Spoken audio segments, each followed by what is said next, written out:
Howdy, everybody. Welcome to Liberty Libations number 142. My name is Jake Green, joined as usual by Zane, Placie, and Alden, Hardee. Soon to be joined by Stephen Hilton. Our guests tonight are Brad Binkley, Kevin Leatherbarrow, Tony Rosales, and Blake Fischer. They've all been guests on the show before, a few of them a while ago, but I think we're going to round out the show at the very end with Blake Fischer, who we had I think our longest ever episode of Libations with Blake. And he's a very interesting guy to talk to. Zane, what are you drinking tonight, man? Well, I think I've got the strongest drink I've ever prepared. Perfect. Great show to do that for. Because it is the 9/11 cocktail. Have you ever heard of the 9/11 cocktail? No. I've never even heard of this. It is a Manhattan with 2 kamikazes. Jesus Christ. So fucked up. We're starting. Oh my God. That was pretty stinking good, man. Hit the ground running, I guess. Why not? Yeah, might as well. Let's get everybody to stop watching who shouldn't be in here the rest of the show. So Alden, what are you drinking tonight? Not that. I can't. That's crazy. I've got 3 beers lined up in a row because I don't want to have to leave my chair. So I've got a Heineken to start. Then I got an IPA next. And then behind that, I've got a Guinness Extra Stout. And then we'll see where that brings me. I don't know. We'll see in the next 11 minutes if I need another drink. I'll let you know. I didn't have much to choose from tonight. I have 1792 whiskey in a drink and be free whiskey tumbler, and then my second, I have four drinks of that, so 4 helpings of that tonight. I mean, I have the whole bottle over there too, but I portioned it out so I wouldn't get too hammered. And then my second drink is coffee. I got to be careful with that's why I have a lot of beer instead of whiskey, because if I just nervously just drink a lot of whiskey anxiously, that maybe can go poorly. So that went poorly for you in fantasy football last year. So during my draft when I tanked my draft, that was fun. All right, y'all. Before we get started, 2 things. First off, this whole episode is going to be 5 hours long. It's going to be a long evening. We're going to dive into a lot of different things. We're going to try to cover as many thoughts and arguments and points and questions that people have, because Alden has been researching this since, it's got to be 15 years, something like that. Yeah, about that. Yeah. I've had questions since the day. And then I would say my research probably started 14 or 15 or something like that. So it's been probably 2 decades worth of. Yeah. And I'm somebody who kind of rides the fence. I don't really know. I don't look into all of this as much as Alden or Stephen would. Zane, I believe you're kind of in the same boat, although probably leaning more towards the traditional narrative. You can explain that here in a little while. I'm sure I have plenty of time, yeah. But just before we get started, I just want everybody out there to know this: none of this is meant to be disrespectful towards any victim. Yes, thank you. If you weren't going to say it, I very much, especially because this is on the day. On the day, man. Yeah. We are not making light of anything that happened to the 2000. How many people was it? 2,100 and something. I can't remember. 400 and something. 400 and something. And that was initially, and then if you count, all the people that died from cancer after cleanup, and then in the war after, it affected many, many people. So none of this is to make light of that. In a similar way, libertarians will attack war itself. We do not disrespect the folks who would risk their lives to go fight for something that they think they're fighting for. And it's very similar to that. We're not meaning any disrespect to any families or victims that happened to die in this incident or be affected by it. Another thing, it was a weird day yesterday, y'all. Charlie Kirk getting shot, getting killed. It hit me a lot harder than I thought it would. I did not anticipate that. I'm not an avid follower of Charlie Kirk. I've seen a bunch of his videos over the years because the guy is very well spoken and good at what he does. But man, I don't know really what I want to say about it. I posted something on online earlier, and that was pretty much what what my thoughts were about it. But the amount of celebration in Yeah, to a guy getting murdered in front of his wife and kids is one of the most appalling things that I've seen in the past 5 years. that's been the part that's been, I think, the most upsetting for me to watch was the reactions, and it's really disheartening, honestly. It really is. I mean, what can you even say about it except that it's awful? But I'm reminded of Ludwig von Mises's family motto: "Do not give in to evil, but proceed ever more boldly against it." And all this makes me want to do is just be even louder. Not any, like, not go crazy, not do anything that would be bad, but just whatever cause Charlie Kirk represents, that's the cause that I represent. And like, I know that this is a libertarian podcast. Charlie Kirk obviously had policy disagreements with us, but it's not even about that. Being a political commentator was not the most important thing that Charlie Kirk was. Charlie Kirk, more than anything, was spreading the gospel, I think, to a lot of people that really needed it, and really improving the worldview of a lot of people that otherwise would not have had nearly as good of a way of thinking about life and thinking about the world that they did have, because he influenced them. And I think that's why I was so upset about it, because it's not like I loved, like, in college I went to go see him talk once for a Turning Point event, but it's not like I was ever in Turning Point, or like, I distinctly remember hearing some stuff that Charlie Kirk would say and say that I don't think that that's particularly good or sophisticated commentary. But it's not about that. It's and I haven't hardly even started my drink, and I already can't finish my sentence. But What with that drink? I get it, man. It's I appreciate like, what you're saying. yeah, it's one thing that he was assassinated. People get killed on a regular basis, and it's a tragedy every time, and it's terrible. I think the thing that really elevated it and made it far more relevant and terrifying is how many people celebrated this one. Like, you can understand where people came from with the pharmaceutical CEO getting assassinated. It's still idiotic and horrible that they celebrated that, but you understand where they're coming from, because he actually had power in their lives, whereas Charlie Kirk had no power, no nothing. He wasn't making laws. To listen or not, kind of thing. You either choose to listen to him or not, and people chose to listen to him just to get angry at him and hate him, and this ended up happening. And what's worse is the people who are celebrating, you didn't win anything. This is going to create hundreds more Charlie Kirks. I think that's an interesting way to look at it too, is like, even if you didn't like what he stood for, like, creating martyrs is never a good way to like dispel the stance of someone that you disagree with.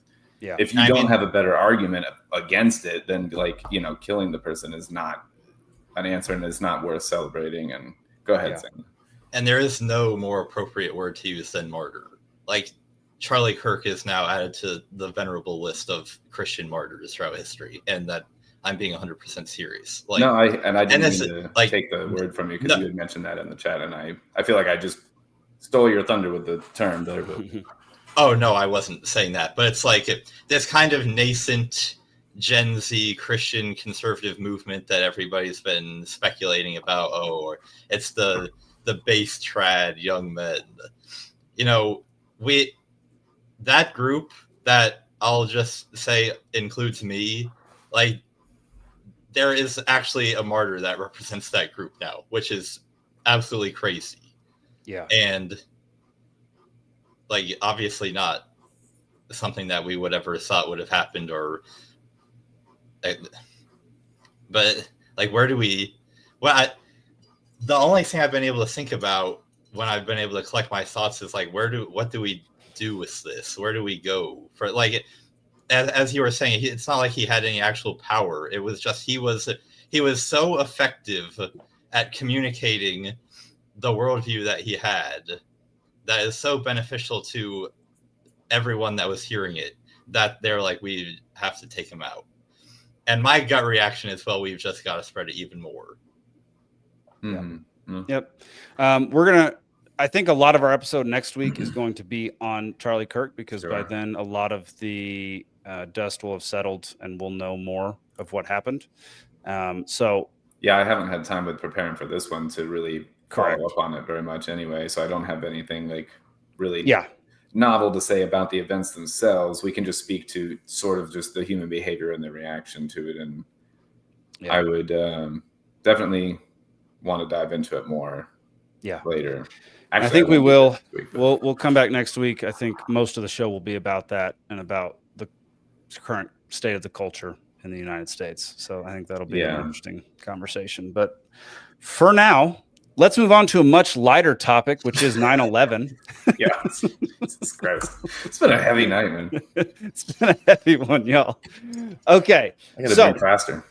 Everybody, how I thought we'd proceed. So Zane has things he wants to present. Sure. And we're going to do that first. So Zane is going to kind of lay the foundation for what he thinks. Everybody, we're not going to go over what the general conception of 9/11 is. I think most people know that. We're not here to like take away summarize or whatever. Yeah, 100%. So if you don't know what 9/11 is, if you were born in 2010 and you happen to be watching this show, just go do some research on your own. This is not the episode for you. Right. Or maybe it is. Do your own research. Do your own research. I would say stick around actually, but that's fine. Yeah. You can watch get the clip notes, then go do your the own easy research. stuff later. Yeah. There we go. So I'm going to bring up Zane's slides because Zane has some arguments on slides. What's up, Alden? I had, before we got into the slides, I had some just kind of like meta things to add or whatever. Not, I'm not going into anything like on the material yet or whatever, but I did want to say that because I should have looked today to brush up, so it's a good thing we're going over them anyway. But I had looked at him before, and I had said that my favorite part of his slide was that he, at the very beginning, and we'll see this, I'm sure, but the word "yet." Oh, you mean the slide that we're about to see? Yeah. But in the spirit of that, because I know that you had already kind of dropped that or whatever, but I did want to say that, like, I'm going to do my best to also like remain, sort of open to, outside input and things like that, and try not to get like just tunnel vision with everything. And anyway, that's just my love it. And just so y'all know, I had other things I forgot. I'm sorry. I will be muting y'all. So if things get too talky and everybody's talking over each other, people will be muted. Steven will be muted. The guests will be muted. Everyone's going to get muted. And mute yourself, Jake. I'd appreciate it if y'all didn't unmute yourselves, because somehow I can't permanently mute y'all. It's a stupid flaw in the system. I won't unless you like forget me or tell me to or something. But yeah. And just for the audience's edification, this is not a debate. It is it's far more of a conversation, and it is based around many things that happened on 9/11, before 9/11, after 9/11, and just the basic conception of what actually happened on that day. So, and I'm glad we ditched the debate format. Yeah, me too. Because when you enter into a debate format, you really take up the, like, whatever position you are, you're like, well, now it's my goal to win that. Yeah. And it leaves you, that's what I'm saying, much less open actually to hearing what someone's saying. You're really just trying to make a winning case and not actually be swayed or anything. So not a fan of that in this case. So appreciate What up, Grumpy? Not doing that. What's up, man? All right. Let's let Zane say his piece. All right, everyone. So Alden mentioned, he said he's going to try not to get like too narrow-minded or whatever, and I appreciate that. But honestly, my goal here is to not even try to change Alden's mind or Steven's mind, because I don't think that that's going to happen. My only goal here is to lay out why I currently don't think that it was an inside job, and essentially be the avatar for everyone else of goodwill that has just not looked into the particular evidences related to 9/11 and currently believes the official narrative, so to speak. Because I do think that the reasons for believing the standard narrative are very compelling. And so, I have subtitled this "Why I'm Not Convinced Yet." I'm already, the audience is already calling for me to be muted. So it is hypothetically possible that you could bring me something that's so compelling that I haven't heard that it makes me rethink this position. But I have not heard anything like that yet, and I haven't looked into it very deeply, but kind of the surface level series I have not found very convincing. But anyway, I just want to start with this quote by the American author Charles Bukowski. Sometimes things are just what they seem to be, and that's all there is to it. Are we in a position to comment slide by slide as we go, or? I'll leave that up to Zane if he wants to get through the whole thing. Alden, feel free to take notes. There's a whole notes section. Because that's what I was going to say is, if not, then I would be taking notes then. Yeah. If you have something you really want to say, you can. Don't read too much into this quote. I just thought it was a good quote. So I'll let you go run through the whole thing, and then we'll start back at the beginning, and I'll just kind of lightning round a couple of thoughts that I have. And that I'll works. Take some notes. Yeah, that sounds good. I want to be the least pain in the booty hole about this as possible, but I have too many thoughts. So, all right. So, first of all, a couple of things I'm not saying, because this is, doing research for, if you Google why was 9/11 not an inside job, you really do not get a lot of fantastically convincing material. You get a lot of people saying the 9/11 truthers are a bunch of idiots that are stupid. They're dishonoring the victims, like Jake said at the top of the show. Or the government would never do such a thing, when we actually know that the government probably would do such a thing if they found it in their best interest to do so. So I'm not making any of these claims. Appreciate it. But what I am saying is that we should think about the issue like this. Is the inside job hypothesis the best way to account for all of the information that we have about 9/11? And I would say that it's not. And so just to introduce a little bit of philosophy into this, our good friend William of Ockham here, he was a medieval English philosopher. And as you may know, he developed something called Ockham's razor. Non sunt multiplicanda entia sine necessitate, or entities must not be multiplied beyond necessity. Entities can also be translated here as assumptions.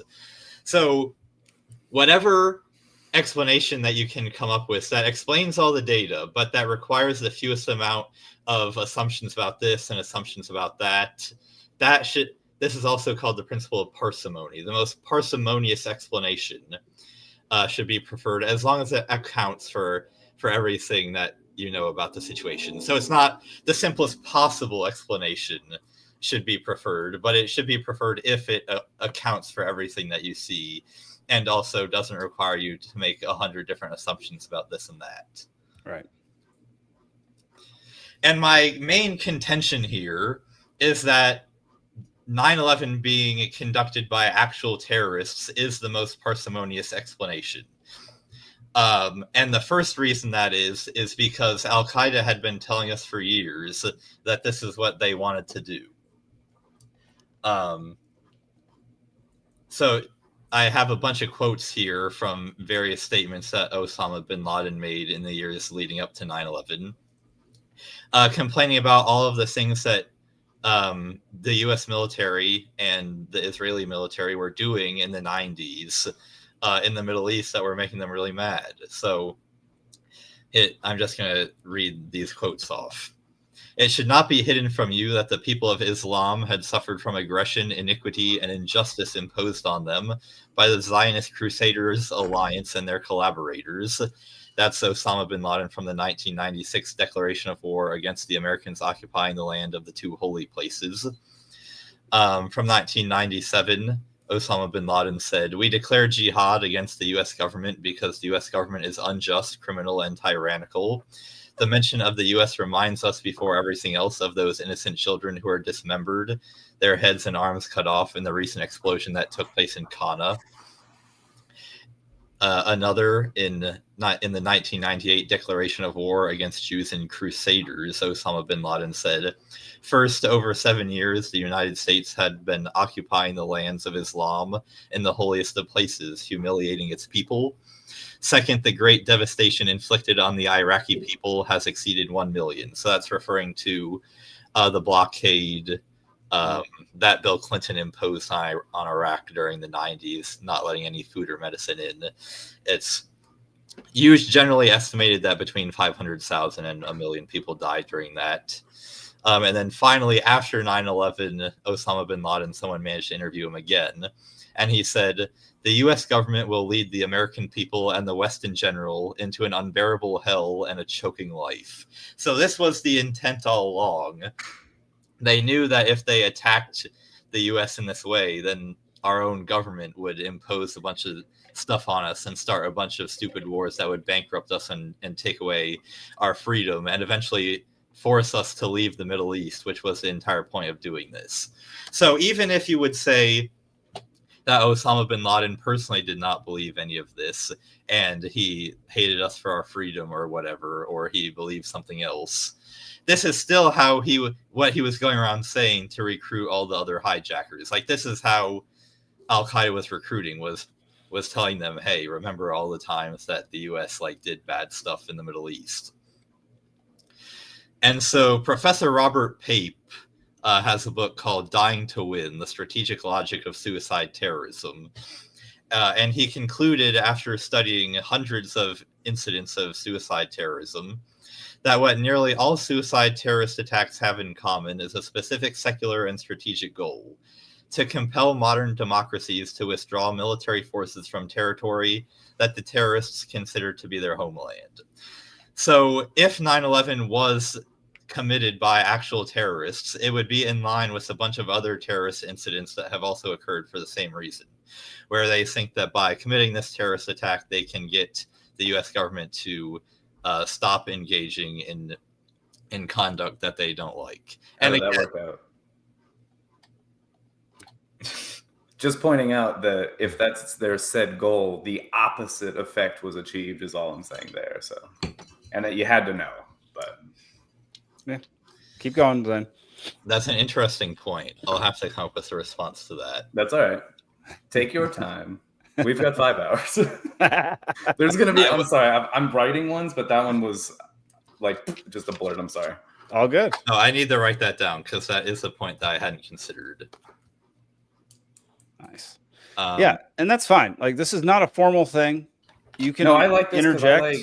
I like riffing, and then he writes it down, and then I want you to. That's what I want. I want you to think about it and truly process it, and then give me your best thing back, and then I'll give you my. And this is I'm genuinely curious to see where we go with all of this and comparing things like motives and things, and because I've got a bunch of other motives from another side to kind of compare, and then we can kind of see which one makes the most sort of real world sense. Anyway. Yeah. All right, Zane. Yeah. So. Anyway, my point in bringing all this up is that the classic explanation of what 9/11 was is actually very libertarian because it's just blowback. We do a bunch of stuff over there that's stupid, and they don't like it, and then they resort to committing acts of terrorism against us, so we just shouldn't have done it in the first place. So it's not like the quote-unquote standard narrative of 9/11 is statist.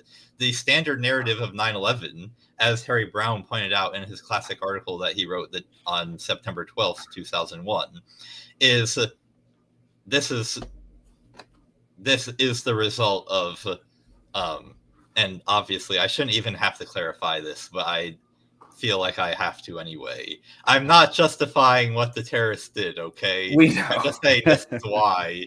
No, it's getting into the mind of the motive, and that's totally acceptable. Yeah. So you do not have to be a statist to think that the standard narrative of 9/11 is right, because it is a libertarian way of describing what happened. Correct.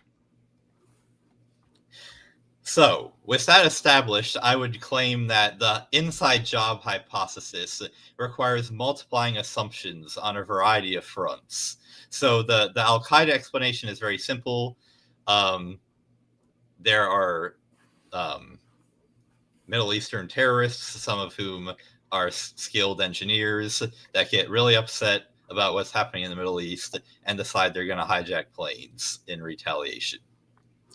The inside job hypothesis seems to me to, if it were true, to have been much more complicated than that, and that's what the rest of this presentation will get into. But my first observation is that the 9/11 committee report is really, really long and contains hundreds of pages of detail concerning the motivations, as I've just went over, of the terrorists, and the whereabouts of what all the hijackers were doing before the attacks, which has since been closely examined by a lot of journalists, including prominent libertarians. As you may have guessed, a lot of my research for this presentation came from Enough Already by Scott Horton. And by the way, Scott Horton, I think, does affirm the traditional narrative of what happened on 9/11, because he's looked into all of this, and he can see for himself, and all the other journalists that have also read the 9/11 report can see for themselves, they've got all of this information about what all the hijackers were up to. And so if it were an inside job, how much of all of that material that everyone has now looked into a bunch of times would have to be completely made up? And how would you have gotten away with tricking everyone into believing all of that? Is that rhetorical, or should I answer that yet? You should answer it later. Okay. I'll write it down. The other problem is that if you had staged 9/11, it would have been an extremely large undertaking, requiring, I would say, at least hundreds of people to be involved to coordinate all of it. And as Ben Franklin once said, 3 may keep a secret if 2 of them are dead. And I'm not saying that that's literally true, but it does point out the difficulties of trying to get hundreds of people in close collaboration to do something this massive and not have a single leak. So even if you're claiming that they did do that and that is what happened, in advance you would not be able to know if it would succeed or not. So like if you are in the George W. Bush administration in late 2000, early 2001, and you think to yourself, wow, we really want to go to war in Iraq and Afghanistan. What would be the easiest way of accomplishing this? And someone said, well, let's hijack 2 of our own planes, fly them into our own buildings, fly another one into the Pentagon, and crash another one somewhere in Pennsylvania, and then blame it on terrorists. The obvious problem with that is before you do it, you don't know if you're going to get found out or not. So it would be an extremely risky thing to undertake before you knew it was going to work, especially when there are other way easier things that you could do to achieve the same effect. So my 2 questions here are, why would they risk doing it when there are much easier ways to lie us into war? And for such a massive undertaking requiring so many people, why is there still so little bombshell evidence about it? And I'll get into more detail on both of those points in the slides coming up. So on the various ways that America has been lied into war in the past, lying us into war, America's pastime. There are a bunch of... I'll agree with this slogan. There have been a bunch of times where the U.S. government has lied its own people into war, doing things that are nowhere near as hard as staging 9/11. So, like, for example, Pearl Harbor. If you've heard of the McCollum Memo, it was a U.S. Navy officer wrote it at the end of 1940, and he was like, a lot of us in the top government and military positions would like to be able to declare war on Japan. The problem is nobody in the U.S. wants to go to war with Japan right now. What do we do about it? And aren't we And not supposed to be declaring war, as like a democracy or quote democracy or whatever? So we got to find these like loopholes of like, you punched first. And like, it's the sort of the problem of the style of government that we have. And never mind. Go ahead. Well, the climax of the memo was McCollum laying out a bunch of things that the U.S. could do to goad Japan into war without actually attacking them. Mm-hmm. For example, send a bunch of aid money to China, who Japan was at war with at the time. Send a bunch of boats and soldiers over to Asia Pacific to like essentially threaten them. Embargo all of their trade. Try to get other countries also to embargo all of their trade. So clearly things that aren't war crimes and won't get you arrested if people found out that you were doing them, but they were designed to be getting Japan into a place where they would want to attack us so that the US officials could ultimately get what they wanted. And didn't you say in the past that you do find that the arguments for the Pearl Harbor being like a false flag attack more compelling? I don't think it was a false flag. I think it actually was the Japanese. Allowed to happen. Is that the... I think that we were definitely wanting Japan to do something that would allow us to declare war on them. And I have also heard that it's possible the U.S. had some advanced intelligence that they knew it was coming and did nothing. I haven't looked into that enough to know whether I believe that's true or not. I would be I'm pretty sure some generals confirmed that at one point in time. It seemed pretty compelling to me, but I can't remember which. I'm almost certain either some generals or admirals confirmed that was the case at some point in time. And I don't want to take us too far off course with it, but I was just wondering where Zane stood on it. But yeah, fair enough. Keep going, Zane. Right. So the beginning of the Vietnam War, the Gulf of Tonkin incident, where supposedly some like Vietnamese paddle boats came up to a U.S. destroyer and started attacking it. The first of the two attacks might have actually happened, but the second attack, because it was two different attacks that led to us escalating the police action or whatever it was, because it was never technically a declared war. But the second attack was just completely fabricated, never happened.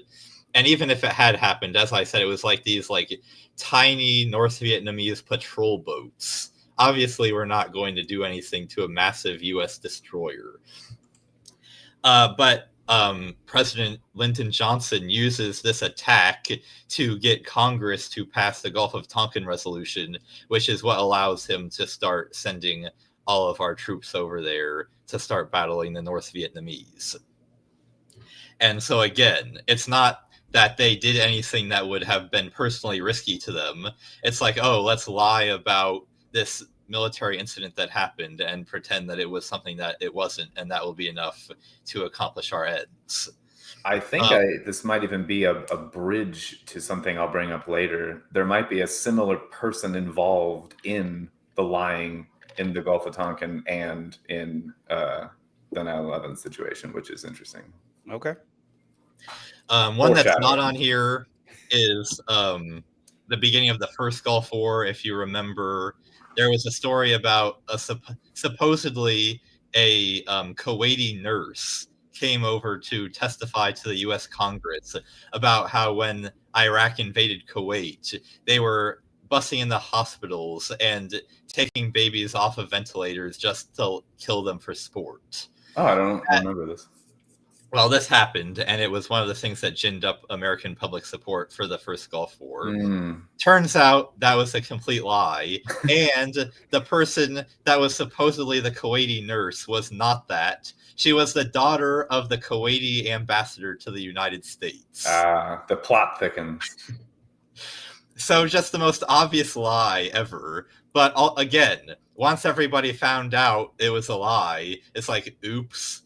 It's not anything. We're already at war now. What are you going to do? Like, yeah. So it's like the most low effort thing ever, but it still worked. And then also, weapons of mass destruction. to lie us into war in Iraq in 2003. Another thing that was just completely made up.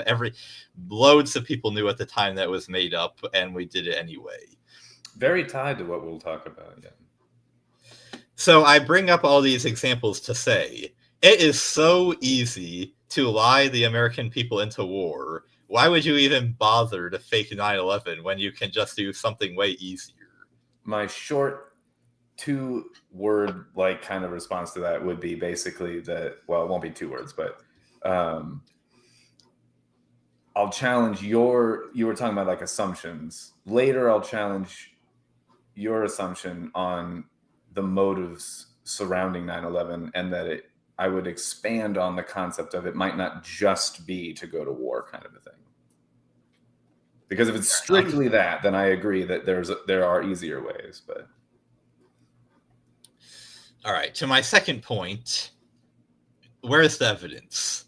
I mean, I know that you have evidence, but if you compare it to a lot of other actual conspiracies that have happened really recently, so the Russiagate hoax, COVID-19 actually being a lab leak, Jeffrey Epstein having a client list, this is all stuff that within a few years of it happening, absolutely conclusive evidence came out showing that it was all true.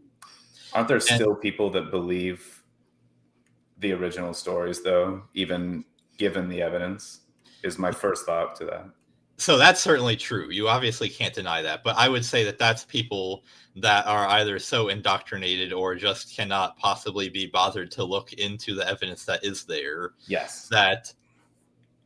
Okay, but I can see you are essentially leveling that accusation at me. And I would say I am suitably credentialed in libertarianism that I feel like if even I have not been exposed to the absolutely bombshell conclusive evidence that 9/11 was an inside job, that it can't really be that compelling.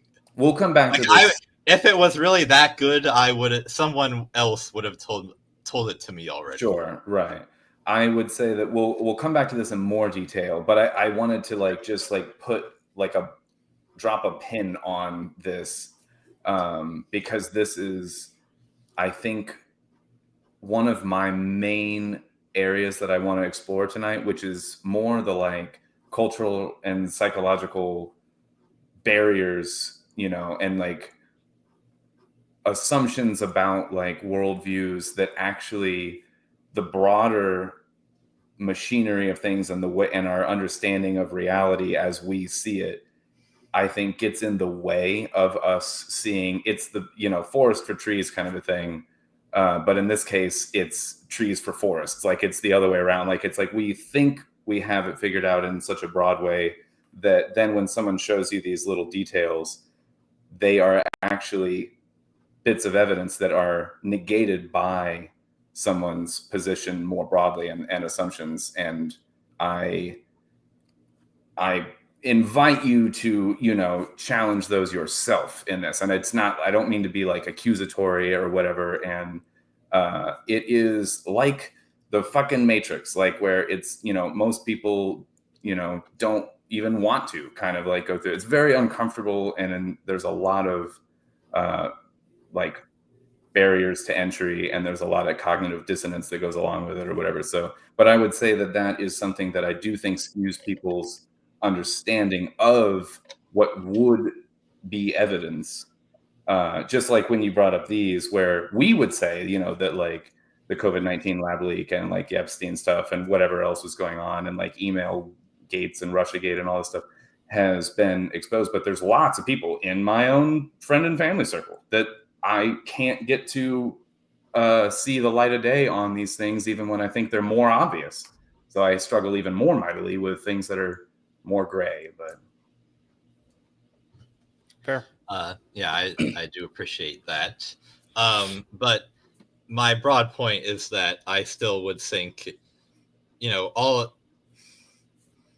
I would be surprised if it actually were an inside job at how well they have been succeeding so far in covering it up, given all of these other things that happened very recently that they also would have liked to cover up, and yet were not able to do so. And it's funny that I think they didn't do a good job of covering it up, but it's just funny to hear, like the others' take of it. But and this also applies to some of the stuff on my last slide as well, because during when the Gulf of Tonkin resolution was being passed through Congress, there was a senator at the time standing up, Senator Wayne Morse. He was like, guys, this is completely fake. And he got booed out, I'm sure. Yeah. But it's like the information even at the time was there for people to have. And like, obviously... Well, call me Wayne Morse. My middle name is Wayne. How's that? And it's like the weapons of mass destruction that they used in 2003. I mean, they were using literally the same like forged documents that had already been shown to be forgeries years before 2003. That's hilarious, actually. That's not funny, but so it's like usually when this stuff happens, it does not take 25 years for the real stuff to get out. Mm-hmm.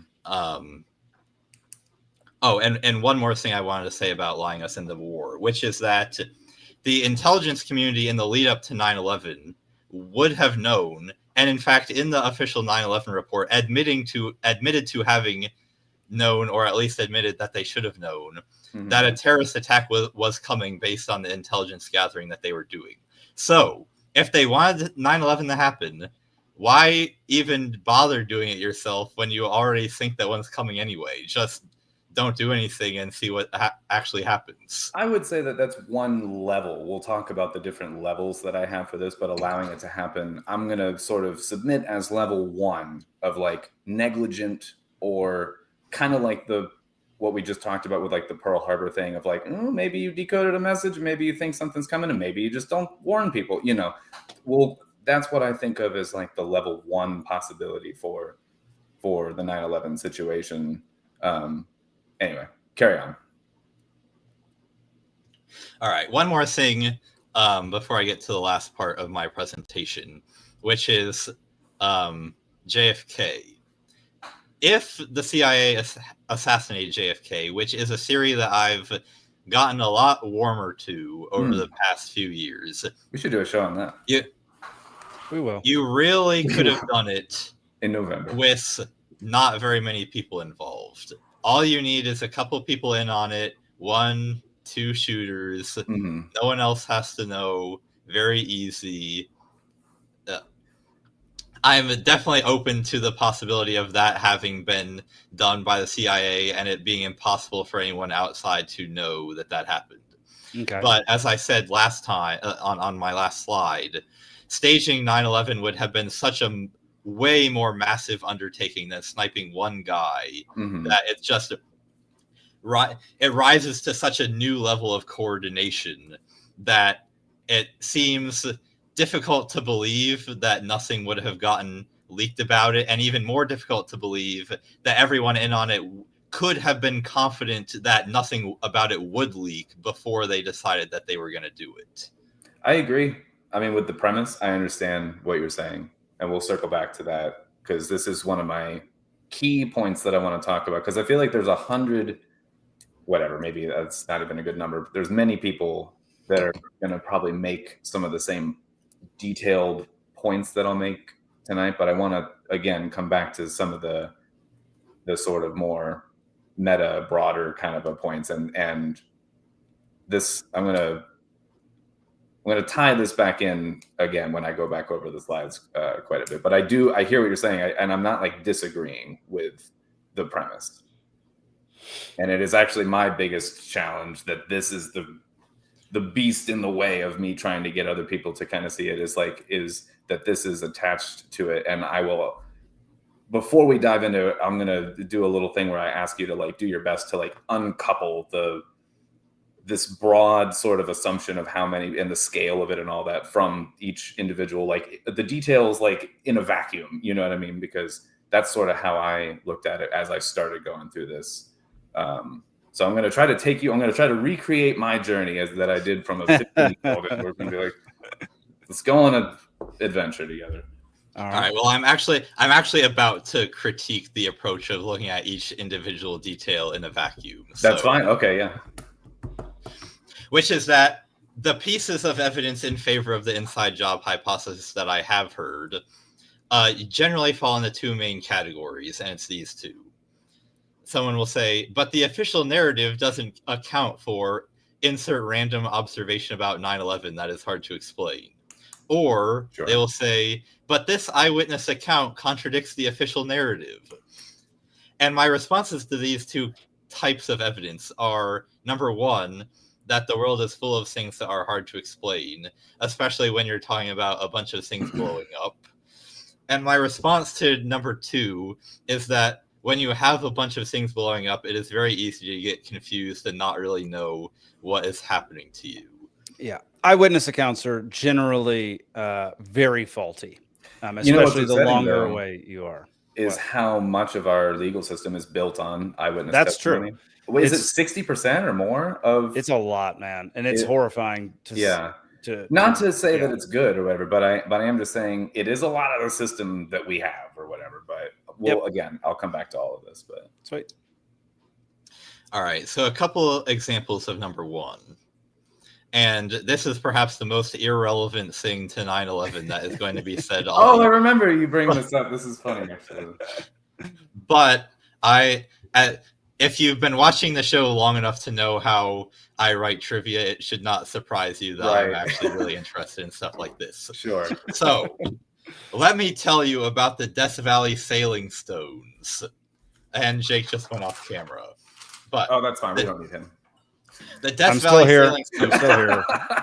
I'm still here. I'm still here. I'm so glad you heard that. Yeah. Keep going. It's not a story a Jedi would tell you. But so Death Valley, it's a big desert in Southern California, one of the driest and hottest places on Earth. Very interesting to go to if you ever get the chance to. But early visitors to Death Valley noticed that there is a place there called they eventually named it the racetrack. But what's happening here is that there are all these massive stones. And the stones just seem to slide around for no apparent reason on their own. So the stones will be in one place, and then it'll be nighttime. And then when you come back the next morning, the stones will just be in a completely different spot. Mm-hmm. And you have no idea how they got there. It's like they moved on their own. And it's actually took scientists several decades for them to figure out. It took scientists several decades to figure out why these stones were just moving around on their own. But nobody thought that our lack of explanation for what was happening meant that people were secretly going out at night and pushing them around. Everybody just accepted something is happening here that we can't quite explain. Okay. And what we eventually found out was, quoting from Wikipedia here, the movement of the rocks occurs when large thin sheets of ice floating on an ephemeral winter pond move and break up due to wind. So what happens is because it gets cold in the desert at night, there's just a tiny bit of dew on the ground. Mm-hmm. God damn it, Kirby. That's funny. The dew freezes, then there's wind, so the rocks glide across the very thin layer of ice, and then in the morning it gets hot again, so the ice melts, but the stones have moved. The evidence disappears. It's like a micro glacier effect. This is like an old short story I read at some point where a woman kills her husband with a frozen leg of lamb, and then the police come to investigate and they find no murder weapon, but she's like thawed the lamb and is like cooking it for dinner or whatever. Anyway. So my point in bringing this up is that there are a lot of things that just don't happen the way that you expect, and that we may or may not eventually be able to figure out what really happened here. But just because you don't know exactly how something happened or something happened in a way that you wouldn't have thought doesn't mean necessarily that something nefarious is going on. I'm going to embrace this. And it's just so funny that I feel like either of us could have developed this slide. Do you know what I'm saying, though? Like, again, I invite you to be like, if you know what I know, then this makes sense from another angle a little bit. Like again, the principle is sound. I totally agree. Even it's just funny that this and the Occam's razor thing are things where I feel like I'm like, fucking, I could have said that, like. I like it. Keep going, Zane. All right, my second example, and this actually came up on Liberty Libations episode 40, so deep in the archives of Liberty Libations, and this is when we were talking about the Maui fires, and were they or were they not caused by direct energy weapons? Yes. And it was claimed, but if the Maui wildfires weren't caused by directed energy weapons, then why didn't the trees burn down? And I actually did a little bit of fact checking during the show, and I found out that the trees weren't burning down because a lot of trees in Hawaii have fire resistant properties, such as they have thick bark, they have a lot of moisture inside the tree, and they have high crowns, so the limbs of the tree don't start growing until you get pretty close to the top, which makes it harder for them to catch on fire. So even though it does appear on the surface that it is really strange that these trees aren't burning down when there is a big fire, if you actually look into it, there are other explanations available, and they kind of make sense given that Hawaii is a place that sometimes does have wildfires, so the trees may have evolved to be fire resistant. And then my last example of this, and it does involve planes, although not the planes on 9/11, is, and I learned about this by watching one of my favorite TV shows, Air Crash Investigation. 10 out of 10 would recommend. TWA Flight 800. On July 17th, 1996, a Boeing 747 exploded in midair and crashed shortly after takeoff from New York. And the interesting thing about this was the eyewitnesses, there were dozens of them that were absolutely convinced that the reason the plane crashed was that it had been struck by a surface-to-air missile. And you can see on this NTSB footage that was released after the investigation of this little streak of light curving upward. If you just saw that as an eyewitness, that definitely would look like it was a surface-to-air missile that was on its way to hit something. Yeah. However, the investigators eventually found out that what had actually happened was that there was an explosion in the fuel tank, which caused the nose of the plane to break apart from the rest of the plane. And so the nose just fell straight to the ground. But because of the way aerodynamics works, the rest of the plane actually started curving dramatically upward, before gravity pulled it back down to the ground, just because of the lift from the wings. It went up first. So what everybody thought was the missile was in fact the entire rest of the plane just going up, and it was on fire. So again, eyewitnesses were absolutely convinced that something nefarious was going on. And the audience is informing me that the NTSB is not a credible source. We'll talk about credible sources. And so in general. I admit that I am opening a jar of worms here a little bit, because you could also claim that TWA Flight 800 is another conspiracy, and some people do believe this. But I like the Death Valley example best because no one gives a shit about that one. Whereas I feel like Maui and 800, I'm not touching these tonight, because I agree they are a bucket of worms, can of worms, jar of worms, whatever. It's worms, and I don't want to get into too much of that. Yeah, but worms.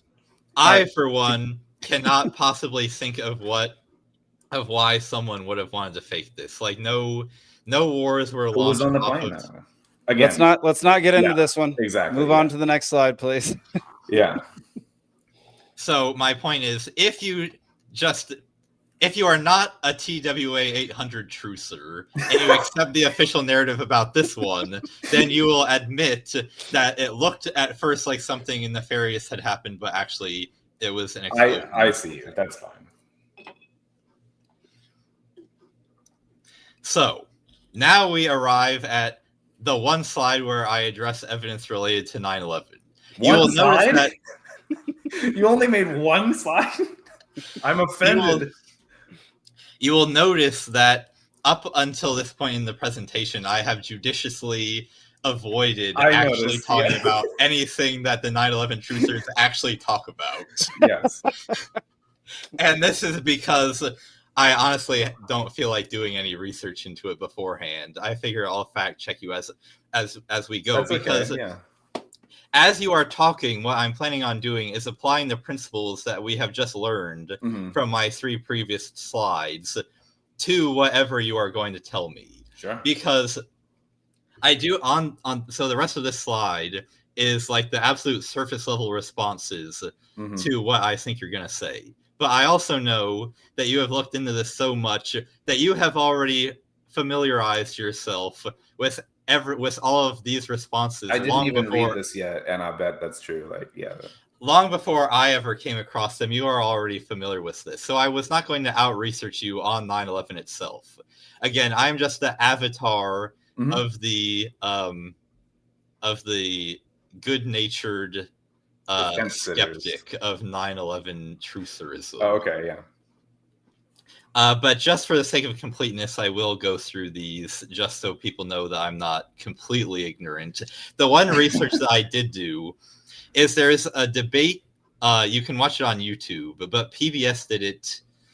It was between 2 of the producers of Loose Change. Oh god, I thought you were gonna say between 2 ferns for a second. I did too, actually. It just like popped in. How do you not think of that when you hear between 2? Yeah. Yep. Sorry, go ahead. That's not. So it was the producers of Loose Change versus a couple editors from Scientific American on whether or not 9/11 was an inside job. And it is an interesting watch. Unfortunately, about half of it was just both sides calling each other names. You know, yeah. I haven't seen this actually, but the Loose Change guys were. That's actually also funny. Okay, the information was not coming from PBS. He knows, Zane. No, it's all right. The people from Loose Change were there, Right. so they had their opportunity to say whatever they wanted to say. Right. So I was taking them at their word for what they were saying about it. Sure, yeah.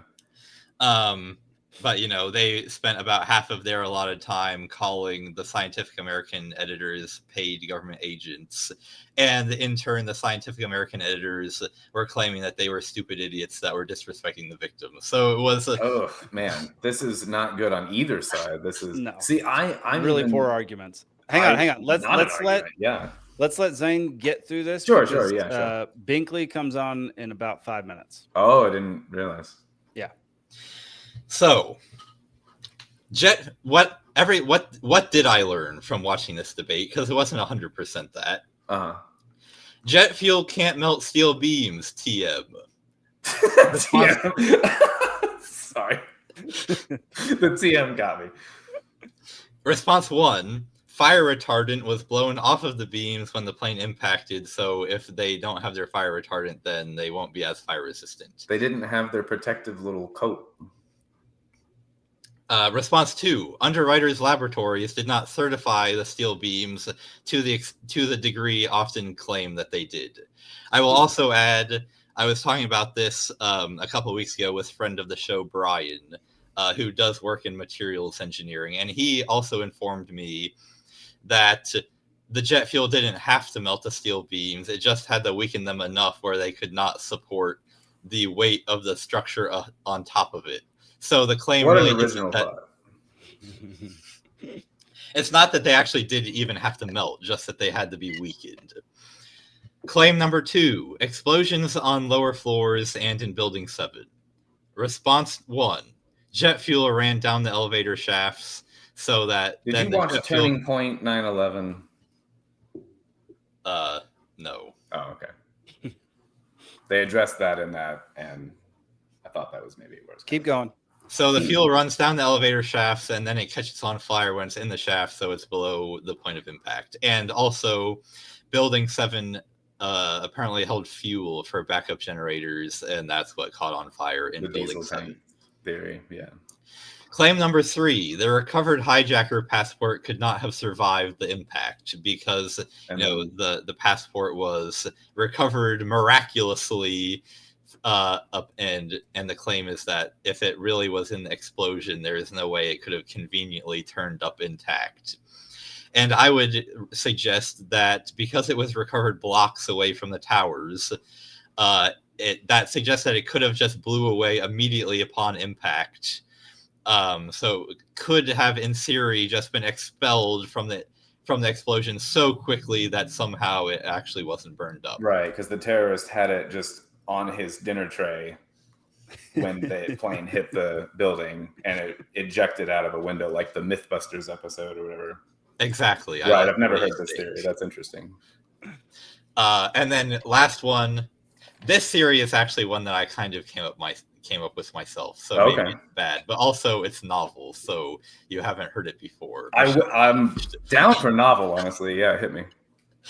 All right, last claim that I'm going to address here was that there was very little plane debris that was recovered either from Shanksville or from the Pentagon, which means that it wasn't a plane, it was actually just a ballistic missile. However, the recovery of very little plane debris is consistent with other plane crashes that happened at very high speeds. It either just disintegrates into really tiny pieces, or like it burns up or whatever. So there have been other plane crashes that are not the subject of truther conspiracies, that it was a high-speed crash and there actually wasn't a lot of debris left. So that's not a crazy thing to have happened. It's also not that novel. I've heard people make that. Just so you know. But I figured you had. Yeah. People have referenced like I think it's in the Himalayas or something, and there was just like little bits of debris strewn all about the mountainside and various things. But in conclusion, how can you change my mind? And in order to change my mind, you have to demonstrate a few things. Number one, that the hijackers did not do 9/11, despite the evidence and the motivation that they had, and despite the evidence that they did and the motivation that they had. Two, that the U.S. government needed to stage 9/11 in order to accomplish their goals, rather than use one of the other more practical methods that were available to them.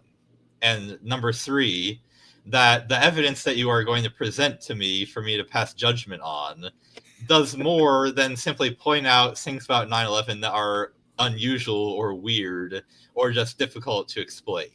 That's not sufficient. It has to rise to a level beyond that. Would you allow for unusual, weird, and unexplained as superfluous supporting cast type details along with other more substantial evidence? Yes. Okay. Then I'll save that for last. All right. There's a lot of it, and I don't have all the answers. But all right, Zane. Final words before Alden does his stuff. I don't know why. Before Alden retorts the slides. There we go. I guess in conclusion, I would say I don't really feel the need to defend the U.S. government against allegations that it did things that are evil, because I think that it does evil things all the time. However, I will concede that I am also biased in favor of it not being an inside job, because there is just something about doing 9/11 consciously, willingly as an inside job that is actually even worse than every other thing that I think the U.S. government has done. Because, and this is what I was kind of saying last week about, how could the U.S. government have ever gotten to a point where it thought it was a good idea to like spray cadmium at people that had no idea what were going on, right, or like protect them, like do all these other horrible things, and or put fluoride in the water. You can very often kind of reconstruct the chain of logic that even though the conclusion is horrible, you can kind of follow along with, well, if this is true, then this is true, and down on the line where you begin to understand why the government would have done the evil thing that it chose to do, and everybody involved could have done that without actively thinking at the time that they were being evil.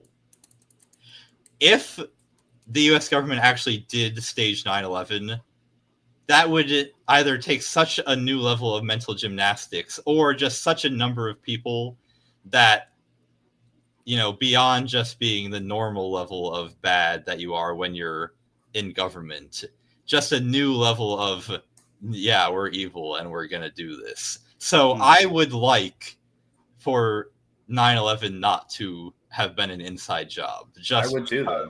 That's fair. If it were, it would be there would be, I don't want to say like a new level of evil present in the universe, because I think that human beings, as a Christian, I think that human beings are capable of doing tremendously evil things. Mm-hmm. However, I also know that there is a lot of good in the world as well. Mm-hmm. And to believe that there would be so many people in government that would be okay with doing something like this would be a very difficult pill to swallow indeed. So I will admit to having perhaps a psychological defense mechanism where, in order to just joyfully exist in a world with the U.S. government in it, and like put my faith in God that the U.S. government actually has been instituted by him in some sense for some reason, that them having done this would be a challenge. Mm-hmm. Okay. I actually appreciate you recognizing that. And before I get into that, Jake, did you have something to? No, I would like for you to, address everything you just said in whatever form you would like. If you want to go side by side, we can. I'm going to do a run through, I think, and just kind of do a speed round on the slides, I think. Cool. Yeah. And if you have any links or anything, I put this in the private. Oh, I did have some links. Yeah. Okay. So whenever Zane is talking, or whenever Binkley's talking, when he's coming on in a second, I'll pull those up there. Put them in the private chat, and I'll bring them up. I forgot that I can't show video files, so I was scrambling to find. You can. If you just send them to me in Signal, I'll put them up here too. Okay. But I found most of the links. But credit to Rumble, I still found some of the stuff on there. But YouTube, they are fucking gone, dude. They are scrubbed. Yeah, no kidding. All right, which slide would you like to start with? Let's go to the top. We'll just run through. Okay. So still like the yet, but this is the kind of thing where just to tie in what you were last saying. I appreciate the acknowledgement that you might have your own barriers with, accepting a truth of something, because honestly, I think that's the biggest thing at play here. I was thinking about like what to focus on with this. And this is like what I was saying, where there's a lot of people that are going to say probably some of the same information that I've said, maybe not exactly the same way, but like there's only so many ways, to hash it. But I really do think that one of the biggest things is I'm trying to, I might be a little quippy at times or whatever, but like I'm trying to, not have like an intimidating environment or whatever. Like I'm trying to remember back when I first started on this, and I was like very just like confused and also really depressed when I was like learning about this. And the further I went along in it, and the more answers that I got, the harder it got. Like the more where I'm like, well, that at least makes more logical sense than this other thing I was told. But the truth of that might even be more emotionally challenging. And so I recognize that it's not like an easy path. There's a lot of resistance in the way, emotionally, psychologically, religiously, like if there's that going on, like there's so many layers to it, and I fully acknowledge it. And I'm honestly here to walk like with you, not at you. You know what I mean? Like I'm really trying to remember, because I've been on this ride for a long time, and I'm trying to kind of remember what it's like to have just started. Sweet. And it can be rough. So anyway. First one is basically just the intro or whatever, but I do appreciate the yet. Okay, the Bukowski. This is basically, this and the Occam's razor thing are pretty similar, where the thing I would say to this is, when you've admittedly said you've not looked into this a lot on your own, like especially turning over a lot of like less common stones or whatever. And my theory here is that if you just magically could just like know everything that I know about it or whatever, that the what it seems part, or like the path of least resistance, or the least amount of assumptions or prepositions, or not preposition, but like just the trying to connect things that feel forced. One wouldn't feel as forced if you had more dots to connect to make that jump, to make the bridge, between things. And so when I saw this, it was another one of those slides where I feel like I could have, like, from my vantage point, like cited the same thing. It's just funny that we both would, but that's all I kind of had to say on that one. But fair. Sorry, let me go to the next one. There you go.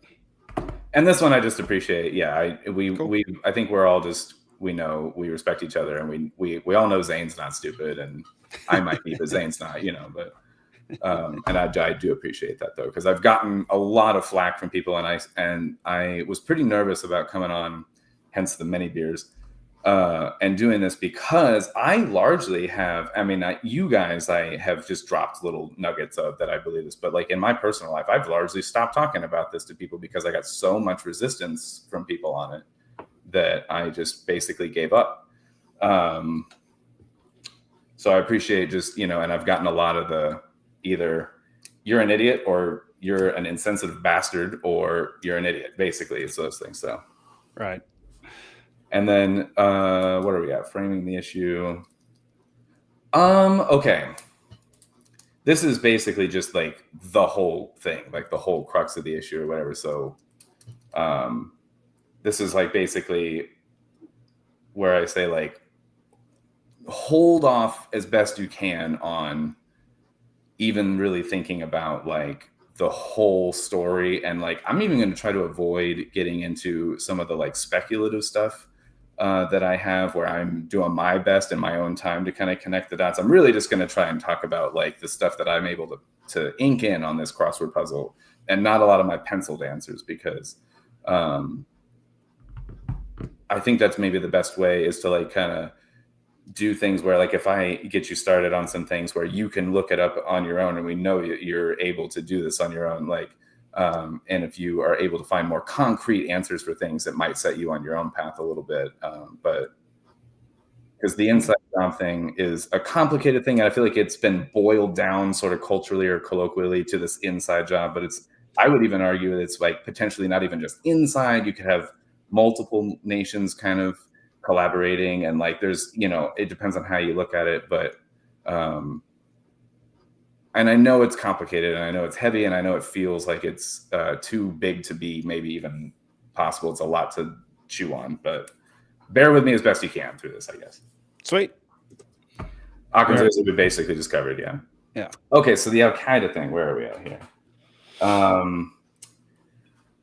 This is one of the things that the 9/11 conversation is so big and, widespread and overreaching, that I didn't have as much time to like go through all my notes on like Al-Qaeda specifically, but Al-Qaeda is one of those ones where I have my own questions even about the organization, and about kind of like Osama bin Laden and Al-Qaeda, and like the CIA ties, and establishing them as sort of this, either kind of like what I guess the comparison I would make, and I'm curious how, Zane, your understanding of this with like prohibition and organized crime, and like the FBI working with like the mafia and the different ties that are there. I don't know how, if you're down that road at all with that, or with like the kind of the. Oh yeah, that's something that definitely happened.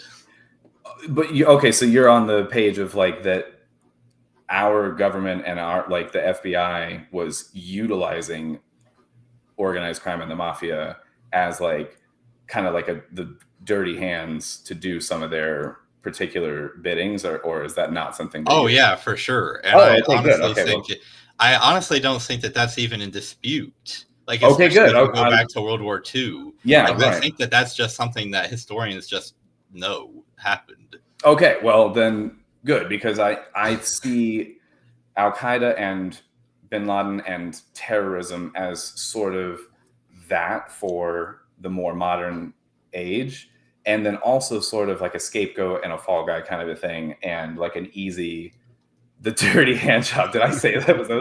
Were those No. my words? Okay. That's awesome.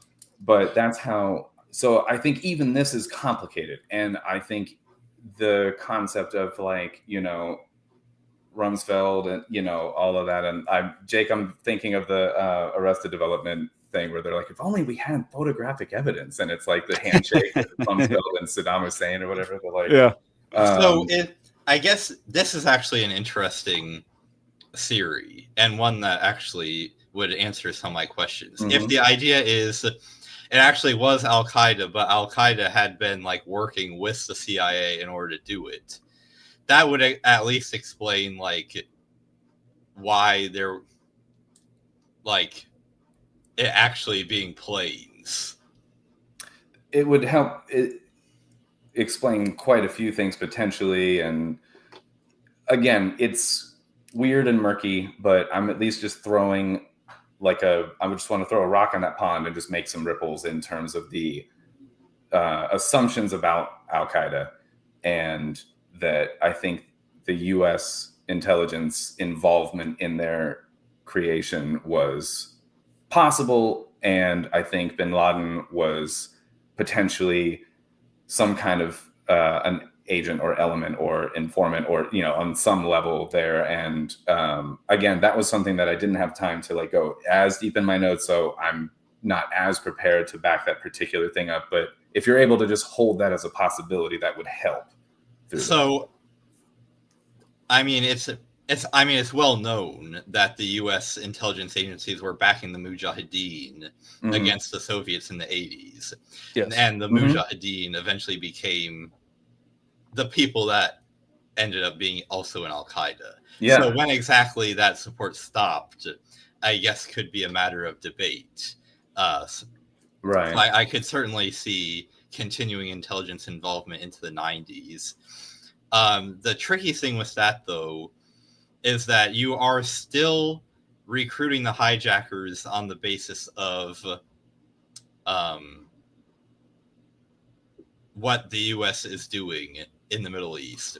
So, like, even if Osama bin Laden is a CIA asset, you've still got like Muhammad Atta and his friend, who I forget, but both of them, I think the story is, and I could go get my copy of Enough already to get the right. citation, but the story is they like heard about some kind of massacre that the IDF had perpetrated against some other group in the Middle East, and that very day like started looking into how to join Al-Qaeda, and like that was the seed of their involvement in 9/11.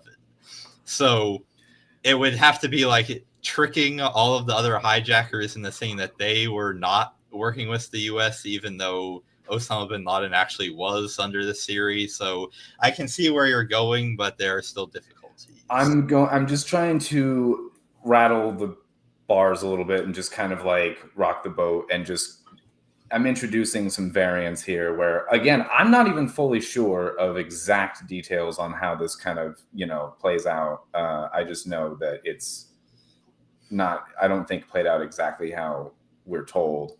And there's weird details that we can get into later with like a bunch of the different hijackers had their addresses listed as, U.S. like military bases and different things like that. And like, it was, weird in that way. And, the talking to the different flight instructors and what they said about them. And there's just like all different kinds of, there's so much weird information. And then there's like no footage of them getting on the actual flights that they were on, but only some connecting flight before. And like, so I'm not even saying that it was them. In fact, I'm just saying that if your angle is that the story with Al Qaeda makes the most sense.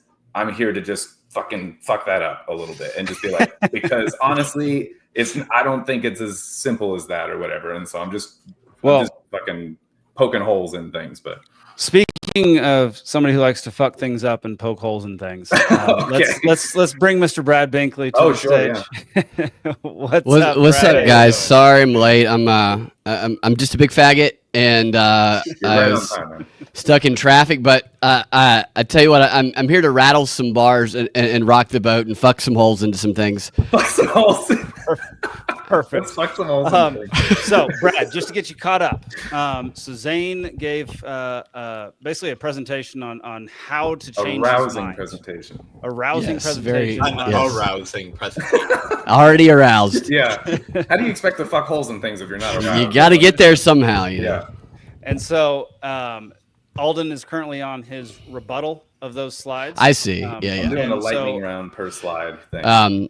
So yeah, let's continue with what you guys are doing, and when you're ready, if you want, if you don't, it's cool. What I have is I have some 9/11 trivia for you guys if you want it, and also a Chat GPT generated list of federal laws that were created in response to the attacks that remain in place. Now how true they all are, I don't know, but so any of that you guys want to do? I like this. I like that. We're going to get to that in a second, Brett. Before we do that, can you give your? Are you a? It was your main position, like your main summary position on 9/11. I think we knew about it and let it happen. I think it's very parallel to the Israel.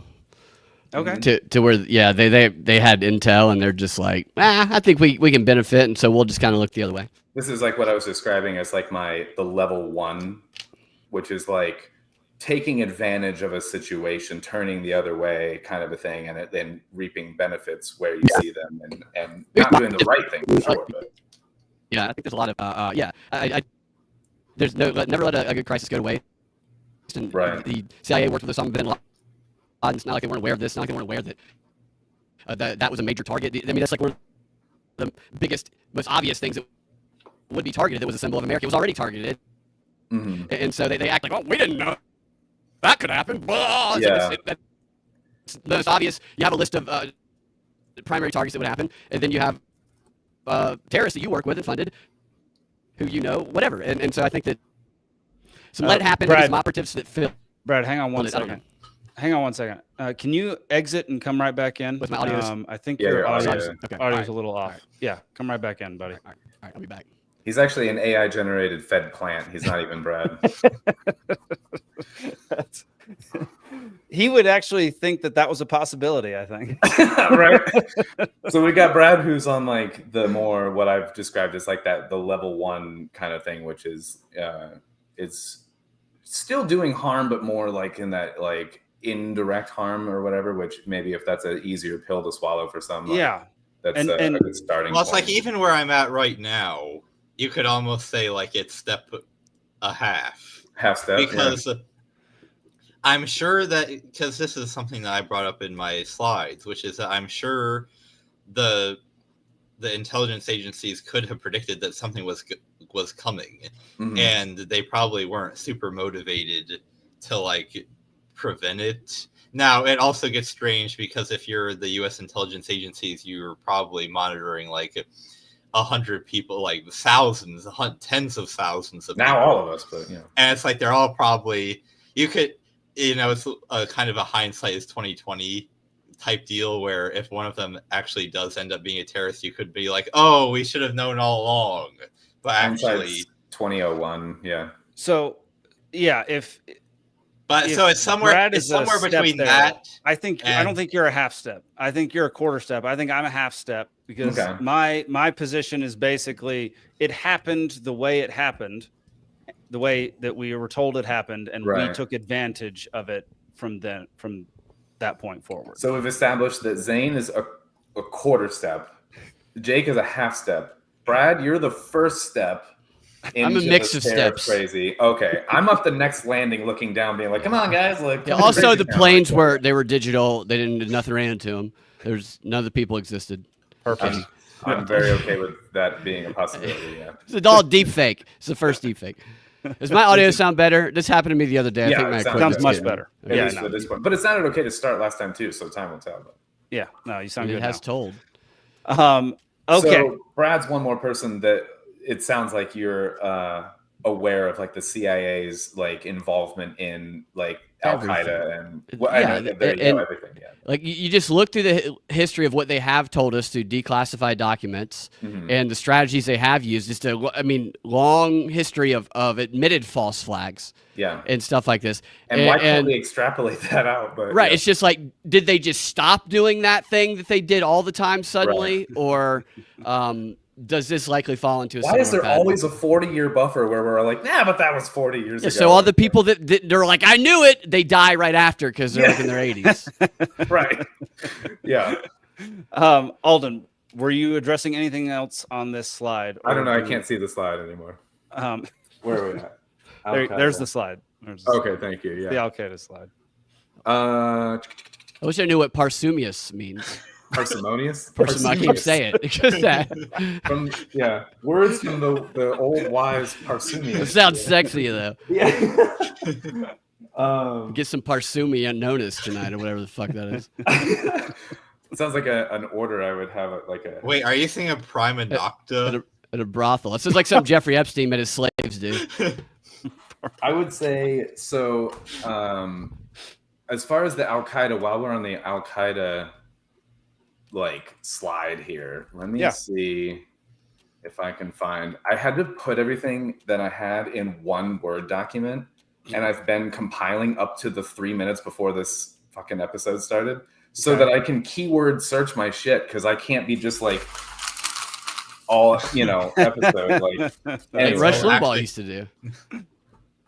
So Bill Cooper, if you know, you know, but he 3 months before 9/11, he was talking about how there was so much like chatter and propaganda about bin Laden and, terrorists, whatever. And he was like calling out that there will be, he said, where's the start of this quote? He said to expect basically a massive attack, but that it won't be bin Laden. Quote, it will be those behind the NWO, the New World Order. It will very likely, they will stage a terrorist attack, and it is going to be big enough that martial law could be declared. He said that 3 months before. And then he was killed less than 2 months after 9/11. So just something I just wanted to throw out there, that this is a person who was like on the case of this, and that it's funny the nature of his demise shortly thereafter. Then. Interesting. This is going to be one of the things that Zane probably won't process. I find those interesting because there's some similar clips of Alex Jones. Yes. Kind of predicting. That's what I was going to say. Yeah. And what? But he's still alive. So. Right. He is still alive. Is he? Is he? Yeah, I was going to say that. Is he? Yeah. Well, it makes me think of what people do on Twitter just all the time now. And I'm not saying I'm not trying to discredit it. I don't know. I do know of him, but I don't know of his broader work. So I don't know if he used the same strategy. As what people will do on X is they will just post prediction after prediction after prediction after and prediction. Then kill themselves in 2 months. And then they will delete them, and then they'll go kill themselves. Right. So maybe he was killed. I'm just talking about on the prediction level of it. Sure. It's that can be kind of conned. So it's like, for me, it's like without knowing a broader history, but also if you follow this stuff, and like we were talked about a moment ago, if you see the patterns in history, you will, if that's what your job is, have an inclination. And that's what I'm basically submitting here, is that like Bill Cooper was someone who worked in intelligence enough to know the patterns and was outside of it at this point, and was someone who went his own way with it and had his little AM radio show and was trying to kind of inform people. And I think he got on the radar in a bad way, and he's one that I'm mentioning it, but I'm not necessarily stamping this is hard evidence on it kind of a thing. It's just, wow, we were on that slide, I thought I'd mention it kind of a thing. But because you could totally dismiss it as just coincidence or what have you. But right, I don't think you even need to dismiss it as a coincidence, because you could say someone who's familiar with intelligence would know that, assuming that it was the actual terrorists, could have known, hey, what we're doing in the Middle East is likely to provoke a terrorist response. Yeah. And his interpretation is, well, it won't actually be the terrorists, it'll be the government pretending to be terrorists. But the prediction of the event is actually consistent with either explanation. It's like a Ron Paul prediction or explanation for some things, And he's, in this case, saying specifically, be careful with the narrative that they're going to pump up your ass about terrorism and Osama and whatever. And that's the angle of his that I'm the most interested in, is that this rings a bell of something happening recently, and I cannot for the life of me remember who it was or what he was saying was about to happen. Well, we got 4 hours more, so if it comes to you, if it comes to me, I'll bring it back up. But something very similar to this, somebody just spoke out and basically said, this is going to happen. They're going to tell you it's this person, but it's not.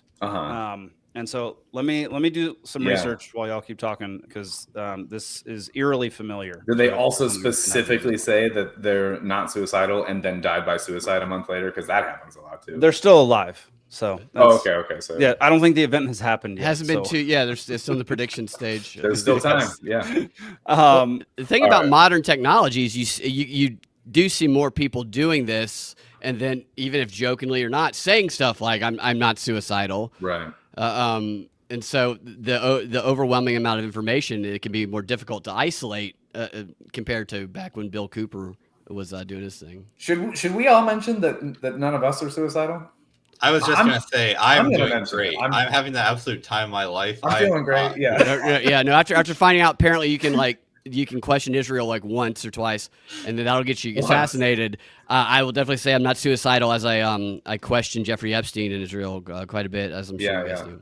I can attest to, I think, everybody's non-suicidality. We've had a few episodes where we've thrown that out, but just, I want to end this one just to say, but hey, we're all very happy. Yeah. Show member Nicholas Ciesielski is currently watching, I believe, from an airport or on a plane. On a plane? On 9/11. Fuck. How disrespectful, man. Yeah, you fucking dick. All right, Alden, we can move on to the next slide. This is the next slide. Do you have anything for this one? I had the response to you on this slide. Oh, sure. Yeah, go for it. Sweet. Which is that you had mentioned the fact, well, if the goal of Al-Qaeda was to get the U.S. to withdraw, then that didn't actually work, because we've been over there for the past 20 years. But I would say it probably is still in the midst of working, because you've got to understand. It's the 30-year plan. The time horizon of these guys is really long. I mean, you can... And they don't have a lot of regard for the individual lives of even their own people. Not to say a bunch of pro-Israel talking points, although maybe at times like these that's a good idea. However, it cannot be denied that Hamas does not really particularly care how many Palestinians die. So the strategic goals here can only be evaluated in the long run, and in the long run, the U.S. government is doing exactly what Osama bin Laden said we were going to do in the aftermath of 9/11, which is get thousands of our young men killed and completely bankrupt ourselves and inflate ourselves into oblivion paying for the wars, which in a few more decades might ultimately force us to have to leave the Middle East. So I think it's still too early to pass judgment on whether or not 9/11 succeeded from the point of view of the terrorists. Man, if this lasts a few more decades, that's very depressing.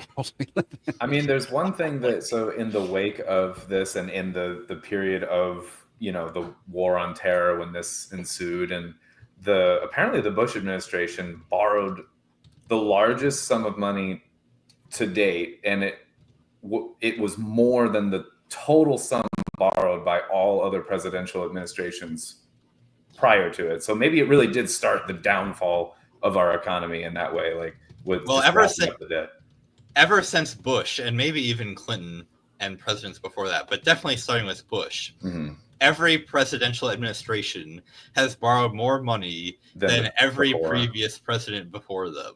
Yeah, because you can get more of it whenever you want, dude. Yeah. Yep. Yeah. That's exactly right. But you anyway, can get more of it whenever you want. That's been around since the early 1900s. Like, that's nothing new. So the question is, why weren't presidents doing that prior to Bush or Clinton? Like, why wasn't there so much spending? Because why were presidents not spending the amount of all presidents combined before them? They didn't have their credit score wasn't good enough yet. They had to build it up. Street cred, man. Okay, I forgot about the credit score agencies. Yeah. No, I honestly really think a lot of it has to do with like public opinion, and that there was actually the backing of the public opinion behind it, and even internationally, like an understanding of, well, it's for X, Y, or Z. It's not just out of the blue, you know. We've got to loan them the money because they have to invade Iraq. I would look bad if I didn't ask, and you would look bad if you didn't give it to me. Like yeah, it's one of those. I think things. the answer is a little more simple. Occam's razor, if you will. Okay. We became a digital world where you can just type in a zero rather than print the money. I mean, that is probably part of it when you go back to the 1700s when we're comparing this to like those times in terms of borrowing money. I do think when you go that far back, like there's a difference there. But what do you got, Brad? Well, Edward Bernays would say, talking about the long game, that the plans of the elites, they're like 50-year plans. Like, he talks about this in his book. So it's very true. And it's not at all hidden. It's just in a bunch of 100-year-old books that they don't ever expect anybody to read. That these people and their consultants, like Bernays, are thinking very broadly while they keep the public anxious, agitated, broken, in debt, and thinking short term without ever even considering what those short term plans might be a bigger part of. I can't say exactly what that ultimate goal is, but they have the resources and the position where they can think broadly while they keep the rest of the public and short term thinking. What genitals are in what? Yeah, who's got a dick and a pee? Right. Yeah. Pussy. So it could have been penis interpretation. If anyone didn't know, yeah. That was confusing for a moment. I know, I confused you. I'm sorry. They're the same thing, though. It doesn't matter. Right. It's 2025, whatever. It's just the one's inverted, one's external. Yeah. There we go. And strangely enough, that means your girlfriend or wife has a bigger penis than you. It's just on the inside. Never thought of it that way. That's funny. The things I did not think I would learn from this podcast. Yeah, this is what 9/11's about. Yeah, of course. Obviously. Alden, did you want to? No, the weekend. That was more him just, responding to mine. My only thing would just be to say that, like, I'm fine with whatever you have to respond to that. It's totally fine. I'm more interested in moving, like, shifting away from actually the Al-Qaeda argument, but I was just like ruffling feathers with that particular argument anyway. Gotcha. All right, here's the next slide. Okay.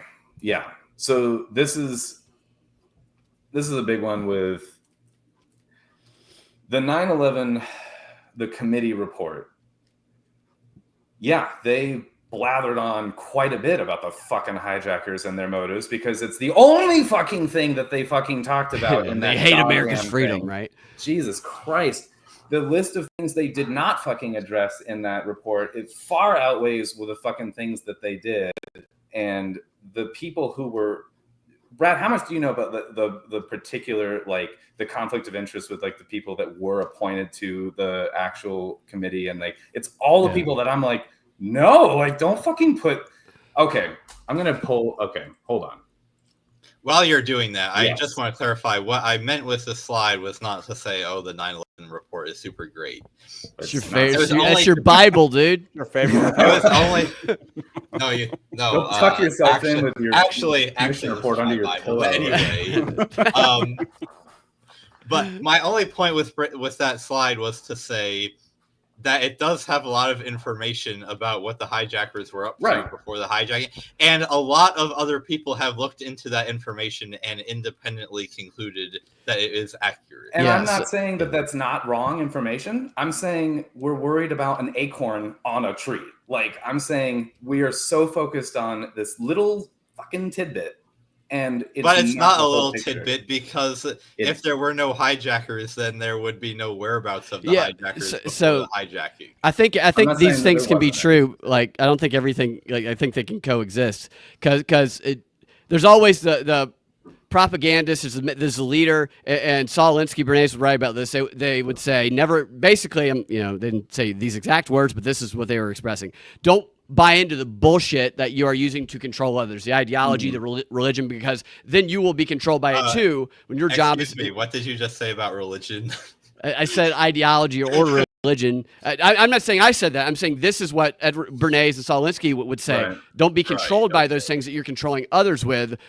So you have the people who are true believers of things that you can compel to follow the lead of the organizer. And then you have the organizer who will switch on a dime and is only using it to further their purposes. And then even just to come to Zane's small rescue here, just even with religion, it's not saying that innately religion is used for this, but some people have made fucking cults based on the same book. Somebody else has made. Well, people have used religion for this purpose. Yeah, people 100% have used religion for this. Right. Yeah. That's how they were using religion right now too. And it doesn't mean religion, what you believe in isn't real or what. It doesn't mean that at all. It just means that the books and the information about certain religions are available, like the Bible.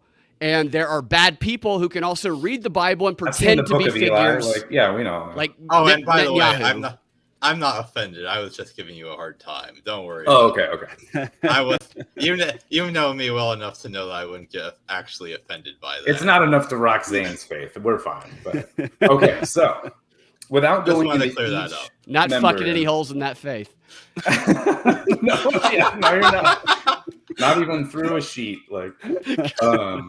So without going into each member, or I shouldn't even say that because it's not even that. Anyway, okay. Let Alden talk. Sorry.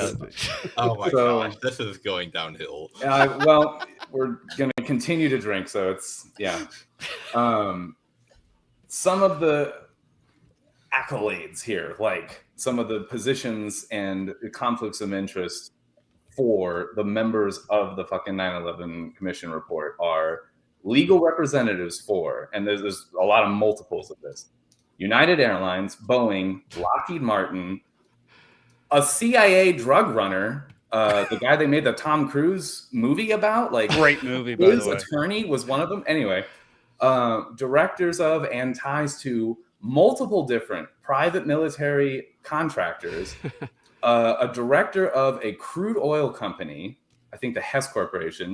Is this on a Word document or is it on a site that I can pull up? I'll send you all kinds of shit after this if you want. Love it. Please do.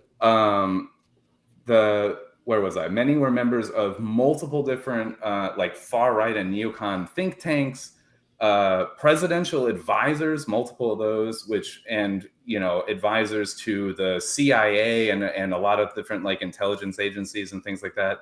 And of course, the Council on Foreign Relations. You got to have some fucking CFR members in here or whatever. Well, to be fair, if you were an absolute statist clown, who would you appoint to investigate 9/11? Probably all of those people. Yes, exactly. Yeah. It's like the Warren Commission. It's worse than the Warren Commission, actually. It's actually worse than the Warren obvious Commission. And more on the nose than the Warren Commission. Yeah, similar effect. Osama bin Laden was part of the committee. Yeah, he was on it. Yeah, exactly. Exactly. So that's crazy. Without getting into each person and all the different roles, those are some of the broad reaching things where why the committee itself was never going to solve anything, because the people that are there were there to protect their own interests and not actually uncover a damn thing. No, and again, I am not saying that we should trust everything the 9/11 committee report says. Right. My very modest claim was there is a lot of information in there that if 9/11 wasn't an inside job, would have to be mostly to completely fabricated. And there are so many other people that have gone through that report to investigate different things that it would be strange to me if no one ever figured out that they had made it up. I like that you say no one's figured it out, and we're fucking here talking about it with someone who has put this together, and there's many people that have figured this out. It's just not mainstream argument. This is one of my main things too. Is like this, No, but I'm not saying mainstream. This is what I was saying earlier, a bit later in the slides when I said, where is the bombshell evidence? It's like I've been listening to libertarian podcasts for years. So I listen to and have consumed the content of lots and lots of people that think the government sucks and we should get rid of it. It would be absolutely malpractice of them to have all neglected absolute bombshell evidence that the U.S. government had staged 9/11 if it were actually true. Mm-hmm. That's kind of my main point with that. It's like if the evidence is so good, how come all these libertarians have never made a bigger deal out of it? So with that is look, the government sucks at a lot of things. One thing it's good at is plausible deniability. There's a CIA manual. I can't remember which one it is right now. I've done like 3 shows on it where it gives like 10 rules about deception and How to Fuck the American People, Volume 1. But part of it is like when there's things that you're trying to hide, you need to put a bunch of different acceptable explanations out there that people basically they're talking about triggering confirmation bias. So people will go, that's it, and they'll run with that will prevent them from looking any further to kind of put points together that will tell the real truth. And they're not going to keep a lot of evidence around. Why would they do that? It's when you're in control of the evidence, you're in control of what continues to exist or not. So I'm totally with you on providing like bulletproof evidence. Like that's kind of how I approach things from like you're presenting it in a court of law, but also while maintaining the kind of the understanding that the people that you're trying to prove guilty by those standards are in control of what evidence you're allowed to ever discover, as well as the mechanisms of communication broadly. So I do think it's important to factor in those 20, 40-year-old declassified documents that show what they used to do and think that maybe they're still doing some of that stuff. And the 9/11 report, it's like there is a lot of information in there that's valuable, and most people either accept it kind of wholly or they dismiss it kind of wholly because they've never read it. And that's another way they prevent people from finding the details and nuances about things. With saying we put it out there is by just putting a bunch of stuff out there that they know people are never going to actually document read. That's half redacted and just be like, good luck sifting through the haystack. And and then like we talked about this the last time you were on this show, I think, or last time I saw you on the show, of like the concept of like sandwiching a lie between 2 truths kind of thing, and it just goes over so much smoother than if you just gain trust. Lie. Yeah, people want to fight their enemies. They trust you because they identify with you. They tell few truths, and they get you to a point where, okay, this is my person. I don't need to question shit. They'll do the research for me. Then they can lie to you all day. And then while we're on this too, like, is it Operation Mockingbird? Is that the CIA's thing where they were like infiltrating media and things like that back in the 60s or 70s or whatever? Okay. And then again, with like, it was at one point out in the open, like where they're like, yep, we were paying off journalists, like, and you think that got less, not more over the year? You know, like, this is my problem. Even nowadays, half the time you're watching people do, here's our special guest, former CIA head. It's like former. Every guest, it's crazy. Yeah, there is no ex-CIA, is that what they say, right? You turn on MSNBC and it's nothing but a bunch of like Lockheed Martin commercials. Right, and they're all promoting books and like, check out our website with new weapons and we're going to fight the UAPs. Pfizer and Lockheed Martin, thanks a lot. Yeah. Exactly. Well, at least they can't wait for the aliens to get here so they can just give them the vax. Oh, dude, I think that's going to be the next fucking 9/11. It's going to be some goddamn alien attack. They're going to wear a fucking mask and they're taking the Fauci's going to fuck them in the ass. The aliens come down here and they're not. You don't need a vax for that. You need a condom. It could honestly. Fauci doesn't wear the way we're going is like. We're going to have some UFO bullshit next or whatever, and it's going to be a whole thing. I agree with that. Yeah. So I'm trying to talk about 9/11 while anyone gives a shit before aliens are here. You know what I'm saying? Like, perfect. Actually, aliens come up on one of the next slides. So the next one? Whenever we get to the rock sliding thing or whatever. What's this one? Inside Job. Okay. Oh, sorry. Let me go back. Oh, this one we covered quite a bit. That's what actually. Fauci does cool. to aliens, an inside job. This one we covered quite a bit. The only thing I'll basically say, I just put together what you said. The only thing that I would basically say on this is I would expand on or challenge you to expand on the motivations for the U.S. to have an event like this beyond just simply, I say simply, it's not simple, but going to war. And I don't want to get too far into it because there's some layers to 9/11 that are weird even for me a little bit, and I definitely don't want to bring too much of that up because I feel like this is a fragile situation and I don't want to bring up bizarre shit like some crazy aunt would do, and scare you away. Like, basically, I'm trying to avoid that. But I think that there is more to it than just going to war. And we'll cover some of that and some of the more grounded elements of that. It involves money, but I'm interested to hear what you have to say about that because, in the famous words of Randolph Bourne, war is the health of the state. So if your other motivations are money or surveillance or fear, I think war accomplishes all of that. So I think wanting to go to war is a primary motivation that also accomplishes a lot of secondary motivations. Mass control. It accomplishes being able to control the public as much as possible because of the fear and dependency they feel. I'm not gonna expand on that too much. I like that at least as I'll call that level 1/2, and I won't get into level 3 yet. That's because it's perfect. It's weird. Okay, next slide. Show me the money. We'll get into this more later. I don't want to get too hung up on this because if I get in the weeds on that, we'll just be there for forever.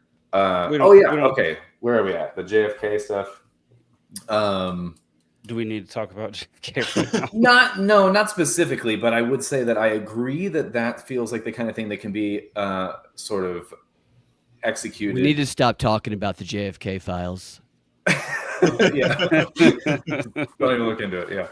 But I do think that could be executed with fewer manpower, fewer resources. And so I understand why that one is easier to swallow.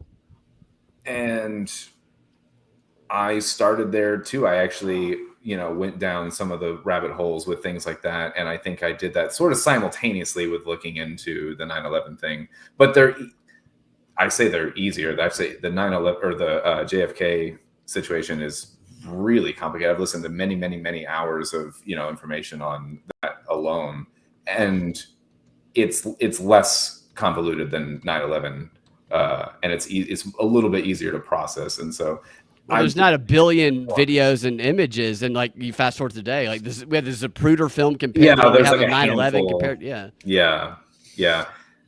Actually, it's funny. Oh, go ahead. The main reason that I'm, warm to the JFK having been assassinated by the CIA theory, it comes down to the motivation, where the motivation for the CIA to kill Kennedy seems a lot more compelling to me than some random guy named Lee Harvey Oswald. Yeah. Well, ultimately, they're similar, though. I could draw a lot of similarities between the two because ultimately they come down to power and control of finance and control, because he was wanting to inform the public of things that they didn't want him to know about. And he was talking about making some other kind of like the Greenback situation, which was another president that got fucking assassinated. Anytime someone's like, let's get off the fucking Federal Reserve and do our own money thing, they're like, no, So there's several things there that I think tie into this in terms of just keeping the status quo. And it's don't rock the boat. Don't fucking get, and if anything, we're going to tighten down more and have more control and more fear and don't enlighten these fucking people. And I don't want to get too far into JFK, but the JFK thing too. And this is, it's a sensitive subject today and rightfully so, but I was thinking about this yesterday, the public nature of the JFK thing. Is I think there's a little bit of similarity there to how public and just awful yesterday was with Charlie Kirk. Yeah, for sure. We talked a lot about Charlie Kirk. Not relating it to the show. JFK. Not relating it to JFK, but I am big sad, but that is me too. Point. It was awful. Yeah. I mean, I wasn't a fan of him, but I thought what happened is fucking terrible. Yeah. Yep. And speaking of JFK, I would bring up a small detail that's one of the reasons why I think that the CIA did not like him and wanted him out of the picture was when they pitched Operation Northwoods to him. And we've talked about this. I think Nick knows about Northwoods. And that was when they basically pitched to him. They're like, hey, we want to go to war with Cuba. Here's a couple of ways to do it. Another one was sinking one of our own ships. And there were several ways. But the Northwoods was about, flying a remote control flying a plane with a pre-recorded cabin, like, black box situation, kind of like a recording going on in there where it's like, oh my God, like Cuba's jets are coming out, and then blowing up the remote detonating the plane over the fucking Cuban airspace or whatever. And then being like, you shot down one of our planes, we're going to war. Can you imagine in the 60s? Can you imagine if JFK had greenlit it momentarily and the CIA had a bunch of their internal people act out this scene and actually do the voiceover simulation, and you found that tape later and it was a bunch of CIA agents trying to act? Terrible actor. You're terrible voiceover actors. You're way too far. You don't know what you're. So what's interesting about that is thinking is being if Jay is not knowing the person you're presenting it to is not going to go along with it. Yeah. Because that's the type of thing that you don't present if you're not certain. So when he goes, what the fuck? You're like, oh, fuck, we got to kill this guy. That's what I'm saying. I think that they thought he was playing ball for what a faggot. Doesn't want to kill a bunch of people on the stage. We got to get rid of this guy. I think JFK was put into power because he started playing ball with him. And then I think after a certain point decided, I don't need to play ball, and they were like, fuck you. And that's a whole other, again, this is getting more into the JFK weeds, but I do think that he started along that like staircase of like, following orders and playing ball, and then he at a certain point was like, his conscience got the best of him or whatever, and he was like, the more he learned about the presidency and the role and everything, and he some people think he wanted to inform the American people he wanted to abolish the CIA itself. I think like that was something. It's crazy. It's just like the thought process and the arrogance of these people. It's just like, well, what we want to do is we want to put bags over the head, and we want to smear peanut butter on their crotch, get video of a dog sucking their dick, and then release it publicly to shame them. And then he goes, "What the fuck? No." They go, "All right, you're dead." It's just like the wildest shit. Yeah. How can you not be with this? Yeah, we do this all the time. Yeah, this is just a Tuesday for us. Like, what are you talking about? Yeah. All right. Before we move on to the next slide, we have another guest coming on. Binkley, you've got another 30 minutes on the show, buddy. All right. I'm sorry I'm late. I'm sorry that I say stupid shit to derail you guys. It's all good. That you say your piece on the 9/11 stuff before you leave, man. Yeah. Alden's going to have plenty of time once all the guests have gone to say whatever needs to be said. So don't worry about that. Yeah, fuck him. He'll mute me. It's fine. Yeah. All right. Coming on the show is one of the stars and creators of the Cascade Effect is Mr. Kevin Leatherbarrow. Kevin. I love the Cascade Effect. That's great. Welcome back. What's up, buddy? How you doing? How are you? How you guys doing? Pretty good. As good as we can be talking about heavy stuff, Yeah, love your work of the Cascade Effect. I think you guys are doing awesome with that. Thanks. That just I wish I could have jumped in earlier. I was taking care of the baby and stuff because I just loved what I just jumped into. Is that a good excuse? I'm sorry. I mean, that was right. You sound like awesome. Zach right now. Yeah. So y'all, Kevin has a slightly different experience for most of us on 9/11 because he was actually in New York at the time. So Kevin, you are a producer and star of the Cascade Effect, which is on Peaceful Sea Network. And for those who don't know, can you just tell us a little bit about who you are and then go into your experience on that day? Oh gosh, I mean, who I am. Gosh, I've been everything under the sun. Well, the medical field is going to tie into this because I was a nurse for 10 years for pediatrics and geriatrics for a while, and got into education and teaching after that, and been doing that for about 20 years on my own business, and we're doing great on saving some kids' lives. That's about where we're at, and then we take up this thing where I become a lawyer. I know my mom always said, "Hey, wouldn't you be a lawyer?" We can't forget that I've also run for office here as a libertarian in Montana. Heck yeah. Nice. About 4 or 5 times, and we're gonna try to kick it again. I don't know. We'll see what happens. Yeah, we try. So that's kind of, I mean, this legal stuff and with Mike and the Cascade effect, it's been overwhelming. It's been a really cool ride. And Jake, you just too much. You're the one that sat right behind us and had to be at the meeting, and then pow. I mean, it was just awesome the way this thing took off. And I can't nobody wants to watch me talk for I can't thank you enough. No, from things that have happened, from laws that have been changed to lives that we've touched, that was you. I can't take credit. You guys are making a real impact and you're changing stuff, and I think that is Sure. I think that's awesome. Absolutely. So I've lived in Buffalo. I grew up somewhere just outside of Lancaster. It's called Lancaster, New York. My family is from Dunkirk towards Allegheny, for all those people who are listeners down there. I have a farm down there with family, and we do maple syrup and all kinds of stuff. Dad was a hard worker at Chevy. Mom was a teacher, and things were great because Lancaster was a small town. You could have your guns in your car and go hunting in the afternoon and put your tree stand up and head back, and maybe you make it for last period, maybe you don't. So not a bad life. Yeah. No, not at all.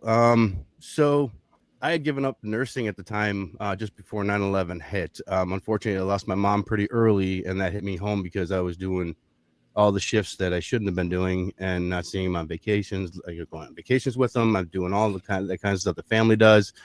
And then when she got really ill, I walked away from nursing. It was just too much, and I wanted to spend time with my family. So I was changing careers, and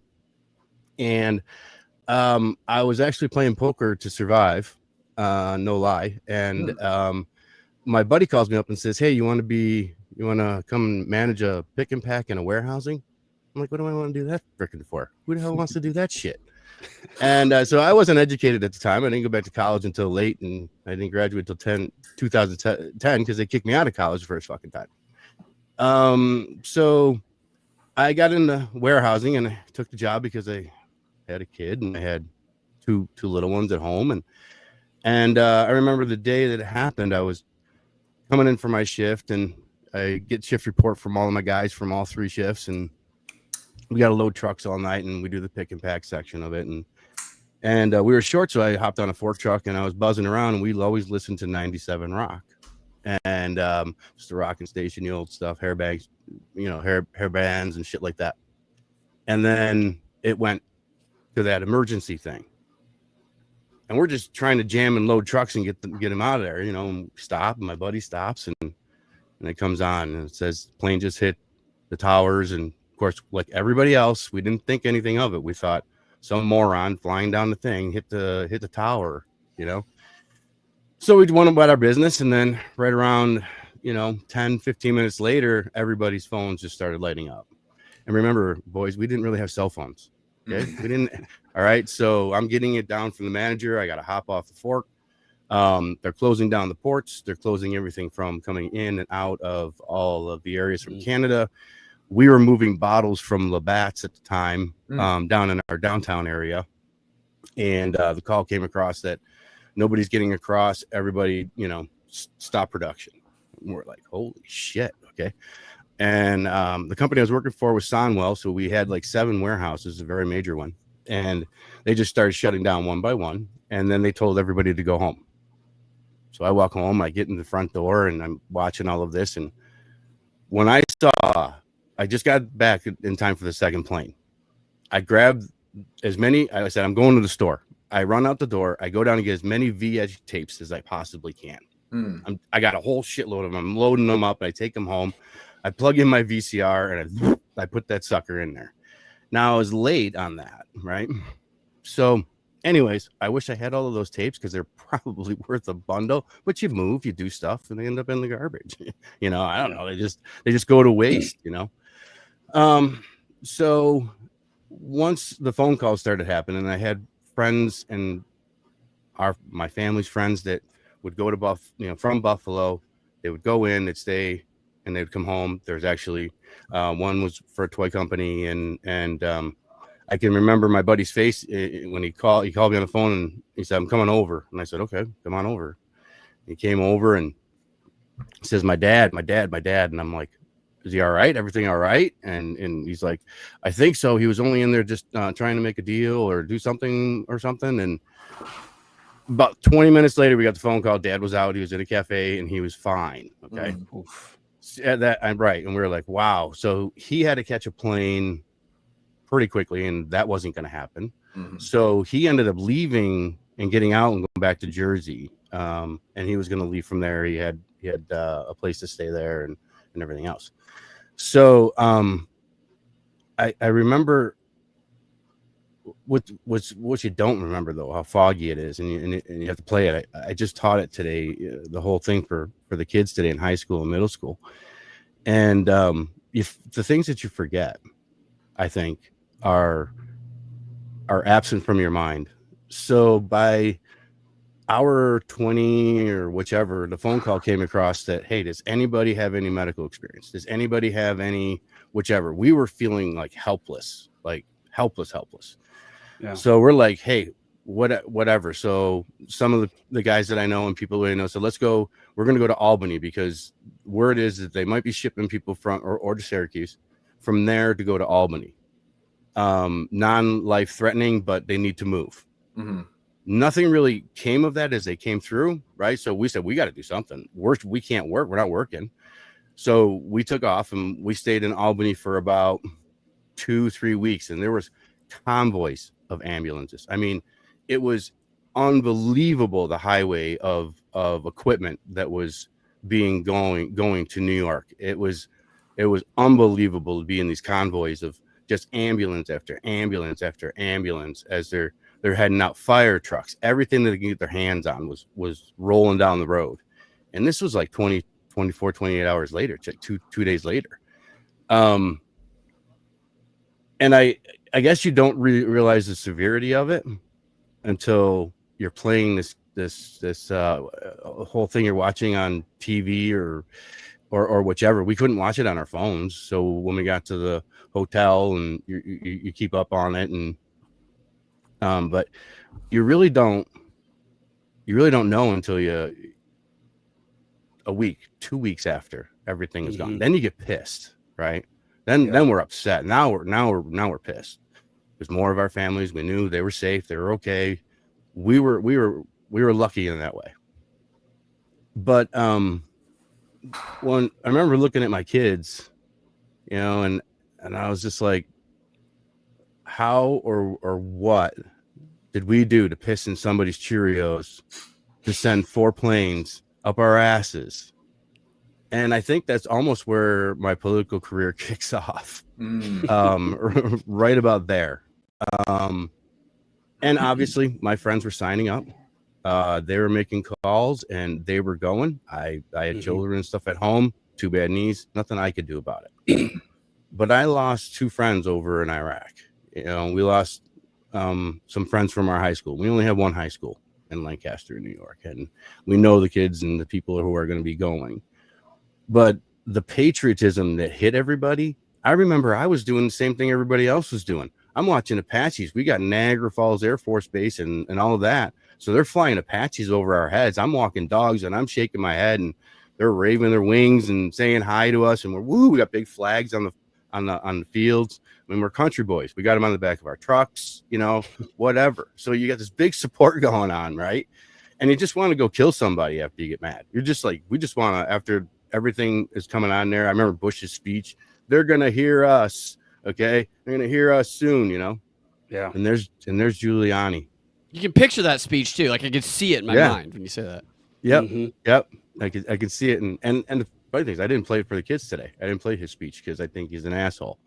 So I really don't want to play. I really don't want to push those types of propaganda.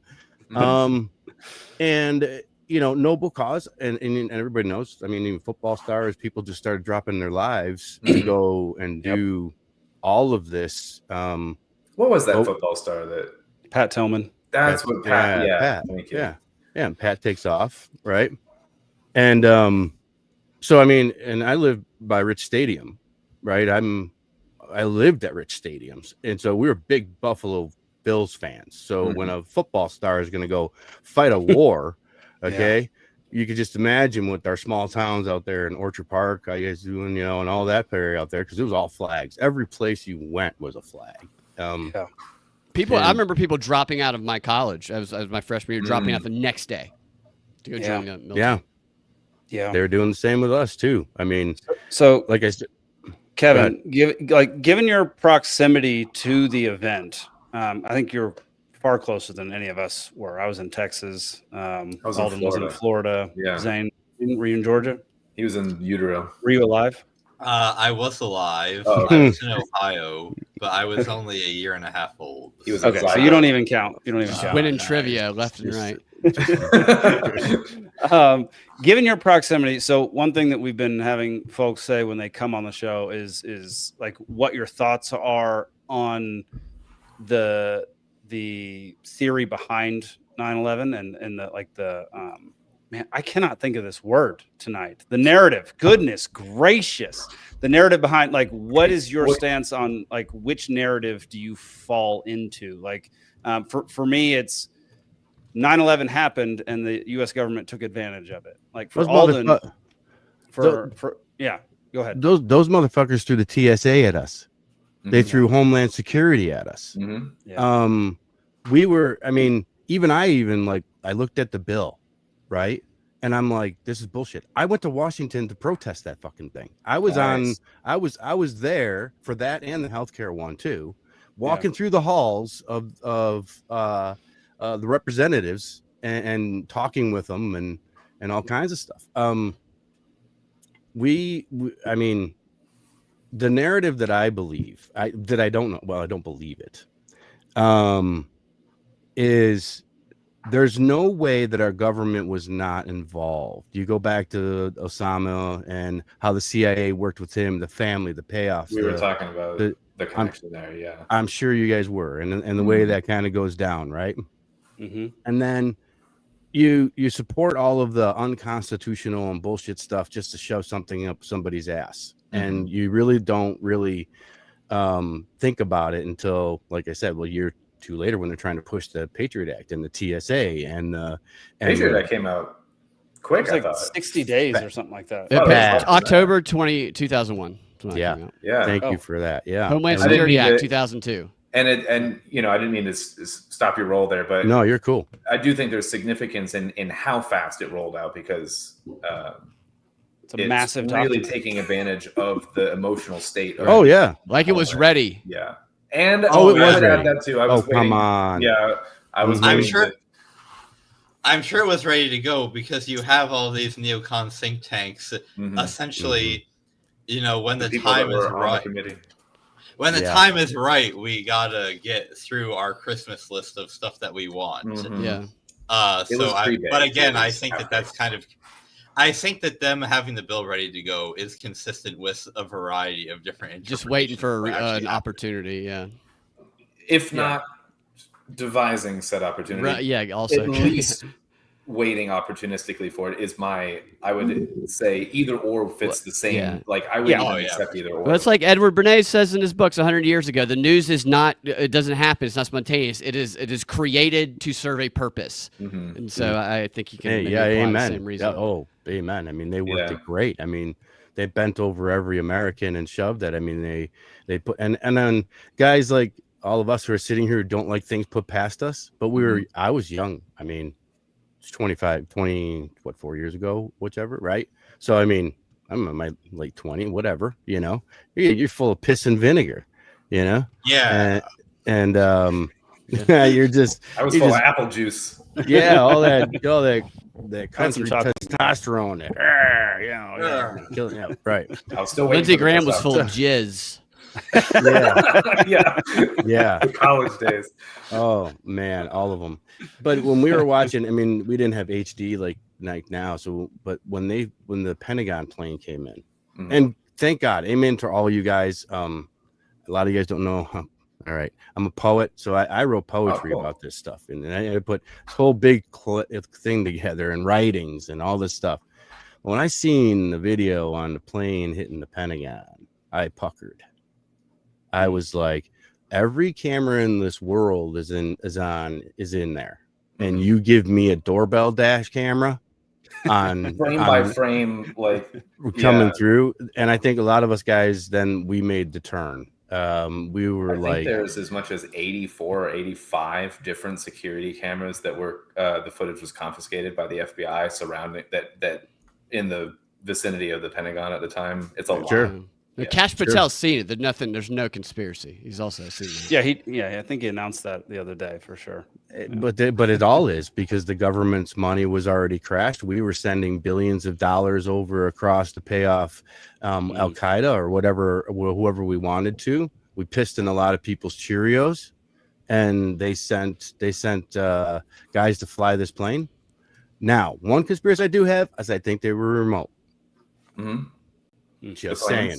Which, Jay, you guys just illustrated they were doing that in the 60s with Operation Northwood. I brought up Northwoods to say that the technology was proposed 40 years before, and it was they were confident enough in the technology then. I know they could have done at least that now. So if not, right.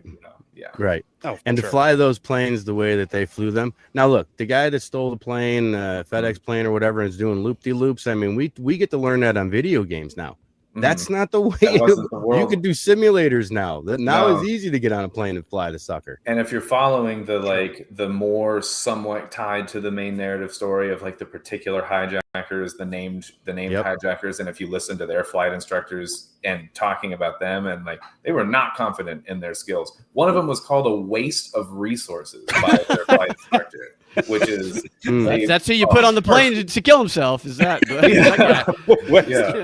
He's a waste. Not the kind of person that could execute maneuvers that were called nearly impossible, another quote, by actual pilots that were, when told the path, the supposed path that the plane took to hit the small little wall of the Pentagon that took out 5 light poles, as in it was that close to the ground.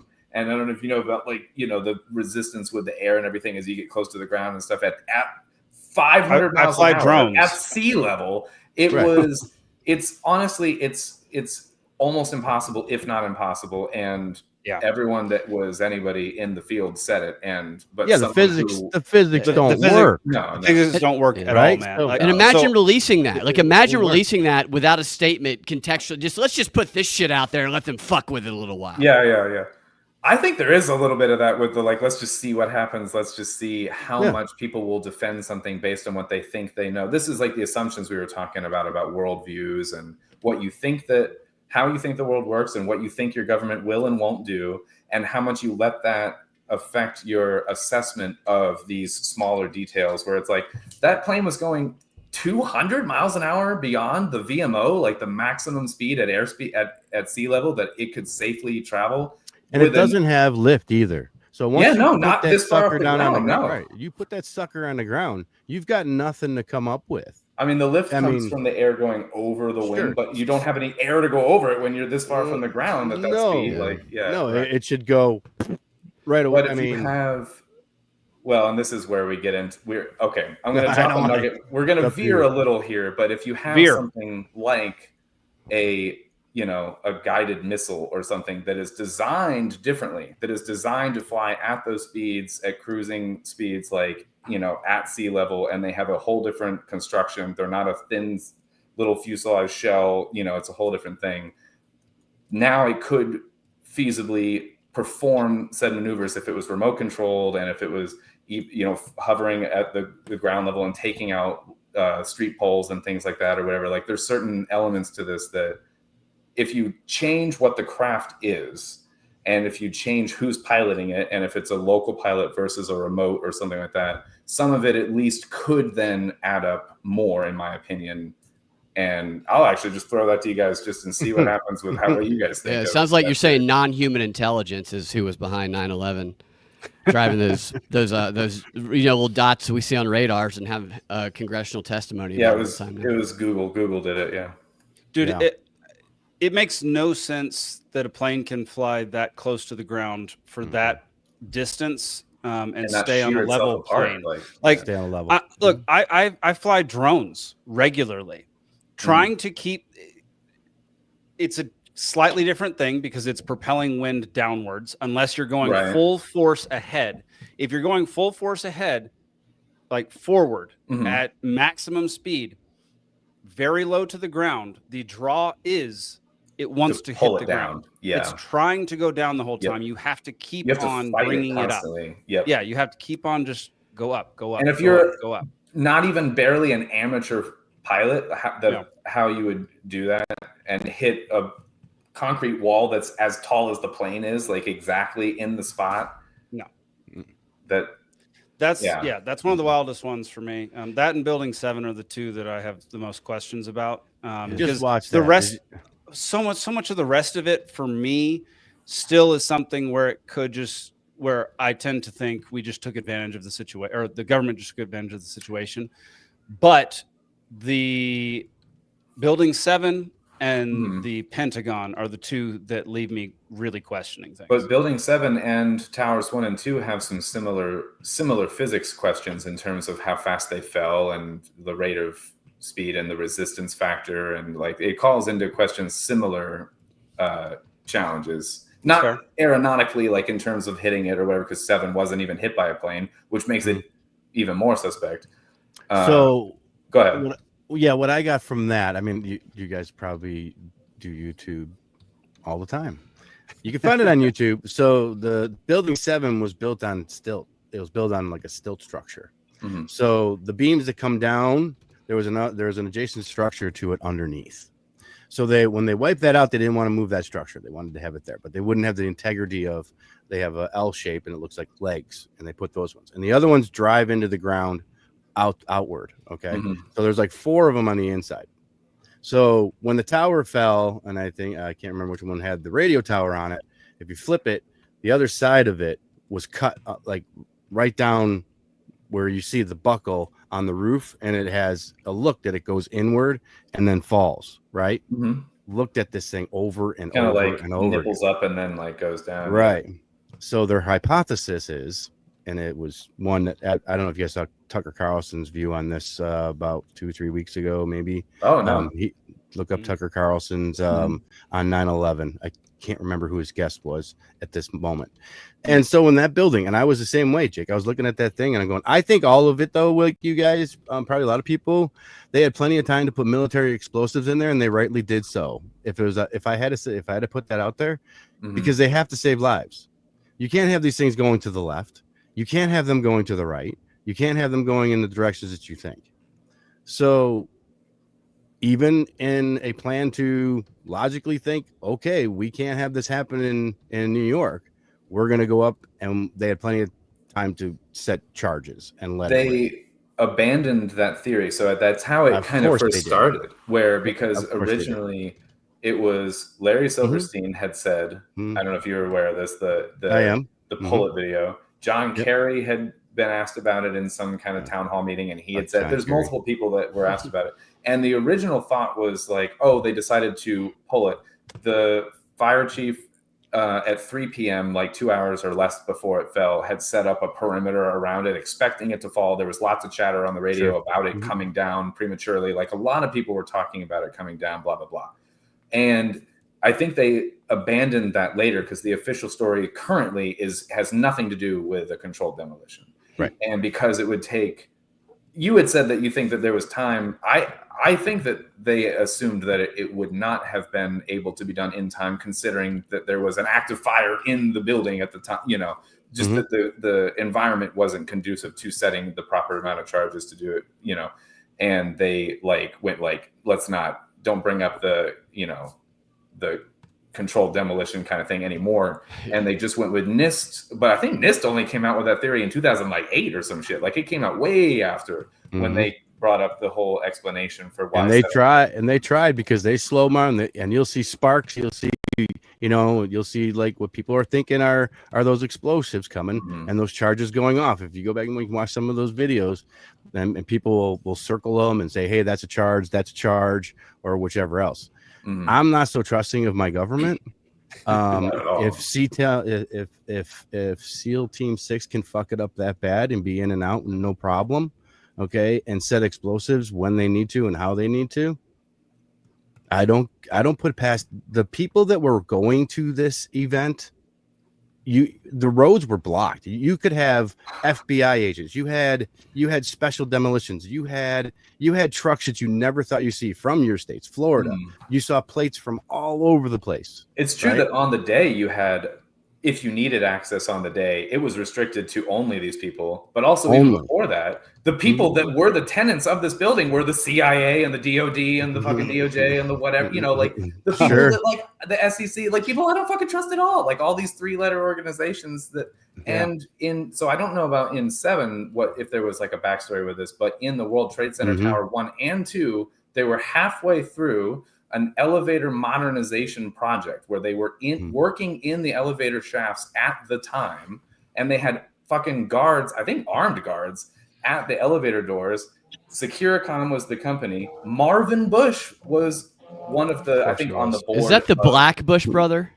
What? I don't know about that. No, what? I'm not aware of this, but no, me either. The younger brother that was on the board of Securicom, so you have a tie then to the current administration or whatever. Anyway, it's a whole thing. So Binkley has to check out of here in about 2 or 3 minutes. So Binkley, what are your thoughts on things that Alden just said, or Building 7? Or just hit us with whatever you want. Man. No, I think the challenge with all of this is that it's too nuanced and too detailed and beyond the understanding of I don't understand a lot of those things. I don't have a knowledge of the burn patterns and the building and all that. And I think people just don't have time and energy. And I think that when something gets beyond their understanding and that complex, it can be easy for them to just say, nah, and just accept the explanation that's fed to them because that's the most convenient. The path of least resistance.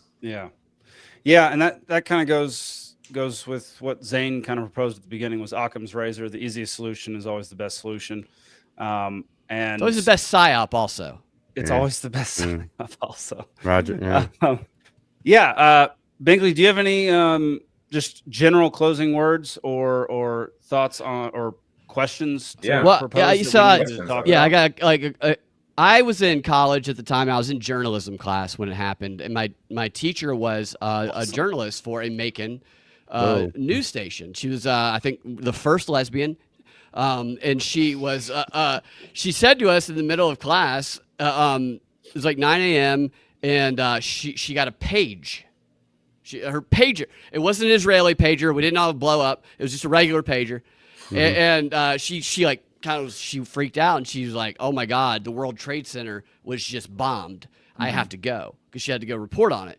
And so that was the original explanation that her working in a news station got, is that the building was bombed. And then that got me thinking about like the technology back then. That this was like, apparently, I don't remember this. I didn't know this was going on at the time, but this was apparently during a period of transferring technology to the digital technology that now dominates us today, from like analog to digital. And this kind of is like right when that was going on. This is why 9/11 is considered the most photographed like event in history, because these were the first digital cameras that came out. And the pagers, there's some documents that have a bunch of pages that were sent from people who were supposedly on the planes, and the story around it is that it's shocking in a couple ways, because it's like the first time in history that people have ever given through pagers and through the first cell phones,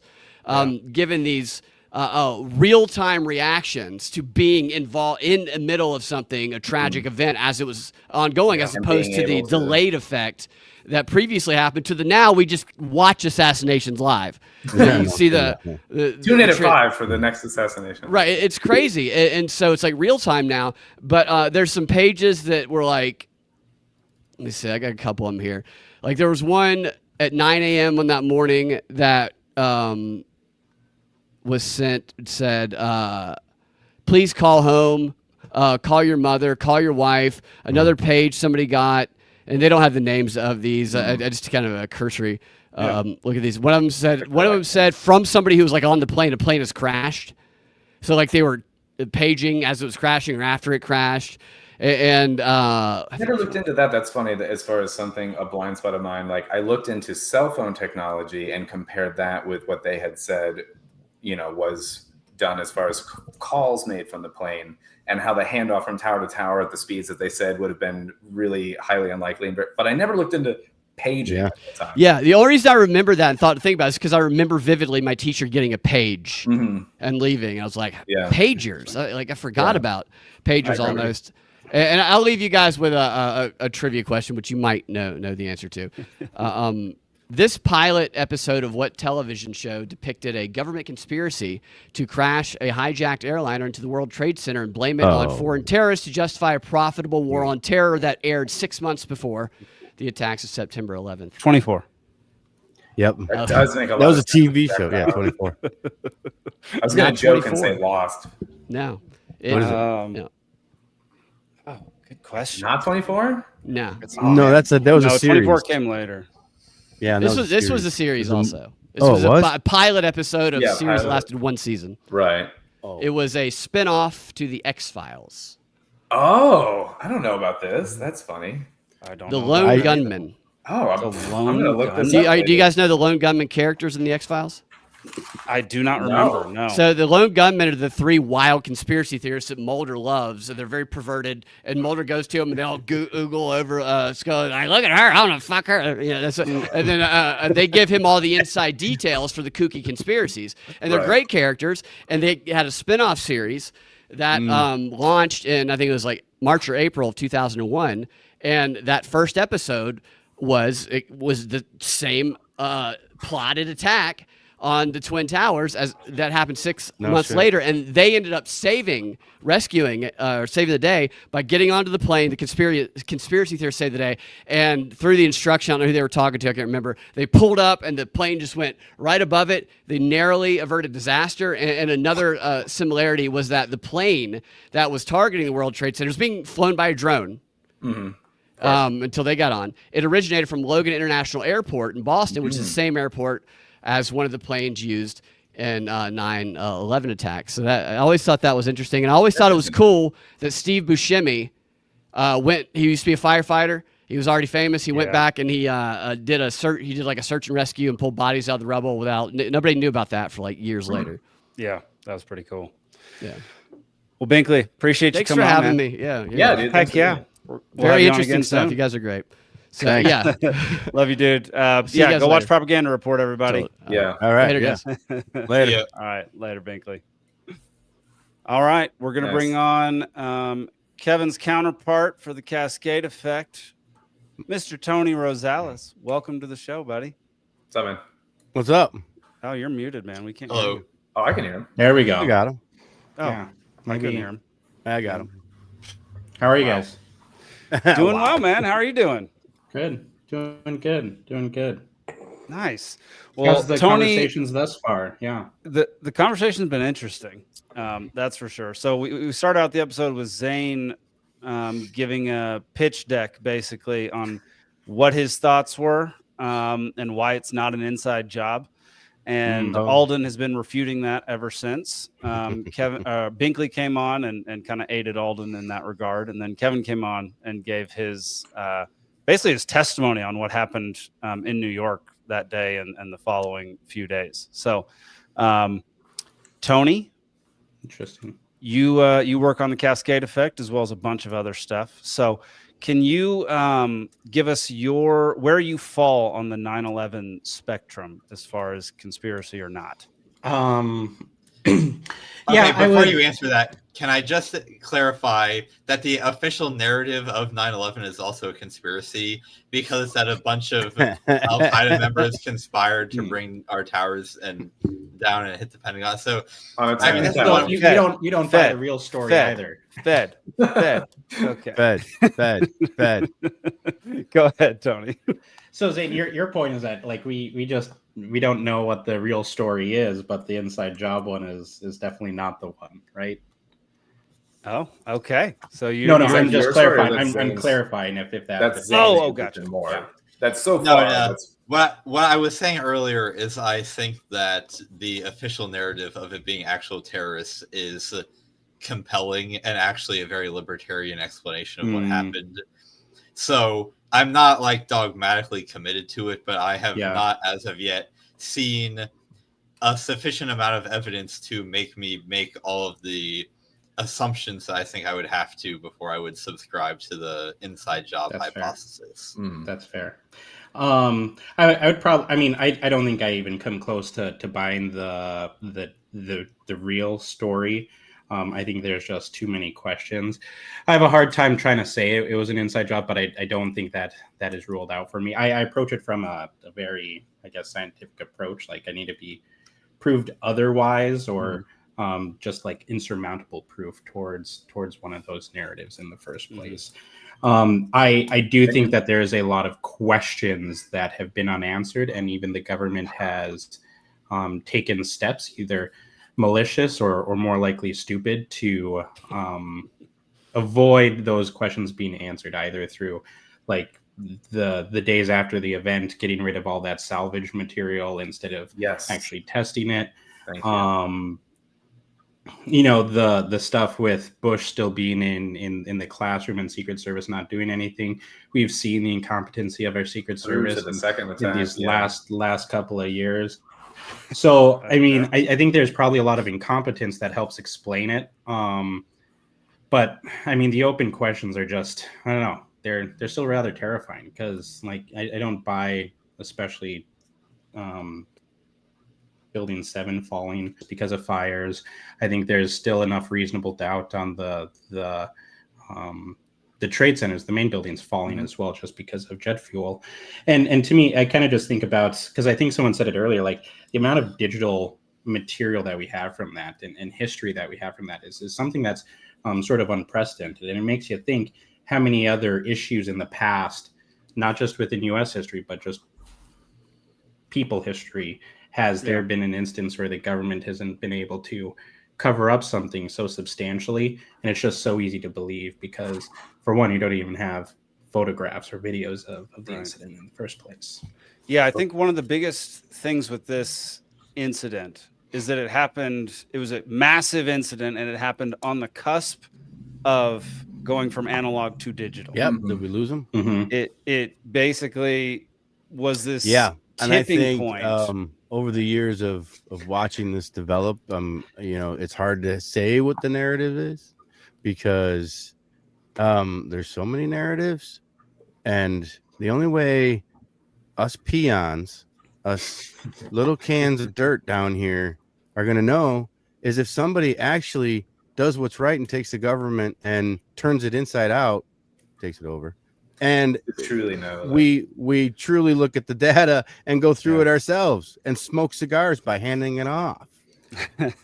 There's something that Brad had said that then Tony had kind of touched on too, being at the cusp of the digital age, and it being like, it's been called like the most photographed or the most documented event. I want to push back on that a little bit, because I don't think it was the most photographed. A fucking football game is more photographed than 9/11. It was the most broadcast event in human history.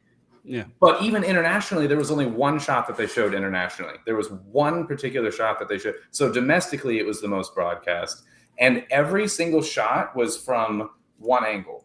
There was never another, like, and by shot I mean live shot, not a photograph sent in, because then there was amateur photographs that were sent in to the news companies. Every single one of the quote unquote amateur photographs were from someone who was either in news media or in a visual effects fucking arts under the employee or schooling of whatever. Like, they were able to have some access to the ability to do like animation, CGI, visual effects, blah, blah, blah. Like, it was not the most amateur send in. And I would add a third detail before I got to run and pee, and I'll let you guys argue about this.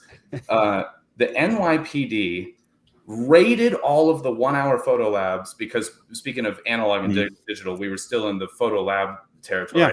I worked in a photo lab, by the way, back around this time. But Editing photos from 9/11. Yeah. Okay. And actually, no, it was very weird. It was the amount of weird photographs I got from people in that job. I don't even want to talk about it, but 9/11 is less weird than that job. But the photo labs were raided by the NYPD, and they took all of the goddamn photos that were there in case someone took pictures of it from other angles. And they, of course, said it was for national security and blah, blah, blah, but they stole everyone's fucking photos. And so the images that we are seeing we are allowed to see. They're curated and they're by people that are in media and in the VisFX fields. Before you go take a leak, hang on. Before you go take a leak, were any of these photos analyzed by professionals in like the animation or graphic design, or anybody who had like I'm talking forensic analysis, like were these photos I don't think it was part of, say, like the 9/11 commission report. They didn't hire anyone to do this. So it was only, if it would be like on this level. It'd be like people like that are doing it themselves, but it was not on an official government level. It was no one, because the government is who is trying to say that this is it. Like, so no, not on a quote unquote official level. Okay. All right. I'll let Zane respond to it. Alden, go take a leak, man. Fill me in when I get back. I gotta be 2 hours and 40 minutes. Zane, it looks like you had something to say to that. Oh, it did. It did. I mean, it's not like it. As I said at the top of the show, it's not like I'm going to have anything really insightful, like penetrating analysis of any of the individual facts that are going to be presented here, because I haven't really looked into it. But that being said, I don't think that's shocking that the only people that would have had cameras turned on the World Trade Centers in 2001 are people that worked in media or in visual effects, because those are just the people that had cameras at that time. So I don't mind that argument. That's an interesting point to make. Kevin, what were you about to say, buddy? Well, I think they threw us a bone when who said that it was one of the most photographed. I think I know what you mean by legitimately roll the freaking thing, put the fucking cube on top, and send it, right? That's what I remember. But then they came out with the nice ones, and then you can carry those around. Yeah.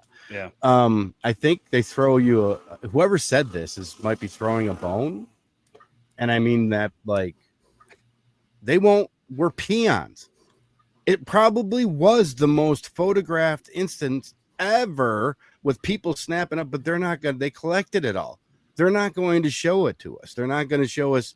Maybe they even have pictures of the cameras that were inside the buildings.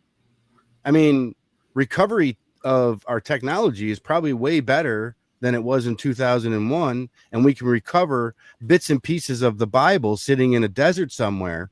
And you're telling me that I can't put together the film that's in these buildings, and you can say, it all burned to the ground. It went 26 floors and it fell on top. A guy fell from like the 20-some floor or whichever in those tubes you're talking about for the elevators and survived. Yeah. I mean, we got to think outside the box that our government, whatever that was, and now we see, like, I think somebody said here, we see it shot live on TV, right? What's happening. But I think the forensics is there. I think the technology that we have today is there. The cameras we all had store cameras, building cameras, if you're important in whatever tower that was. Yeah. I think somebody's got a lot more pictures and a lot more stuff, and it came from inside those buildings. Yeah. I mean, you're probably right about that. Like, I find it hard to believe that so the mere fact that they took things away from the site and incinerated it or destroyed it or got rid of it leads me, like, I find it hard to come to any other conclusion than they were trying to hide something. What that something is, I don't know. But if you're doing an investigation, the first thing you do is not destroy evidence. Like, they destroyed evidence within days. I mean, they were destroying evidence within days. And that leads me to believe that something else was going on. What that was, I don't know. But it's very strange that they would cart things away from the World Trade Center wreckage and destroy it and get rid of it.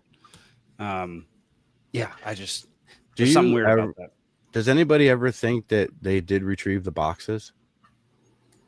Well, on the planes? Yeah. Yes. I think they did, because I think that's how, especially that one that ended up the folks audio on the plane ended up taking it back over and then just crashing it. Yeah, but I thought most of those were just calls coming in from. Well, United 93, they found the box. I'm pretty sure they did. I'm pretty sure United 93. I can't remember. I mean, everything goes by. Alden, you're muted, buddy. I muted you while you're gone. Alden, did they find the boxes for any of the 3 other planes? They found one of 2 of the boxes for Flight 93. They found there's 2 boxes on each plane. There's like the cabin box and then the fuselage box or whatever. They found 2 total. They found the Pentagon one, and I forget which one, and then they found I think the cabin one for 93. And here's the weird thing about that. They never found any of the other ones. So there's 6 that are unaccounted for. And the serial numbers were never released for the 2 that were found. And the last 3 minutes of the Flight 93 box was either missing or not released. And they won't say why. And the serial number not being released is really weird. It's like now you can't prove that it was on actually the plane that they say it was on, like the fingerprint is missing kind of a thing. So it technically could have been from anywhere. It doesn't necessarily now have to be attached to the plane. And this goes back to the Northwoods thing with the pre-recording theory and things like that, and just opens up a whole can of worms in terms of possibilities because they won't give us the information. And so some of this is lack of evidence that is now opening up things. But there's that time, many, many, many questions that I have. And why not just give the serial number? Every other fucking plane crash, they find both and they give the serial numbers. Like, yeah, and how we got here is that I kind of threw the proposal of there's video cameras and equipment that was recording. The buildings got pushed 26 buildings. A guy with, he was on like the 20-some floor. He survived. Where are all the tapes? The tapes of the recordings, because we all know that those were probably VH. I know we probably didn't have too much digital cameras going on back then. But my point is we could pick Bible passages out of the desert and put them together forensically and we don't have any of that material that was in those buildings at all. And or funny how selectively something will come up like 9 years later and they'll release like one thing and it'll be something that does confirm the main narrative or something, but it'll be like this, like, oh, this person never turned in their footage or whatever, but it'll be like that's happened like 1 or 2 times over the years, but it's only ones that support the main narrative and never anything adjacent or otherwise. So and I think we saw something like that during like those couple of days, because like I went back and watched Loose Change, because that was really what kind of got me into the controversy of all of this. And one of the things that they pointed out was like the security camera by the Pentagon. They originally just had a couple of pictures at that point, still frames. But then like a couple of weeks later, a couple of days later, they ended up having more of a full video footage of that incident.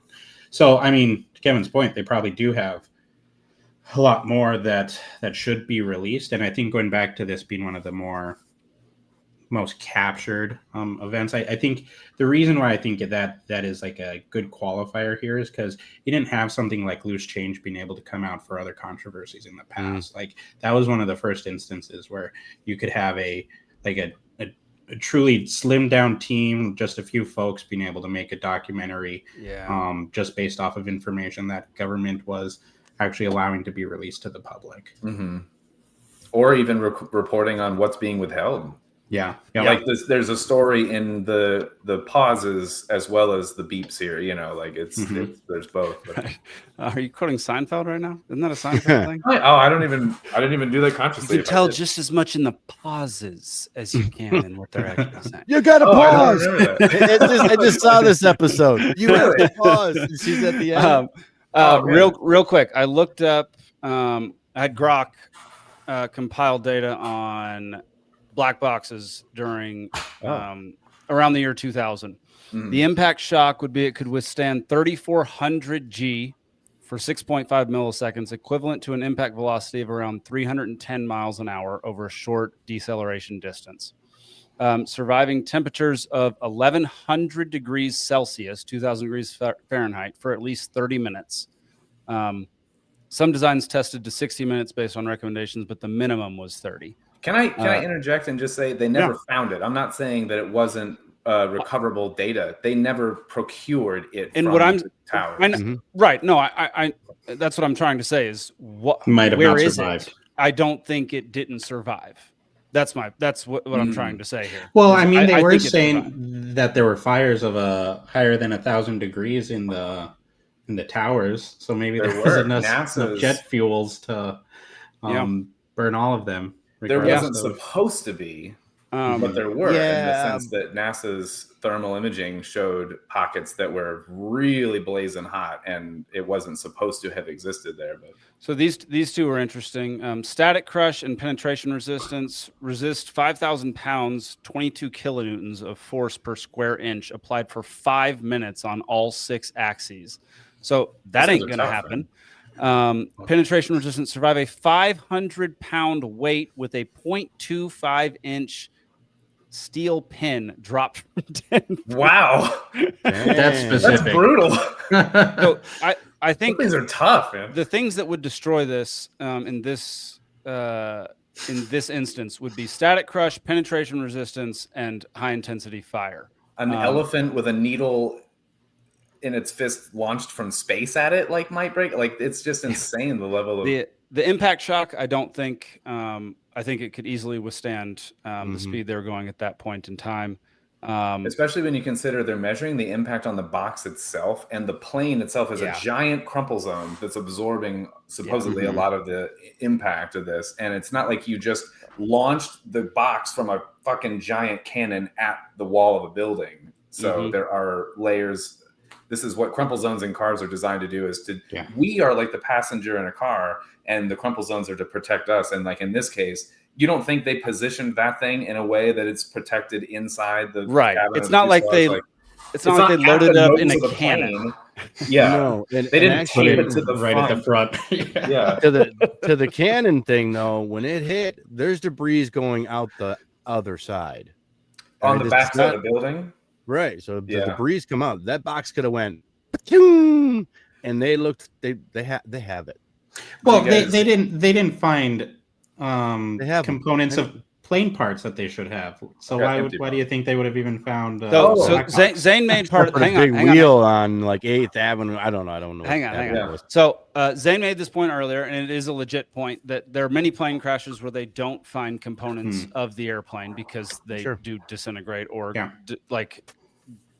get decimated to the point of unrecognizability. But Alden, I think you have an argument against this. I was gonna say when it's like the reference people make with this is like I think it's the one in the Himalayas where it's very hard to access, where it's like the pieces are there, they're just strewn about the fucking mountainside in a way that's hard to recover. And but when it's in a field in Pennsylvania in a flat ground, and that's a weird thing that they found another pocket of stuff miles away and stuff, and it's just bizarre. But in terms of New York, in the buildings like Towers 1 and 2, they found an engine under scaffolding, and the engine was this big. Like, that is not a 757 engine. And then there was a photo of it where the FBI submitted it. They're like, look at this is evidence. And it's an engine from a much, much smaller plane. It doesn't make any sense why it would be there. I Just never being even stored heard in that the trade hypothesis. center. I've never heard that before. Yeah, I never heard about I have the image if I can find it in time here. You guys talk amongst yourselves, and I'll give you the image of this. Yeah. Thing. So Kevin, you've got Tony. You're welcome to stay on through trivia. Just FYI. Oh, yeah. Kevin, sorry, we don't have 5 spots for trivia, so you're going to be booted. I'm not off good here. at trivia anyway. Perfect. Oh, dude, you should Okay, take good. my spot. I'm So- terrible at trivia. So you're going to be off here in 4 minutes. So I'm give good. us similar to what Brad did, similar to what Binkley did. Like, do you have thoughts or questions you want us to tackle over the next couple hours, or do you have Thoughts on anything that we've just talked about that we haven't addressed yet? I think the focus is on the forensics, and we have the technology of the modern day solve how we figure out how to read the scripture. How do we read the script? If we can find that answer, I think everything falls into place. But that's going to take some serious whistleblowers. That's going to take some serious understanding and a total turnaround for this country to be upside down. We just learned about JFK. We just learned about whatever's going on. Everybody knew it. So they just let it keep going. Right? Because we're too much of children to get it non-redacted. And they're not going to let us see underneath the black lines what the truth was and what that means. A couple of whistleblowers, not maybe to the level that you're speaking of, where it was like I was in the command center and I got orders from Dick Cheney, that level of whistleblower. But there was whistleblowers that were popping up in areas like the EPA that were like, whoa, we're not going by protocol. And I was given this order to do this, and that doesn't feel right. And we were diluting samples by 26 times and saying the air was clean when it wasn't. And then they got fired and fucking whatever, that was Kate Jenkins, I think, or something. And then she got sued and got reinstated, but they tried to remove her.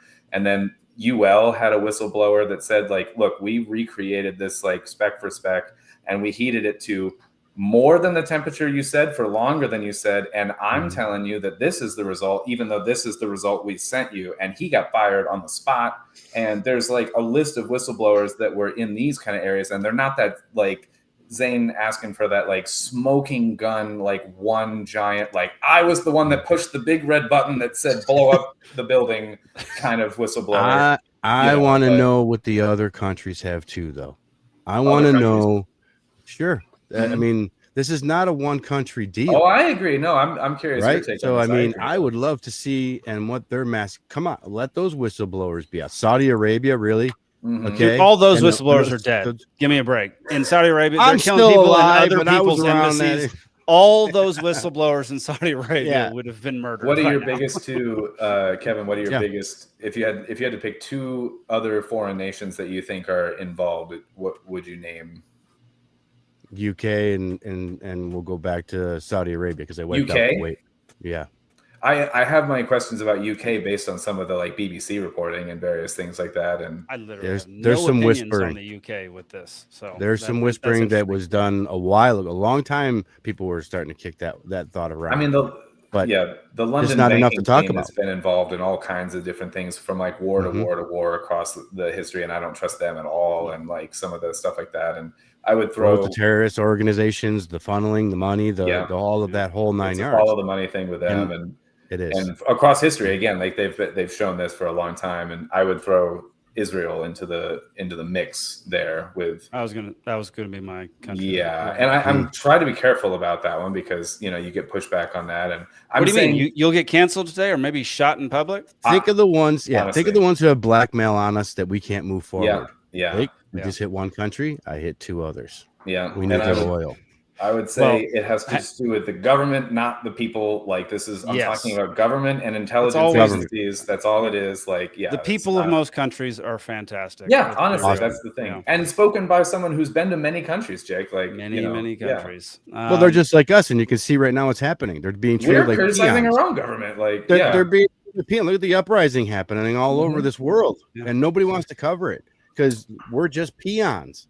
We are just the little ants for them and march in their little lines. That's how they see us, I think. Yep. And we'll have to see from there. Yep. All right. Well, Kevin, I appreciate you coming on, man. Yeah, man. Feel free to join in with the audience for trivia and help them out. Might. Yeah, right. Yeah. I'm faster at typing now because of your show on trivia. There you go. All right, man. Well, yeah, Kevin, thank you, buddy. Thanks, we'll talk to you later, man. All right, we'll see you. All right, y'all. Coming on the show, he's been on the show before. His podcast is The Homeless Conservative, is Mr. Blake Fischer. Blake, welcome back to the show, man. Hey, thanks for having me back. Heck yeah. Hello. How you doing? I'm doing great. How about y'all? I'm genuinely curious about your take or your position on the craziness that we've been talking about tonight. Oh, But Blake, before you Yeah. do that, can Yeah. you just tell folks who you are, Yep. about your show, and Pardon me for then launching right then into we'll it. launch into that's that. fine. We can do that. Yeah. And then we're going to forget go straight into trivia before we get to more. How neurodivergent of me. I'm sorry. No, Who me are too. you, and I'm in the why same are boat. you? I'm so ADHD, I forget to introduce myself on my own Dude. show and promote myself. So You're yeah, in good company. There's a reason why I liked you. Yeah. My name's Blake. I have a show called The Homeless Conservative, show / YouTube channel kind of thing. And as you can probably guess by the title, I don't feel particularly at home in today's Republican Party because of all the reasons I'm sure you can guess. And so I started this podcast, and it's been, lonely because most people just kind of want to hear what they want to hear, and they want to hear their little echo chamber, and they don't want to hear. I think the people that we elect work for us, and I think we should be critical of all of them regardless of party, whether they're on my team or the other team. It's silly that we even think of them as teams, and most people are just not willing to do that, and I'm gonna call out whoever is in charge if I think what they're doing is not good for the country. Preach. I love it. Seems easy, right? But it sounds good on paper, and then you go to do this in the world and you get a lot of fucking flack for it. Yeah, Like, people are just like, I don't really want to hear that. That's what you said, like lonely. The word lonely really stuck out to me because I feel like we're going back to when I was like in middle school when this started, and this was like kind of set me off on a journey of just like, hey, I'm just asking questions, and I'm getting really shit on for just asking what I think are good questions. And I would say that's one of the main words that I would use to apply to this particular like campaign of mine to understand more what's going on. Is very lonely. And I think there are a lot of types of people that will succumb to the effects of loneliness and will join a popular clan and will not stick out the discomfort necessarily of the lonely battle that is sometimes going against the grain. And so in your own way, I see you and I really appreciate you, man. And I think that just speaks a lot of truth to what we were already kind of talking about. Well, thanks. I appreciate it. Heck yeah.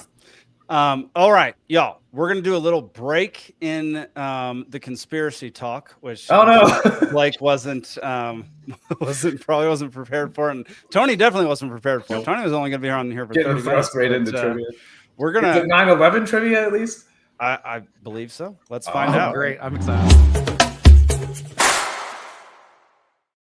If I don't win this one, then I just give up, man. Like I out everything that you've ever told me about anything. But I didn't come up with the questions. You know what I'm saying? But don't care if I did. Don't care. You're the so-called expert on the topic. So. I drew up a couple of like funny. Well, I'm gonna say funny bonus jokey would-be trivia questions for you guys if we get to it, but. The emojis are killing Blake, me I right forgot now. to tell you about trivia. Do you have like a sheet of paper and a pencil or pen or anything? Around? I can get one quite quick. Okay, yeah, just get one real quick. Give me 1 second. You can then I'll go over the rules. Go ahead, Zane. All right, everyone. Welcome to another week of Libations Trivia. It is the 9/11 edition of trivia. And I have some storytelling for you here for your enjoyment. I'm scared. As usual, we have trivia in 3 rounds. Round 1 is 8 questions, 1 point each. Round 2 is 6 questions, 2 points each. Round 3 is 4 questions, 3 points each. Tonight's categories. Round 1, towers. Round 2, planes. Round 3, Muslims and George W. Bush. Perfect. Muslims and George Bush? What an interesting... It's going to be some... I predict I have a total of 2 points at the end of this. Based on the categories alone. All right. I'm excited. I know. Yeah, I'm going to fail miserably, so this is going to be great. Round 1, towers. Question 1. In a 1972 review for the New York Times, editor Glenn Collins wrote of the newly constructed World Trade Center, "From a distance, the sight of those 2 mammoth aluminum-faced slabs is annoyingly familiar. I didn't realize what they reminded me of, however, until I opened a box of what office supply?"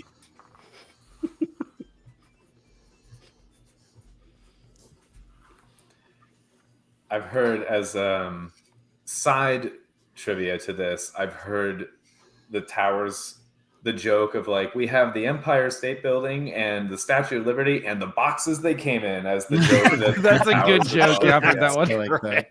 That's what I thought this was going toward at first with that, but Go ahead, Zane.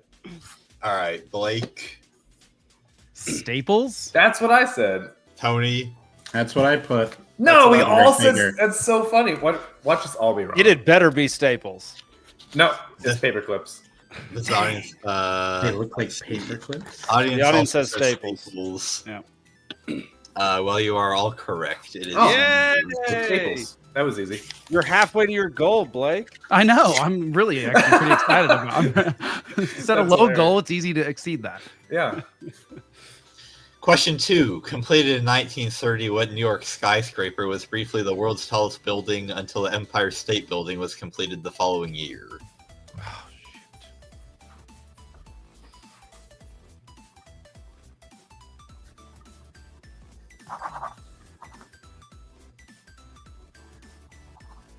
5 seconds. 2 seconds. Blake, Chrysler. Tony, Oh, I don't know. Sears Tower, but I think that's Chicago. That's That is- Chicago, yeah. Chrysler. Alden says Chrysler, Jake, There you go. The white That's- building. nothing. Audience doesn't have anything, but it is the Chrysler building. Nice. Okay, I've hit my goal. I feel a lot better about myself now. Yeah, you should feel great now. I think it's more than I got last time. So I've never been to Just New York, cruise. but I've seen movies, you know. That's where I'm getting my intel on these buildings. I could not remember. Question 3. Now officially known as the Comcast Building, the nickname for what skyscraper gave its name to an NBC sitcom that ran from 2006 to 2013? Oh yeah. I know Jake got this. Yeah, I'm bummed you were so specific because now I know Alden got it. Yeah. I was gonna get there. Shut up. I need all the help I can get on these things. Go ahead, Zane. Blake, 30 Rockefeller. Yeah, Or it was 30 Rock. I nothing. Love that It show. was 30 Rock. Yeah. I put 30 Rock, not Rockefeller Plaza or whatever, but Dude, yeah. that show is so stinking funny. It's Also- so good. If you go to New York, unpopular opinion, going to the top of 30 Rock is better than the Empire State Building because you Interesting. can see the Empire State Building, the Chrysler Building from it. Oh, Generally less crowded. It's got a glass platform, so you don't have the cage in front of you like Oh. You Empire had State me at Building. less crowded, man. Like I'm there. Yeah. No, we were there like in October at like 10 p.m. at night and had to have the security guard take a picture of us because there was no one else on the top. That's of the building. So awesome. anyway, it's a good Wow. tourist tip if you go to New York. I Well, went to Sears Tower and did the glass thing and almost Oh. pooped on the glass That is- because I was so scared. But Yeah. I've got a Blake- picture of my wife death grip on my arm. Oh, that we didn't dude, realize yeah. that she was death grip, and like someone zoomed in on it and sent it to her. Like, look at your like gripping you. I'm never more a bitch than when it comes to many stories of scary heights. Like, whew, man, it makes me dizzy just remembering it. yeah, that's fair. Go ahead. Especially if Zane. it's windy. Oh my god, Yeah, you feel the building? seriously. Man, You can feel get it. out of here. Yeah. Seriously. Oh, thank you. Especially question since 4. planes hitting the building. My god. Completed in 2003, the City of London skyscraper pictured here is nicknamed for its resemblance to what specific vegetable? I don't know what vegetables you're eating. Looks like a butt plug. That's a pretty gay. I didn't know that was a vegetable, but I guess I Only don't one. believe it is. it's eaten by a certain orifice, I guess. I mean, god damn it. I don't know. I thought this was supposed to be about 9/11, Zane. Time's up. Towers. All right, Blake, I mean, I wanted to say egg, but it's not an egg. Egg's not a vegetable, so I got nothing. Tony, I mean, I did eggplant. I almost said Alden. that, and then I went squash. I didn't know if you wanted more specific than squash. I did eggplant. The audience says asparagus. What? well, this would be the Vegetable is- gherkin. Gherkin, Gherkin? The tiniest like- of pickles? That's I don't the even know what a stupidest thing I've gherkin ever is. heard. Specifically a gherkin, or is that like different than a cucumber? The That gherkin is, was the third It's a one. small guessed. pickle. That is the dumbest thing I've ever heard. That Well, is the it's very most British British thing I've ever heard. Yeah, it's very Yeah. British. Yeah, synonymously, yeah. Yeah, unfortunately, the audience doesn't get that one because the first one was asparagus. So, Yeah, the second one Oh, was I forgot- parsnip.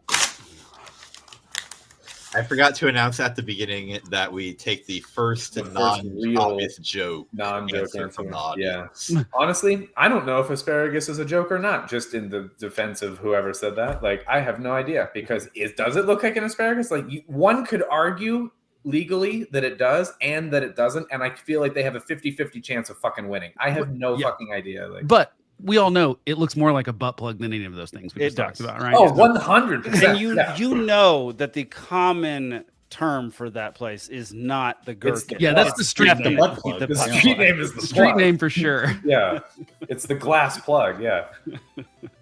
Oh my gosh. Question 5. The tallest buildings in the world from 1996 to 2004, and still the world's tallest twin towers. The Petronas Towers are located in what Asian country? Been there, been to them. Yes. So you don't know. It's a beautiful country. I climbed up some waterfalls with some monkeys. Is it Go ahead, Zane. Don't Florida? go chasing waterfalls. I Blake. really hope I didn't mess this up. I'm pretty. I don't. That's not right. I said Hong Kong, but that's not even really a. I was gonna say, is that Tony, Singapore. Alden, that was what That's I probably was just changing my answer to from Taiwan. Malaysia. Well, Malaysia. Well, we were all wrong, I guess, because Jake apparently knows. So audience. I mean, also they're close, right? Singapore, but this is Malaysia. yeah. My Asian geography knowledge is embarrassingly but low. my love of Asian food is quite strong. Yeah, I like that quite a bit. Yeah, Yeah. That's fair. That's fair. and I dated 2 Asian girls in high school, so I guess there's something about that too. Maybe I need to. Ooh, yeah. So you have a fetish, into but that. not necessarily a geography knowledge base. Right? Yeah. No. Yeah. No knowledge of the geography there. American. We'll call it a type. We'll call it a type. A type. Yeah, we'll call it that. Question 6. Named for the number of floors it has, what skyscraper surpassed the Petronas Towers as the world's tallest building? It remained so until the completion of the Burj Khalifa in 2009. I mean, I have no freaking clue. I'm just guessing a number at this point, I guess. I don't If know. you Yep, combine me a too. number with a place that was mentioned by someone in a previous question, I think, then you will get the correct answer. That is just so not helpful. Yeah. 3 seconds. Go ahead and Alright. ask us. Blake, I'm putting a random number up of 120 because I know that's shorter than the Burj Khalifa or whatever. So Tony, Well, you said the place as well, so I'm saying 784 Hong Kong. I don't know. 784 floors? Is that Yeah. the Tower of Babel? That's yeah, that's impressive. Alden, I said the Hong Kong 100. I don't know. There you go. I Jake. like that one. I just said the centennial. this is the Taipei 101. I, I had one- 101 I wasn't written before that you far off with said 120, that, but man. Not Taipei. Damn it. Surprisingly. I had 100 in there. That's close. So does anyone win or no? No. No. Okay. Penis. Question 7. The Transamerica Pyramid is an iconic part of the skyline of what U.S. city? It was the have tallest in that city until the completion of Salesforce Tower in 2018. I have a sneaking feeling this trivia has nothing to fucking do with 9/11. And that sneaking suspicion would be 100% correct. God damn it. I'll never win trivia. I recognize the building, but I don't freaking know. Go ahead, Zane. Blake, San Fran. Is Tony. it? Disco, that is. San Fran. Is it? Oh, Damn Tony's it. freaking there right now. I tried Freaking to name turd. a city that I know nothing about, and I said said Miami. Minneapolis. Miami? Oh, I thought the Huh. Salesforce thing would give it away, but Yeah. really? I don't know anything about companies. well, just all the tech stuff. That's Silicon Damn, it Valley. is San Fran. That's fair. They don't sell Oh. things in Minneapolis? I don't know. Audience says San Fran. all right. Last Tony question Tony of lives the there category. part of the time, so that's a very helpful question for him. yeah, it is. Question 8, a little bit of parochialism. Atlanta's tallest skyscraper, the so-called Pencil Building, is officially named for what company?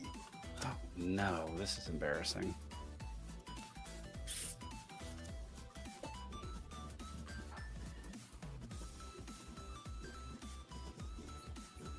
I was hoping you were gonna have us guess the colloquial name because I knew that. I'm 21% sure on my actual company. I'm guess. 1%. So go ahead, Zane. He's dabbing. He's down. You smoking concentrated weed, bro? What are you doing? Blake. I know this is not right. It's just the only company I can think of from Georgia is I Chick-fil-A. want that to be true so bad. So though. bad. I want that to be true. That Tony. just made my day, actually. Because it's pencils, I just thought of the company Ticonderoga. That would be impressive if they made that much bank. But I put Bank of America because it's always some bank. But I put Comcast. The audience says AT&T. Well, someone got it right because it is Bank of America. Oh, really? 1%, sure, paying off. Was that a total guess? No, I've Okay. been to Atlanta. Okay, And okay. I knew I knew it at one point. I was So He lives that an would hour be- and 45 minutes from Atlanta. yeah, That'd be impressive. yeah. I did some Again, foundry work for SCAD in Atlanta. But At the end of round 1, we've got Blake and Alden with 4, Jake in the audience with 3, and Tony with 2. what do I have? I feel good going into round 2. Yeah, you should feel good. My knowledge of towers was better than What's I this thought. next one? That was Planes. outstanding. Now we got planes. Round 2, planes. God, Question My pilot brother is going to be ashamed of me if I don't get these ones right. Perfect. Yes. 1. Question 1. And this is a number question, so whoever gets closest will get the point here.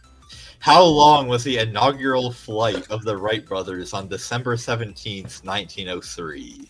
In Do- time do or we- distance? In time. Do we get any points for like the closest if none of us get it right? Yes. Yeah, The so closest, whoever- closest wins. Yeah. Was this a glider or a propelled craft? It was the Wright Flyer. It was not propelled. That sounds like a glider. It I'm sounds pretty sure they this rode sounds it like off a bike. If I'm This sounds not like mistaken. a cliff jump That sounds right. with wings on Oh, it had an both. engine. Yeah. It had an engine. did? It was a Okay. electric plane. Oh, that's Okay, okay, propelled of some sort. All right, Zane, go for it. Blake, I want to say it was like 16 seconds. Tony, Oh, wow. I had more faith in them. 22 minutes. I had Alden. middling faith. I had 15 minutes. Yeah. I had 39 seconds. I think Ooh. Jake's going to win because I Have feel to like it's see. going to be like 59 seconds or something. I think almost it's said 34, so I do think he's right. I almost said 13, so I think you're right. Okay, maybe, okay, we'll see what this. So We all think I'm wrong. Audience so says 17. that's- yeah. The correct answer is 12 God. seconds. How does that count? hey, if we were going Price is Right rules, all of us Bust, right? would be Yeah. eliminated bust. But Take it. Come it. I knew it Isn't wasn't that very just long. floating at that point? Not even flying. It just fell with not- I mean, I'm thinking 12 seconds, even when no one's ever done that before, to our knowledge, is Right. pretty impressive. No. Someone's done that. Someone's fallen off a cliff for Well, 12 seconds. Yeah, but they for did it sure. like on a beach. Ooh, So ooh. Can I tie this in with actual 9/11 trivia? Yes. Oh, free The fall. World Trade Center towers fell to the ground faster than that. that is true.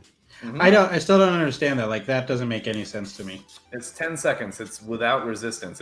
It's literally freeze fall speed would be 9.2 seconds exactly, and it was 10 seconds. It was fucking basically free fall speed. It was sloppy free fall, is what Well, it was. and sometimes the physics of that is that it'll fall faster, Well, I'm not interested buildings to have that necessarily. conversation, You know what I like, mean? Yeah, Yeah. Yeah. because it's inertia on top of each other. One thing hitting another thing will make it go faster than It's anyway. propelling. It's propelling it in a way well, downward. and then that would depend on the resistance underneath it, I guess. But Yeah, there's a scientific experiment you can watch where if you like hold up a rope ladder, it's Mhm. different whether you drop it or push it or something. oh, There's because like it a pulls thing. itself down. or It starts whatever pulling with it. itself Yeah. down. Yeah. This is different because it's standing up, and so you're meeting resistance at the Yeah. different levels. And so yeah. it That probably is would- wild that it did 10 seconds because the way I remember it, it was like slow motion, took forever. I think that's but 10 seconds is a long time when you're watching a building collapse to the ground. guess We've so. never done that before. You know what I mean? It's like, count to 10. You've already it's still a burned long your time. bacon in the microwave. You know what I'm saying? Like, so What? it's not a Whoa, long. whoa. Do not put bacon in the microwave. Yeah, it's You bad don't idea. eat it? cast iron only Well, I cook it in that, but or the oven. Oh, I bake yes. mine. No, eat it cold Reheat after that. You It's like reheat steak. it in the, You don't in reheat the it. microwave. Zane hates us right now. Well, Eat the steak cold. Alden hates air fryers, so I would say air fryer. Well, if you're only gonna because they're reheat it. fucking. It's essentially just a fucking tiny oven. Just use just the a lot goddamn of oven. counter I can only space, eat yeah. 3 fucking hush puppies in the fucking thing. It's so Zane, stupid. Alden and I have been drinking for 3 hours now. You have to take control. Yeah, but if I interrupt, it messes up the clips. But then again, there's no way anyone is clipping that, so I shouldn't even be worried about it. I literally almost just couldn't find my. Okay, real stop. new beer. You're not going to interrupt me talking about you having irrelevant tangents by going on yet another irrelevant tangent. Question Fair 2. Go for it. The DC-3, a significant improvement over previous aircraft in speed, reliability, and comfort, dominated passenger aviation during the late 1930s. What company manufactured the DC-3?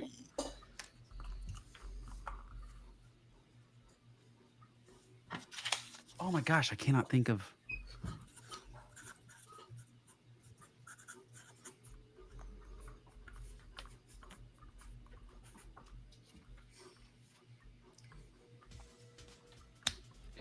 Go for it, Zane. Blake, I mean, is it Howard Hughes Company, but that's not the name of it. Tony, I just put Boeing. Alden. That's what I guessed. I guess Boeing too. All right, so Blake, the plane you're thinking of is called the Spruce Goose, and I actually Damn it, you're asked that. right. I asked a question about that in trivia a couple months ago. Which never actually flew. I should have known it's not that. Yeah, okay. Well, And I didn't know if he it did flew other once. planes. Yeah. It flew once because he flew it once to make sure everyone knew that it could fly, but he Right. never flew it again after that. Yeah. But like the this Titanic. is Douglas. Oh, That's where they got the Not a D. question that I ever would have got. My brother will be ashamed. He'll make fun of me when I tell him this. Question 3. The strategic bomber pictured here, known as the Strato Fortress, provided its name to what band behind Love Shack and Rock Lobster? Do you want the name of the plane or the band? Both. Well, slightly different. I think you'll get the points either way. This Like- is that neurodivergent specificity, you know. B-52s. Aha! Oh, I Big can't hear monkeys. you. Right? I also Alden. said the B-52s Jake. with an S. I'm erasing what I wrote. I'm not even going to put it on screen. Oh no, we gotta know your embarrassing you have answer. Nope, I've already forgotten it. No, we want to know what did you think the answer was, Jake? This is You part of two, this why I maybe? play trivia. You two. They didn't sing Love Shack, but yeah, I could No, see the but that's confusion. They're okay. named after a plane. Yeah. It is the B-52. Audience got it right too. Yep. Question 4. A flight diverted from Chicago to Wichita begins what 1987 film starring Steve Martin and John Candy? Yes. It's a family favorite. Jake, did you say for the last one, Flock of Seagulls? No, I didn't. I ran so far away. All right, Zane, go ahead. Blake. Planes, Trains, and Automobiles, which I am Bam. ashamed to say I've never seen. Oh no, Oh, Blake, that's a great Thanksgiving movie, man. it's a weird Me movie, too. but yeah, I it's think the worth it. problem was the F words when I was a kid, and then I just forget about it because it's not, I don't know. I So- didn't watch it when I was a kid. I saw it later, but it is good. I'm going to So, put it Blake, in my you- letterbox right now, though. You Yeah. didn't have the device growing up that I had, which was called the TV Guardian. No, I did not have that. What's It that? it plugs in. It plugged into the TV. It read the closed captions, and it would automatically mute It's censored. whenever some curse word was coming on the Which is screen. pretty cool technology for like whatever the Yeah. mid 90s. What? Yeah, No. mid-90s. What in the name of cringe evangelicalism is that? I agree. This is blowing my Well, mind. that's This is how I- wizardry. Y'all, the number of movies that I've seen as an adult that are completely different than I remember them as a child Yeah. is astounding. Like, oh my god, what did I need a list of movies. The that most, you've seen. the craziest one was like Ferris Bueller's Day Off, because it would mute things when they talk about anything related to like sexual things at all. Innuendo, a reference. Any What innuendo, about anything like. putting a coal in your butt? Like, was that allowed? Oh no butt talk. A How did- diamond in where's his diamond fist. come from? That was the version I always had because it was, I just watched the TV version that was censored because you can't say that on television, I guess, on Comedy Central in 1994. Yep. Yeah. And some quack says edited for time and content was a crime. You are darn right it was. And the ratio stuff. Oh, I didn't realize how brutal that was as a kid. I knew something was wrong, but I couldn't figure out what it was. And now I realize the they were screen just, format? cropping. Where all of a sudden it's like a close up and it shouldn't be. Like, yeah. Yep. I like 4:3 actually. I feel like we should bring back 4:3. I hate. I'm okay with 4:3. 4:3 if it's shot in 4:3, but That's the like, thing. It's originally intended as 4:3, right? Right. I don't want to watch anything 4:3. Y'all, you guys are crazy. I like 4:3 because in panoramic, I don't know, dude. I draw a lot of pictures and I rarely draw anything fucking like this. Like, it's weird. Like, I think my point is Jake, why not? I saw you said you were gonna mute people. Well, why not go to This IMAX is your once time you're to there? shine, Zane. Question 5. On June 12th, 2025, Air India Flight 171 became the first fatal accident involving what Boeing model, which has been in service since 2011 and is also known as the Dreamliner. Preliminary investigations have narrowed in on the fuel switches, but the exact cause is not yet known. I know the cause. By the way, That's And what would that ominous. be? it was suicide. It was the pilot. I mean, it was. I mean, this is like from my brother, the pilot, that says it's geez. impossible to flip those switches accidentally, and they were flipped. We know the records. It's just hard to. You can't. And this happened several times over the last decade or so, where pilots kill themselves with a plane full of people. Yeah, that has happened. It has. Crazy way to go. Because the co-pilot was in charge, and he asked, why did you, he literally asked on the recording. It's pretty obvious. Someone did, and the co-pilot asked why someone did that. So we assumed the other person did. Yeah, But it's a 787, I think. Tony, Oh, damn, 57, 757. Alden. I said the X-wing, obviously. Yeah, well, that's. You said the We Airbus. should have called it that. Yeah. And I originally said 737. The audience said 737 Max. It is not the 737 MAX. That is a bunch of other crashes. It is the 787. 787. The big. Didn't boy. even know that was a aircraft. I thought we covered this at one point on this show, but maybe I'm wrong. No, that was something else. Oh, okay. So I just don't know anything, I guess. Yeah, that's that's fair right. to say. Yeah, for once, Yeah. Boeing didn't screw up, and they got the bad press. No, I'll tell you what I do know. It's 9/11 material, and this has nothing to do with that. So, because that was 757 mostly, but I figured everyone needed a break from the actual 9/11 material. I'll give you that. Yeah. So I thought, how can I go off on a tangent and still Yeah. claim that I wrote 9/11 trivia? But It's clever. I like it. 9/11. I'm looking forward to the Muslims and George W. Bush. Yeah. Very snarly. that's really the piece de resistance. Oh man, I bet there's throwing shoes involved Yeah. at one point.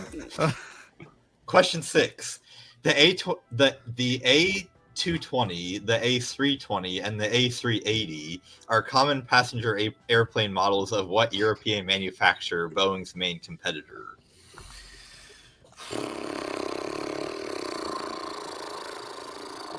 I have no idea.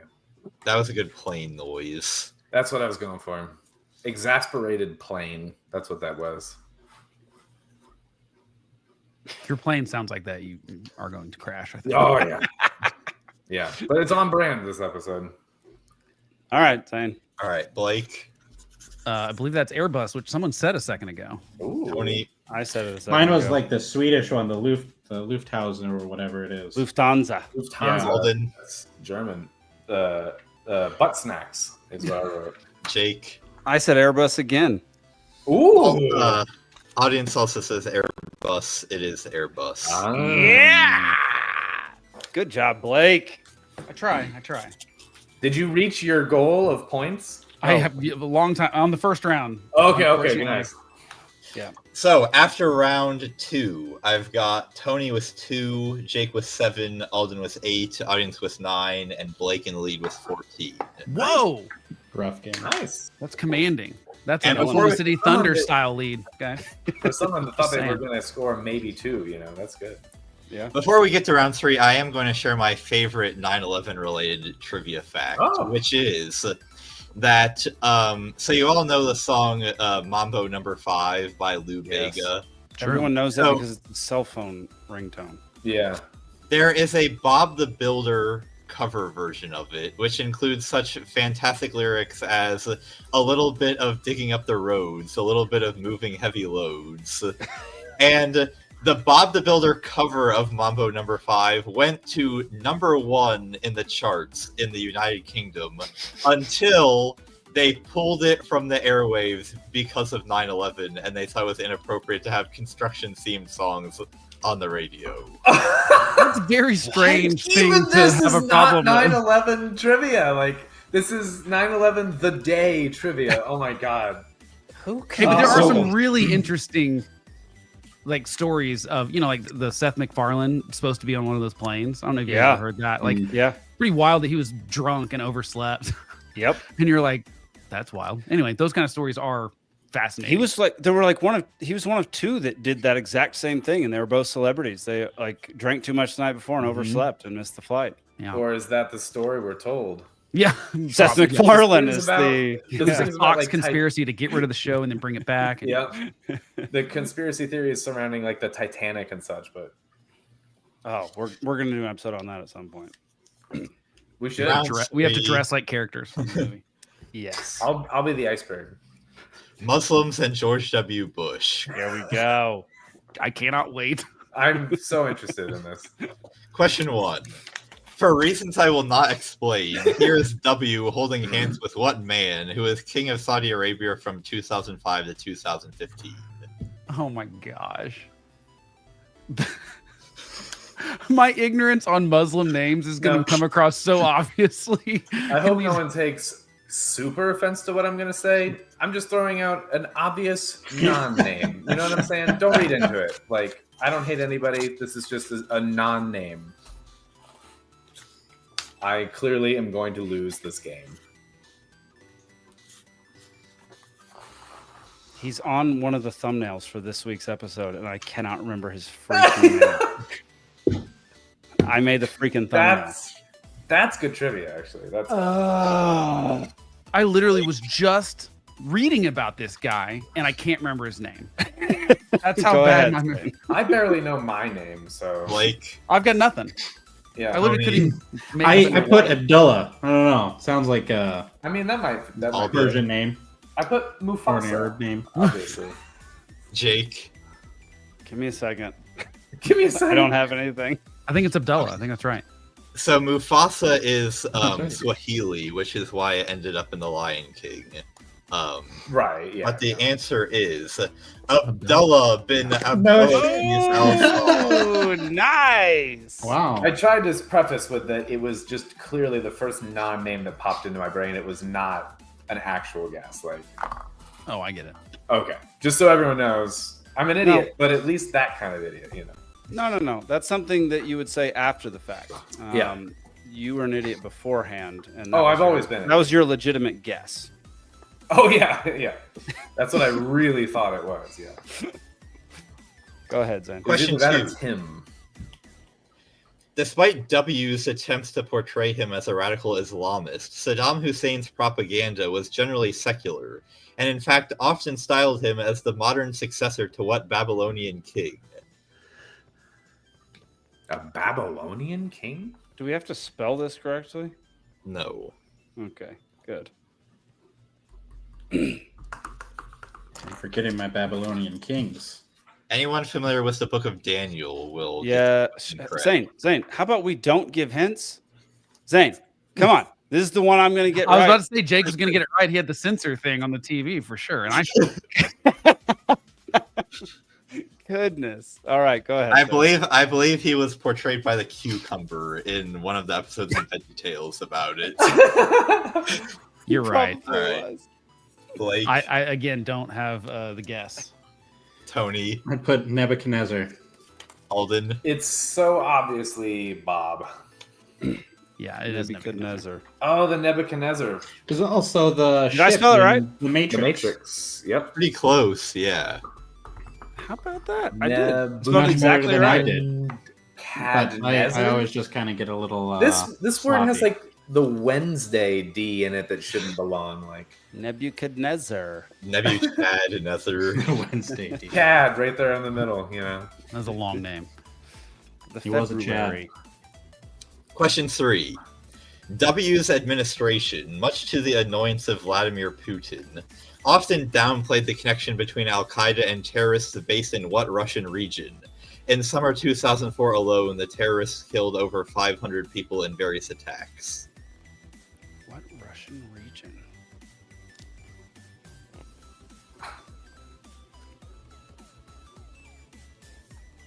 I don't even know. 5 seconds. Blake, My Russian geography not a lot better than my Eastern geography. I do not even have a guess. No, that's just a blanket of snow. That's actually an Oh, yeah, accurate sorry, that's drawing probably of what the it is. area. I don't think there's 500 people in those places in Russia. There is in the winter, man. Georgia. Alden, I put Siberia, which is obviously not correct, but I put the Russian region called Ukraine. the Russian Oh my region. Oh, Poland? ooh, controversy. Yikes. Yeah. Audience audience says also Siberia. says Siberia, but this is Chechnya. Ah, yes. Everyone knew that. That actually makes sense. There were a bunch of movies and shows that featured About Chechnyan Chechnya. At terrorists. that Yeah, time, all the yeah. 80s like Yeah. Tom Clancy stuff, right? All That the was- Clancy I remember- movies. Yeah. I forgot about Clancy all that. games, probably, for that matter. All right, last question. In this 2008 photograph, Iraqi Prime Minister Nouri al-Maliki valiantly protects W from what object? Oops. Oh, I sort of spilled it. You on got to this be one a little specific bit. here. Like, I feel like we all probably knew this one anyway, so it's not Everybody much. but Tony, I think. Tony. hair dryer. Go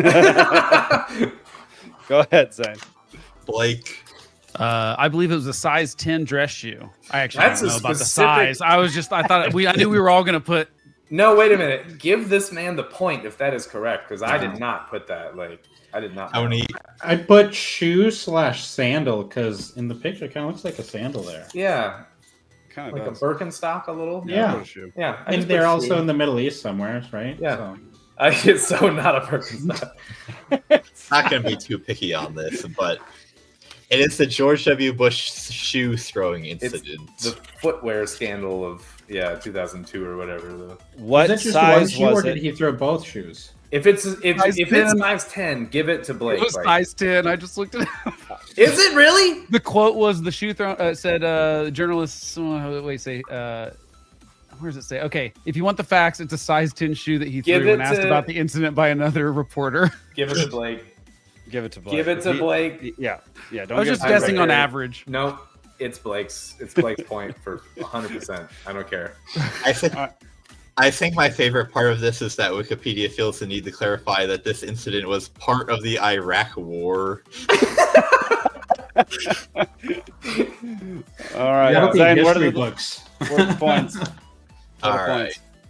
We've got Tony and Alden both with 11. The audience was Come 12. Jake with 13.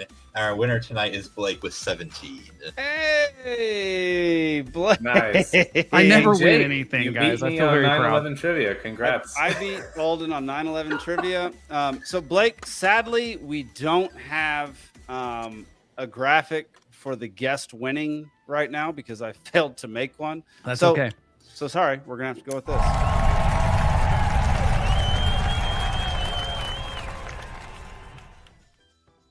I laughed so heartily and unexpectedly at that. Like, I guess we just have to go with this image. Like, Makes sense. it's too funny. Seems fair to me. Yeah. So, do you Okay. guys want to see? I was starting to draw up like joke trivia for 9/11 that was like just bullshitty trivia, not like real, Are we down for a couple of just speed round questions of nonsense? Or Heck yeah. Yeah, please. Speed Okay. round questions of nonsense. what was the official reason? A lot of this is the official reasons given. What was the official reason given for unusually high radiation levels at ground zero? The feces in the plane. Okay. People had already shit in that like 30 minutes. Apparently, that's a bad Yeah. morning. That was a close. Yeah, that was like a close connector there. Any I know, it's other? so hot to make. No, I was thinking like some sort of lead-based thing, but I have no clue. God, no Any guess. other? Yeah. I'm Any gonna other say guesses? that Yeah. the jet fuel burned so hot that nuclear fission. Fission The, occurred. the Okay. asbestos in the walls and ceiling of the World Trade Center. Okay. Yeah. That's it. Final guesses. Yeah. It was the vintage watches with radium-based glow-in-the-dark paint, No, it or wasn't. tritium night sights in the guns of the 63 officers No. that were killed on the scene. I'm not trying to make sense of it. I have I'm no just idea how telling you the sensitive official radiation story. readers are. I mean, I don't even have That is a sensitive Gauss meter, dude. Like, yeah, That that is- would be pretty sensitive, I would assume. But yeah. Dude, that is If wild. it picks up tritium night sights, 63 tritium night sights in the entire 2 buildings rubble, I don't mean to make light of this, but that doesn't make any fucking sense to me. Like, if but your that's just tritium the night sight is fucking- putting off that much radiation, you should probably get checked. yeah, I don't think gun manufacturers should be making tritium night sights. Tritium, by the way, is a pretty. Are you safe- advocating for gun control right now? That's am what I hear. Not. I'm saying tritium is a pretty darn safe. It's a very slow decay rate. It is not a highly reactive substance. Like, it's not highly radioactive. Anyway, but these are the 2 things that, when pressed, these are the answers that the government came up with. Was it's either watches or gun sights. That's all we got. Sorry, folks. Like, okay, moving on. What reason did representatives at the National Archives give for the erasure of Norman Minetta's critical testimony on Cheney and the Pentagon plane strike? Somebody sat on the delete key. my guess is always gross incompetence when it comes to the federal government. You guys are much closer on this one. Someone taped over the recording with episodes of Doctor Who. That is very close. Like, you're steaming hot. Yeah, you're right there. It sounds very plausible, actually. Honestly, yeah. Totally plausible. This is the My most kid had a believable- ballet recital. I needed the VHS tape. I Like, what do believe you it, want from actually. me? Like, yeah. Tony, you have a specific item, or No, I think all of those make sense. it pretty much Recording over covers it, right? something. Yeah. Yeah. Yeah, the official phrasing was a technical snafu. That's the reason why they officially lost, similar to why we don't have any of the official Moonlander technology or footage. Is just, Oh my gosh. oops, we We don't recorded have the over time. We're not going into the. No, we're Do they not. use but that term snafu specifically? Snafu. Is that They that's literally in- quoted as snafu in an official document. It was a snafu. That's why I had to make this. Is because I'm like, they're literally saying snafu. Okay. Okay. How many What more you was- got, Alden? 3. Sweet. Let's What was said to have happened to the gold stored in the basement of the World Trade Centers? I feel like I've referenced this to you It guys at one point disintegrated. before. It never existed there in the first. So we've got disintegrated, never existed. What do we got? What else do we No got? idea. Yeah. Or vaporized? Goldfinger Forget, came whatever it was. elaborate scheme to sneak in and steal it. Vaporized. Jake Yeah, wins vaporized. it. It's vaporized. Gold Yep. apparently does not melt and re-solidify. It vaporizes. It evaporates. That's part of my general health routine is vaporizing gold and Just breathe it in. inhaling Yeah. it. Yeah. That's how you know you're. That's elite. That's like really taking colloidal silver to the next level. Yeah, that's for pussies. What calculation was provided by NIST that accounted for the nature of structural failure throughout the actual collapsing event of the Twin Towers? Okay, say that one more time. Yeah. Repeat that. What calculation was provided by NIST that accounted for the nature of the structural failure throughout the collapsing events of the towers? I don't know. 9 if plus 10, that's 21. Yeah. Yeah. Yeah, I don't quite Also, understand the what? question. Yeah. Wasn't that like a This is a vine lot of from bullshit. several years ago? This is a lot of bullshit words to just say. Calculation. They literally, it's none. They literally said none. They said by the time it got to that point, so they explained the leading up events. But once, this is what we're talking about the free fall situation. Yeah. They never explained once the event of the collapse begun. There was no calculation mathematically or physically for it. And they said, quote, there was no calculation that we did to demonstrate that. And he's basically cited that the video evidence was, self-explanatory. And so we don't need to. And that's why that was John Gross of NIST that said that. That's what you want to hear from an investigation. Oh, yeah, you that saw took it, so 7 you get it. years Yeah. and many, many millions of dollars. And they were like, It Well, pretty much and I self-explanatory. realize that NIST is part of the Department of Commerce, so I mean, it doesn't affect commerce. Why worry about it? Yeah, this isn't our bag. And then the EPA never mentioned evacuating the area, and instead offered this solution to deal with the asbestos problem. Did they do masks? Was there another mask That's a mandate? good guess. We'll do. Okay, so we got masks. Shut your doors. Shut your doors. Butt plug. Butt plugs. Yes. Put in your asbestos absorbing butt plugs, everyone. Yes, that was it. We've got a winner. Blake, I don't have a guess. I really you don't. can't top butt plugs. Yeah. No. It was officially clean your homes with a wet rag or a mop, obviously. Just clearly problem solved, wipe everything down, and For continue life asbestos. as usual. Nothing to see here. Yeah, that was the official answers trivia of 9/11. Wow. Just so you know. Yeah. That's an interesting one. These are the people that some people trust to protect you. But Yes. That's wild, man. Oh, And- the audience guesses was take a shower. Take a shower. It's Fine. close. Just Just showering basically the the whole same apartment. Just wash that Yeah. cancer right off you. It's all good. Just All right. So from here, Blake, you sent me your top 2 questions and things to propose for the show. So all y'all, there's on the right-hand side of your screen, there's a section called Notes. If you want to go look at that, it says Blake Fischer's Chosen Topics, and it has Nice. 2 things on there. right So Blake, side. if you want to go into your first one, I'm going to refill my generator before my lights go off and my internet goes out. So Ooh. you set the stage, Okay. and I'll be back in just a minute. I am technically very not efficient, and so I don't know where this notes section is. So I'm just Well, gonna don't worry. I can listen to explain you. basically what I Yeah. said. It's not Okay. even that complicated. I could Perfect. even read it off my screen. But I generally, here's where I'm at. And we started to get into this the last time I came on. That's why you guys invited me back to this one. You're like, oh, September 11th on a Thursday. You should come back. So anyway, right. I generally, I love a good conspiracy theory, but I find that most of them crumple, much like a tower would, under the weight of the more obvious option being gross incompetence by people who are bad at their jobs in the government. Mhm. And I think that most of the time, cover-ups, most of the stuff that we see in classified documents are not because there's a state secret that would put anyone in danger.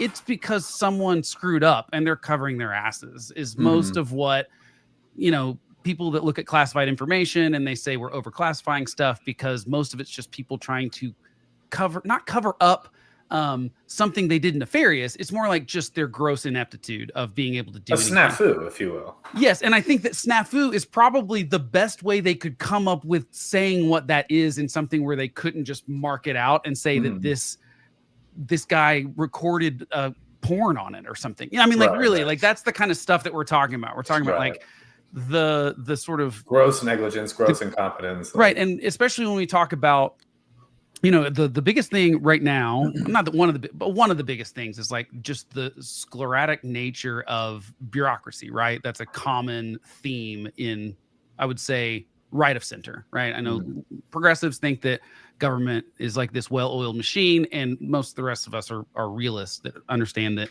it's terrible at everything it does. So my thing is like that always outweighs everything I've ever not everything, every conspiracy ever, but most of the things where it's like there has to be coordination between more than 3 people. Where we see that the DMV doesn't even coordinate amongst itself normally. Right, And or- so I see here where you're Or going look at from all here. the stuff like in the official 9/11 report, and what we've seen since is that there's always this story of specifically law enforcement, and the FBI has been particularly bad at this, Mhm. is once they focus in on something, they strategically ignore everything else that doesn't point to that thing. And especially if there's a convenient narrative of that person wanting to take the blame. So Oklahoma City bombing is a good example of this that I'll get a little bit more into in a second, because there's actually a 9/11 connection there that I think is interesting. But so in that situation, it's just the FBI said Timothy McVeigh says he's the only one that did it, and they stopped looking at leads to anything else, even to the extremism that Timothy McVeigh was absolutely a part of, as far as like the sort of white nationalist, like separatist hate. Is this like the whole thing with like the second driver thing? Yes, it is. Yeah. John Doe 2. John Doe number Right. 2. And so, and I'll get to that in a second. So basically, most of the conspiracies I believe are the ones where I go, there was a mass government failure, and there certainly have been lies to cover up the failure. And almost everything I see with 9/11 is that. It is the FBI covering their asses for not realizing this was happening. Now, to be fair, they did not have a explicit anti-terrorism role, really, of trying to prevent terrorism, and reacting to it sometimes. But if something came across your desk that was very terrorist intel, you would think that you would know the proper channels to send it to like do something about. And right, and I think that's the problem, is that did not exist within the federal government. I don't think that they had ever imagined that something like that could happen, and so they ignored. I mean, like literally, I mentioned my brother's a pilot. His former boss, the guy he worked with for 15 years, was one of the people that the 20th terrorist, whose name I can't remember, Sawi, is that what it is? He helped train him in Norman, Oklahoma, and thought it was suspicious and reported it, because he was like, this guy doesn't want to learn how to land a plane, and he wants to fly big planes, and he's not interested. I've heard that quote, yeah. And there's all this weird stuff, and so that ends up getting to, for example, the Minneapolis FBI department, because this guy was in Minneapolis at that point in August, and they just didn't follow up on it. Right. So you had a second flight instructor in Minneapolis saying the same thing. So you had 2 different flight instructors saying, hey, there's suspicious behavior. Corroborating the behavior. By the way, both of them, I think both of them were also Muslim, or at least of Middle Eastern heritage too. So it's even like Middle Eastern dudes going like, this does not make any sense. Like this other middle, it's not even, it's not profiling or anything weird like that. I'm not trying to say profile every Middle Eastern, but if you have someone who fits the bill and barely speaks English and says, I don't need to learn how to fly a plane, or I don't need to know how to land it. Yeah. And there was all sorts of red flags for these people. So anyway, my point is that I think the FBI failed miserably in the heads up. And I think this happens all the time. I think anytime we have one of these bad events like 9/11 or Trump nearly getting assassinated last year, any sort of thing like that, there are people that know they're going to get embarrassed when those questions get asked, and will try to avoid that at all costs, because sometimes it costs people their jobs, and it's a pretty cush thing to be high up in that bureaucracy, right? And so I attribute everything, for the most part, to 9/11 in everything I've seen, because most of the things I've ever seen, I've been able to answer with, okay, I'm not an engineer. Now, I do know a guy that is a huge steel guy at a company that builds all sorts of crazy buildings and stuff. And he said the second he saw the planes hit the building, he said they will crash. They will come to the ground. So I trust. So that's funny to me. That was the day of, when it happened. Like, we saw him at church that night, because it was Wednesday, right? It was a Wednesday. And he was like, "Oh, I knew that was happening immediately." I'm interested in why he would think that, because like the people that designed the buildings themselves designed it to withstand a plane strike. It's And not this- the plane strike. It's the what they don't account for is it's not the heat even from the jet fuel, although that can weaken steel. You don't have to melt steel. You just have to weaken steel. And something at like 800 degrees, it weakens to 50% of its strength, and it's down to like 30% or something. I'm going to get some of these numbers wrong, but it's down to when you get to 800 degrees, which is where they think everything was, 1800 is where it was. So 2700 is where steel would melt.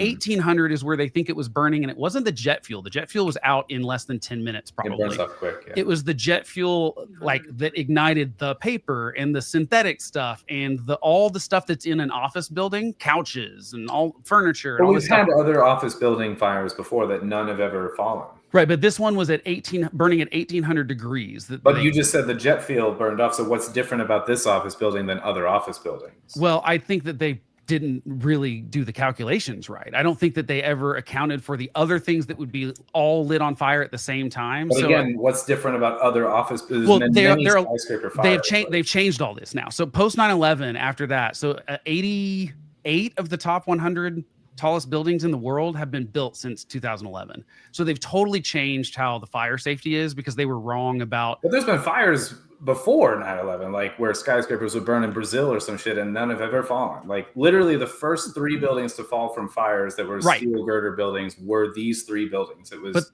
unprecedented prior. But the initial jet fuel burn. I mean, they also The other theory is that they think most of the beams had the impact of the jet knocked off all the fire insulation, right? Retardant, which isn't even that necessary, but yeah. And so if the jet fuel ignites everything at the same time, they've probably never done a calculation, and there's probably not really been a building on fire that was that on fire. As far as there's been buildings that have burned for many hours more and longer, but at 1800 with the impact, that's what I'm saying. Again, with the temperature, if you're saying the jet fuel burned off quicker, why would the temperature be wildly different based on what's in the building? Because if you have that in combination with the damage from the structure being hit with the plane. My point is, I don't think the calculation was ever right that said a plane could hit this building and it would not fall. I think they're right about if the plane hit the building. I don't think they were counting on it also burning the jet fuel, which sounds like a silly thing to overlook, but there's a reason they wanted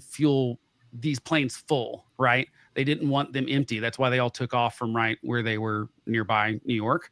And so, because they wanted them full. And so if it burns at 1800 degrees and you have the structural damage that's already there, because you do have some of that, you're right. When you look at the size of it, it is actually kind of amazing how the size of a plane compares to that building. But can I read you of course, about the design of these particular buildings? Yeah. So the Twin Towers were designed to withstand multiple collisions from, at the time, it was a Boeing 707, which was the biggest craft at the time. It was actually a 4-engine craft at the time, at 600 miles per hour, which is literally not even possible at sea level. Like we're throwing out. Yeah, you got to be up in the air. Yeah.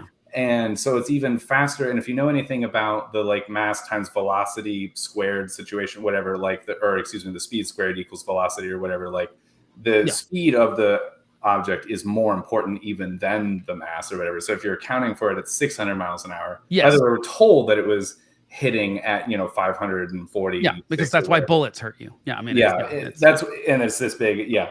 We're told that it hit at a certain speed, and that doesn't even make sense in terms of sea level. And we'll get into that in terms of VMAs for these particular crafts and sea level and air resistance and shearing apart and how fast it could even travel, at these altitudes or whatever. But it was designed to withstand multiple collisions, Boeing 707, 600 miles an hour, and would only cause local damage, not substantial damage or collapse, because it had this exoskeleton style, and all of the main support of it was interior to it, and it had designed with this in mind up front.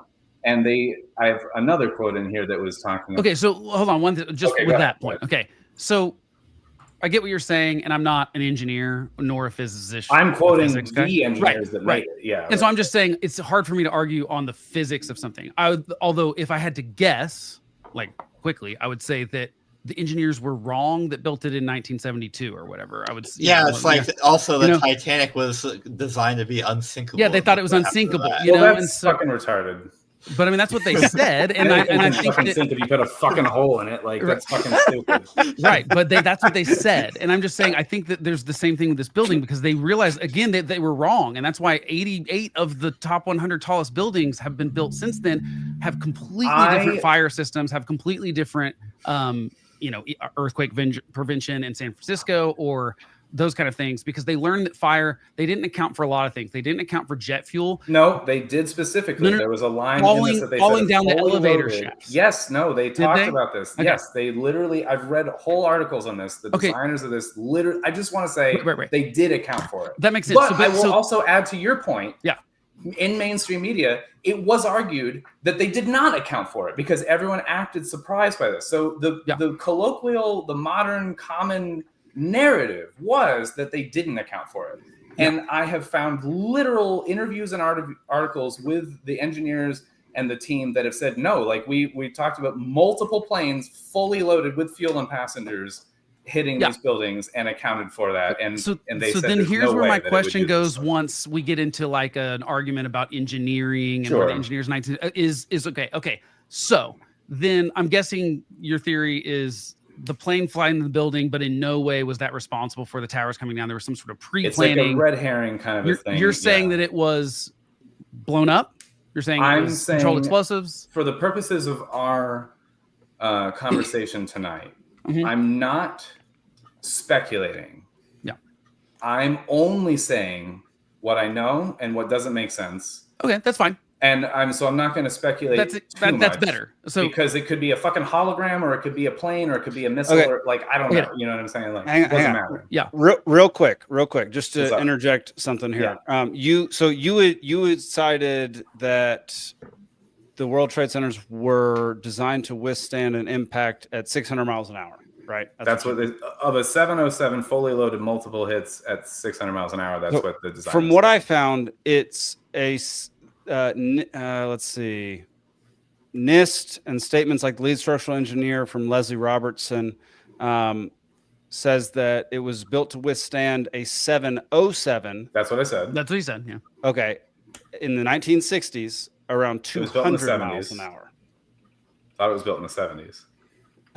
200 miles an hour would make more sense in terms of what you would find flying at sea level. And so the actual impacts on 9/11 were 767s, which were about 20% larger. Yes, more mass, but slower. Yeah. But slower. Slower than the number that I quoted, which is, I literally have the quote from the fucking article in terms of the designers themselves talking about that it was rated for a 707 at 600 miles an hour. We just talked about the mass times, the speed squared or whatever and everything. And so it shouldn't have a large difference. I'm just giving out more numbers. No, it's okay.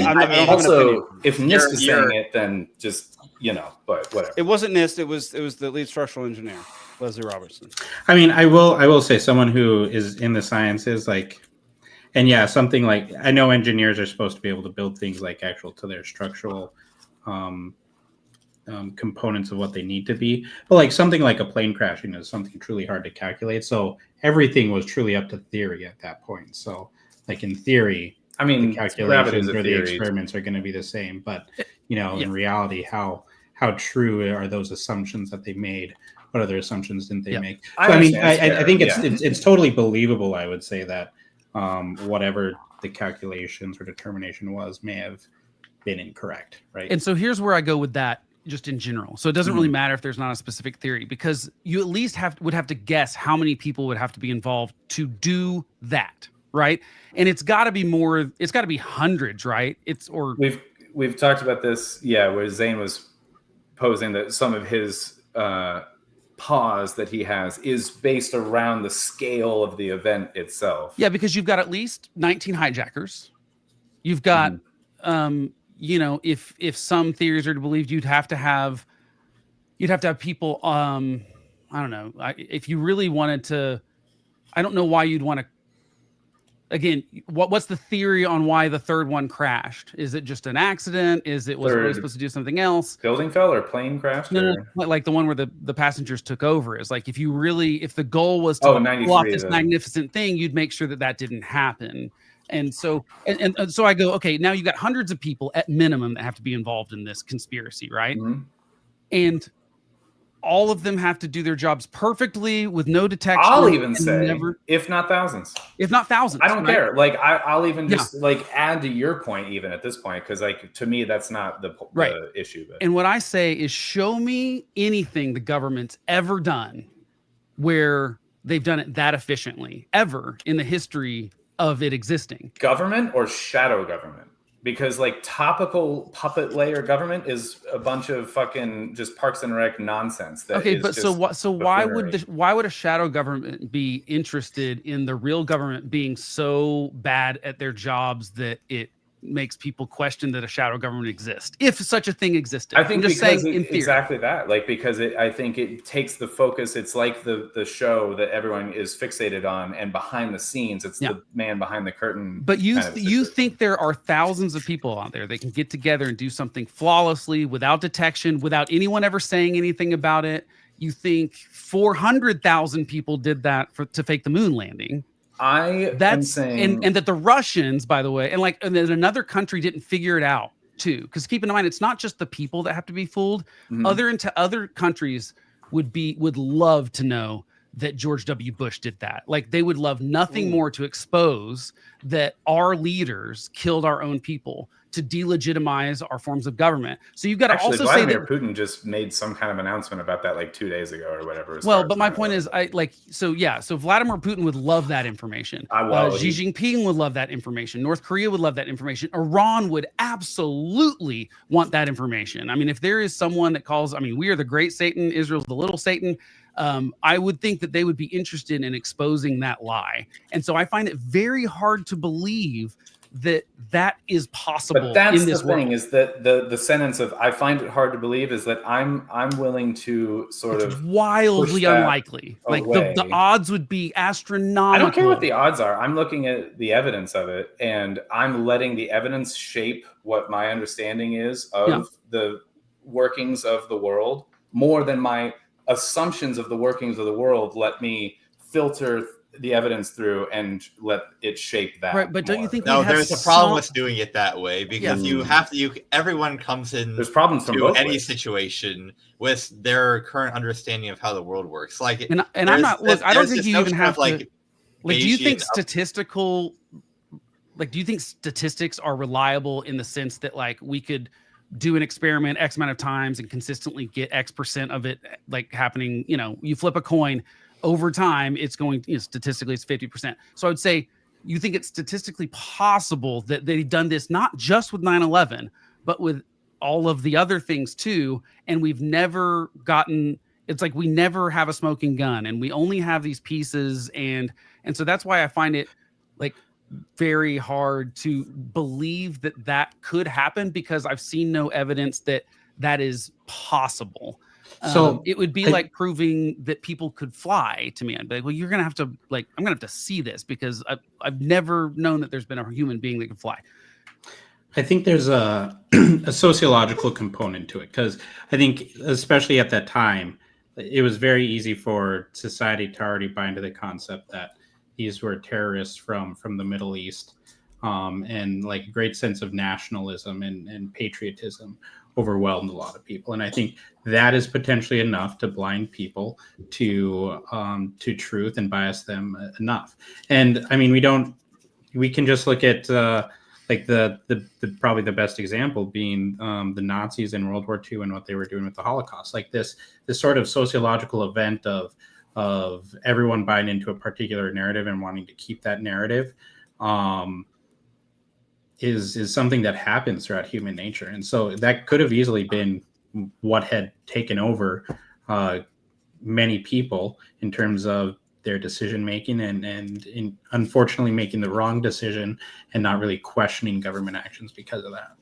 Yeah, and I'm not, by the way, in any way insinuating the government actions were correct. I actually think the government screwed up massively by not detecting that this could happen. And I think that's a better explanation, is that every cover up of, I think there's a Saudi connection, like without a doubt, that's been essentially proved. I mean, it's just like, again, the FBI was not interested in that at the time, and neither was the Bush administration, because they wanted to pin it on Iraq. And I think they got the tunnel vision on that and didn't want the Middle East is complicated. We all know that. I also could see that there were probably phone calls of, we know you did this, but it's not in the betterment of either of our countries to go down that road right now, especially when Saudi Arabia kind of changes just a few years later. There was a big disconnect between the people actually doing stuff and being very sympathetic to Al-Qaeda and stuff. There's all sorts of connections there that I think that we were blind to and were dismissive of, and the government especially was. And so I think there's that. I think there's also negligence on all sorts of fronts, like I said, with the investigation, with the follow-up of it, and I think it's mostly embarrassment of the government not being able to do their jobs well. And I think that's normally where cover-ups happen, is someone screwed up. It's not that they had some wild plan that they had to hide, it's that they screwed up.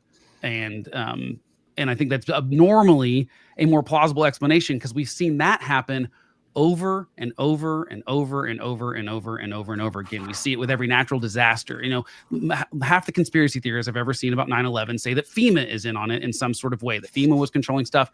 Well, I mean, look at FEMA in Katrina and every other national disaster. They're not particularly even good at the disaster response stuff. So I find it very hard to believe. FEMA wasn't even allowed on the scene for a while, and then they were given a tour, and then they weren't allowed to touch anything or take any samples with them.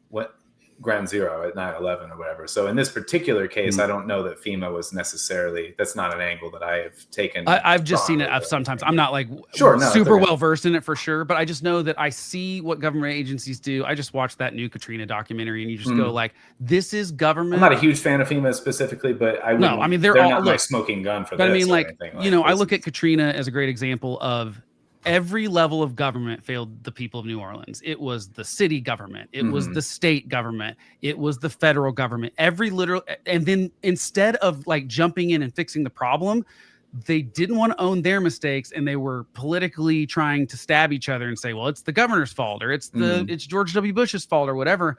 And no one was jumping in to even help. They were just like trying to figure out who to assign blame and how can this help me politically. And that's gross. That's what government does to me. In Katrina, like how much money was made in Katrina? Well, for who? I mean, well, exactly. Any amount of money changing hands, like, you know, like what's the largest sum of like, you know, potential gains here with Katrina compared to like 9/11? Well, I mean, I don't know. That's the other thing, is that I don't really know what the government benefited from either, other than getting a black eye. Because I could speak, because I can't speak as much to who benefits what from Katrina, because it feels a little bit like that NIMBY problem of like like it's not my problem, it's not in my backyard, like I don't want to deal with passing the buck, hot potato, whatever, like where no one wants to pay for it. Like everyone wants to be like I don't want to deal with that. Whereas in the 9/11 situation, I can speak to all sorts of angles of like where there's like money to be made from this. Like this is not the kind of thing that is right, but money that got split between thousands of people. What do you mean? How much money are we talking about? What do you mean? Who's the thousands of people? Well, if it's thousands of people that had to plan this thing, you got to think they're on this like Ocean 11 style. If there's money, if the motivation was money, I don't believe that they split that 11,000 ways. I think this is actually a part where I'm a little bit more sympathetic to Alden, I think, because I think what he's trying to say is like the money that the military industrial complex would get. Oh, yeah, that like down the line. Okay, I see. Yeah, it's not that 9/11 itself like produces money. It's that 9/11 it produced some, and we'll talk about that. Right, but it gets us into a bunch of wars that then but the military industrial complex is a great place to start. It's like they do make a lot of money off us being in conflict for sure, but do they make enough money to hire 1,000 people to keep a secret and do a conspiracy? I don't think so. Oh my God, are you kidding me? Like the amount of money that they've made just from hear me out, just on if you just take into account the money where it was announced the day before, that it was the transactions that they could not account for. It's just money that doesn't have a home. Yeah, that's not suspicious. That's a thing. Are you kidding me? $2.3 trillion unaccounted for is not suspicious? No. That is that's not suspicious because the Pentagon has always not known where about that much money is. Why is that okay that the Pentagon it's not okay. Money's going? It's not okay, but it's not suspicious. Okay, I find that highly suspicious. No, but it's not, because like this was always the case. I'm pretty sure that's it's the Pentagon's never passed an audit correctly, because what they don't mean is that it's missing. It's an accounting term, is what they were talking about. I'm right? well aware. Yeah. Yeah. So it's not like it's that it's unaccounted for in the sense that they It's not spent in it, but they sofa don't cushions know. somewhere that they don't know. Like, But they don't. Yeah, they don't They have. don't want you to know what they're spending it on. Oh, I agree with that's And probably now they why don't that's have happening. to report it because the part of the building of the Pentagon that was hit by supposedly a plane destroyed the records. And look, And but they Building were 7 destroyed the records. Like, they would never have to have reported it anyway. I mean, yeah, they would never would have. Yeah, they came out and said there's no possible way the Pentagon could ever pass an audit until at least 2028. And here's the So thing: it's I totally agree that we should demand that the Pentagon be able to pass an audit. Like 100% agree. I just don't think I don't believe that's the reason 9/11 happened, was to cover that up, because they're not trying to cover anything up. They had a press conference about it the day before and told everyone about it. Yeah. So you don't do 9/11 to cover it up and announce it the day before. Though, after that, because culturally the 9/11 thing became the precedent, and they had already always missed audits. I mean, I don't feel like that's a good excuse for. Just because they're usually incompetent doesn't necessarily mean that there isn't gross incompetence happening specifically in this way to cover. Right, but what I'm saying is you can't be both grossly incompetent and so competent that you can pass off the conspiracy of having thousands of people keep the secret, right? You can't do both. This is what I'm trying to say is there's levels of government. Yeah. And there's a surface level that is the puppet bullshit that is where the blame gets passed in terms of the incompetence. And when we think of incompetence, that's quote unquote government, the way that we think But you're claiming that shadow government bats 1,000. I don't know about 1,000, but I am saying that because I've just said, I don't know if you were on the show before this, I found lots of holes in the 9/11 thing. I don't think it was executed perfectly or anything like that. This is what called my attention to it as a fucking 11-year-old, that I was like, this doesn't make sense to me. And have been looking into this since then.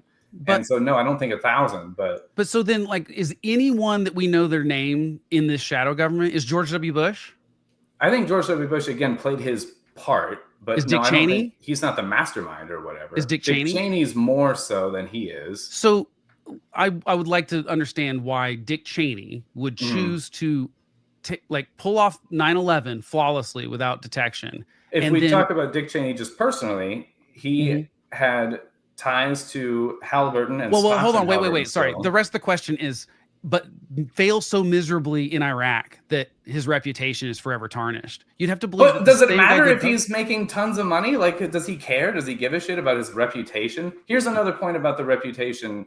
The people that it was called a total calamity and a total failure in terms of the defense infrastructure around the Pentagon to allow a plane to hit the Pentagon, one of the most protected buildings, inarguably, in the world. And almost all of the people involved were promoted that were involved in the security systems on the day that were agreed by all that failed. Right, but like, what's any different than the Secret Service last year in Butler? They failed. They've been failing for 20 years, and that was just finally when the wool came off of our eyes, and we realized, like, these people are terrible at their jobs. Right. I want to go back to Cheney while we were on that. Yeah. And so my point is, like, I don't think you can be both incompetent in Iraq but perfectly competent all the rest of the time. Whereas I see it as the perfect system to have the scapegoat, the blame people for the incompetence, and to operate in the shadows. Outside of that, uncoupled from that. But what would be the motivation for that? Why not just run the thing well? Again, motivation is weird, and I don't want to get too into that because it gets into some territory where I actually have a question. What would you mean by run the thing well? Like, explain that to me. So, okay, I find it hard to believe that there's a shadow government that is so perfect at doing everything and pulling strings and keeping things that, like, keeping all these tops running and the coordination between. We believe that they can coordinate between all these government agencies and have this perfect knowledge that's almost godlike in the sense that they know everything about everything everywhere, and they can cover the tracks of anything that they're doing everywhere. But at the same time, they've installed this completely incompetent version of the government that by all means has all the money, spends all the money, is in charge of policy. I mean, and we can see, like, it seems to be we only do stupid stuff lately on that kind of does anyone raise their hand and say that the government has done something, the federal government specifically has done something that you're like, that was pretty cool in the last, say, year? I don't think anyone in this room is going to say that. Right. No one in this room is going to say that. What would be the point of doing that? Instead of just saying, we're going to run the government really, really well, and people are going to like this government, and we're going to show that like we're good leaders and this is good government. Why not just do that? When it comes to like foreign conflicts, like war, I think I don't have a dog in this fight at this moment. My thought was, so my stance. I've got a Cerberus in this fight. Like, I don't think you were here for this section, but like my stance on 9/11 is basically that people in the government saw 9/11 happen and then took advantage of. I think that's absolutely. And that's what I say. Hang on. Totally. That's my full stance on it, and I can be persuaded either way, whether traditional narrative or more towards what Alden is talking about. I am open to either way. But if there are people who are powerful behind the scenes and make money from war, then they would want an incompetent leader, an incompetent group of people leading that war so that it will go on forever, because they will continue to spend money and buy weapons from their company or their organization or what have you. That would be my only. But are they hiring incompetent people on purpose, or getting them elected if in this situation or whatever? I don't think they're hiring incompetent people. I think the situation is such that it is an impossible situation that cannot actually be solved. And that has been proven over the past 40, 50, 60, 70, 80 years. Yeah, I agree. The federal government is not good at solving problems, but like, that's why I find it hard to believe that they got Dick Cheney in on it. Like, he's one of the people making money off of all this and is willing to start, fly 2 planes into buildings and do this giant cover up with thousands of people perfectly, efficiently batting 1,000. And then also he's the rube in government. And I would think that if people were in on it, they'd also want to be good at government, because I think we've seen you have to have some hubris to run for president specifically. You do. I think you have to be a narcissist to a degree. You have to be, because to think that you can handle that much power, you have to be a narcissist a little bit.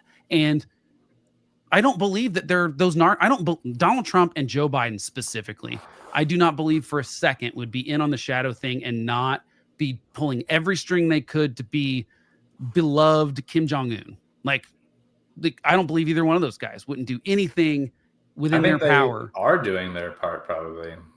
Right, but they're probably doing exactly what they.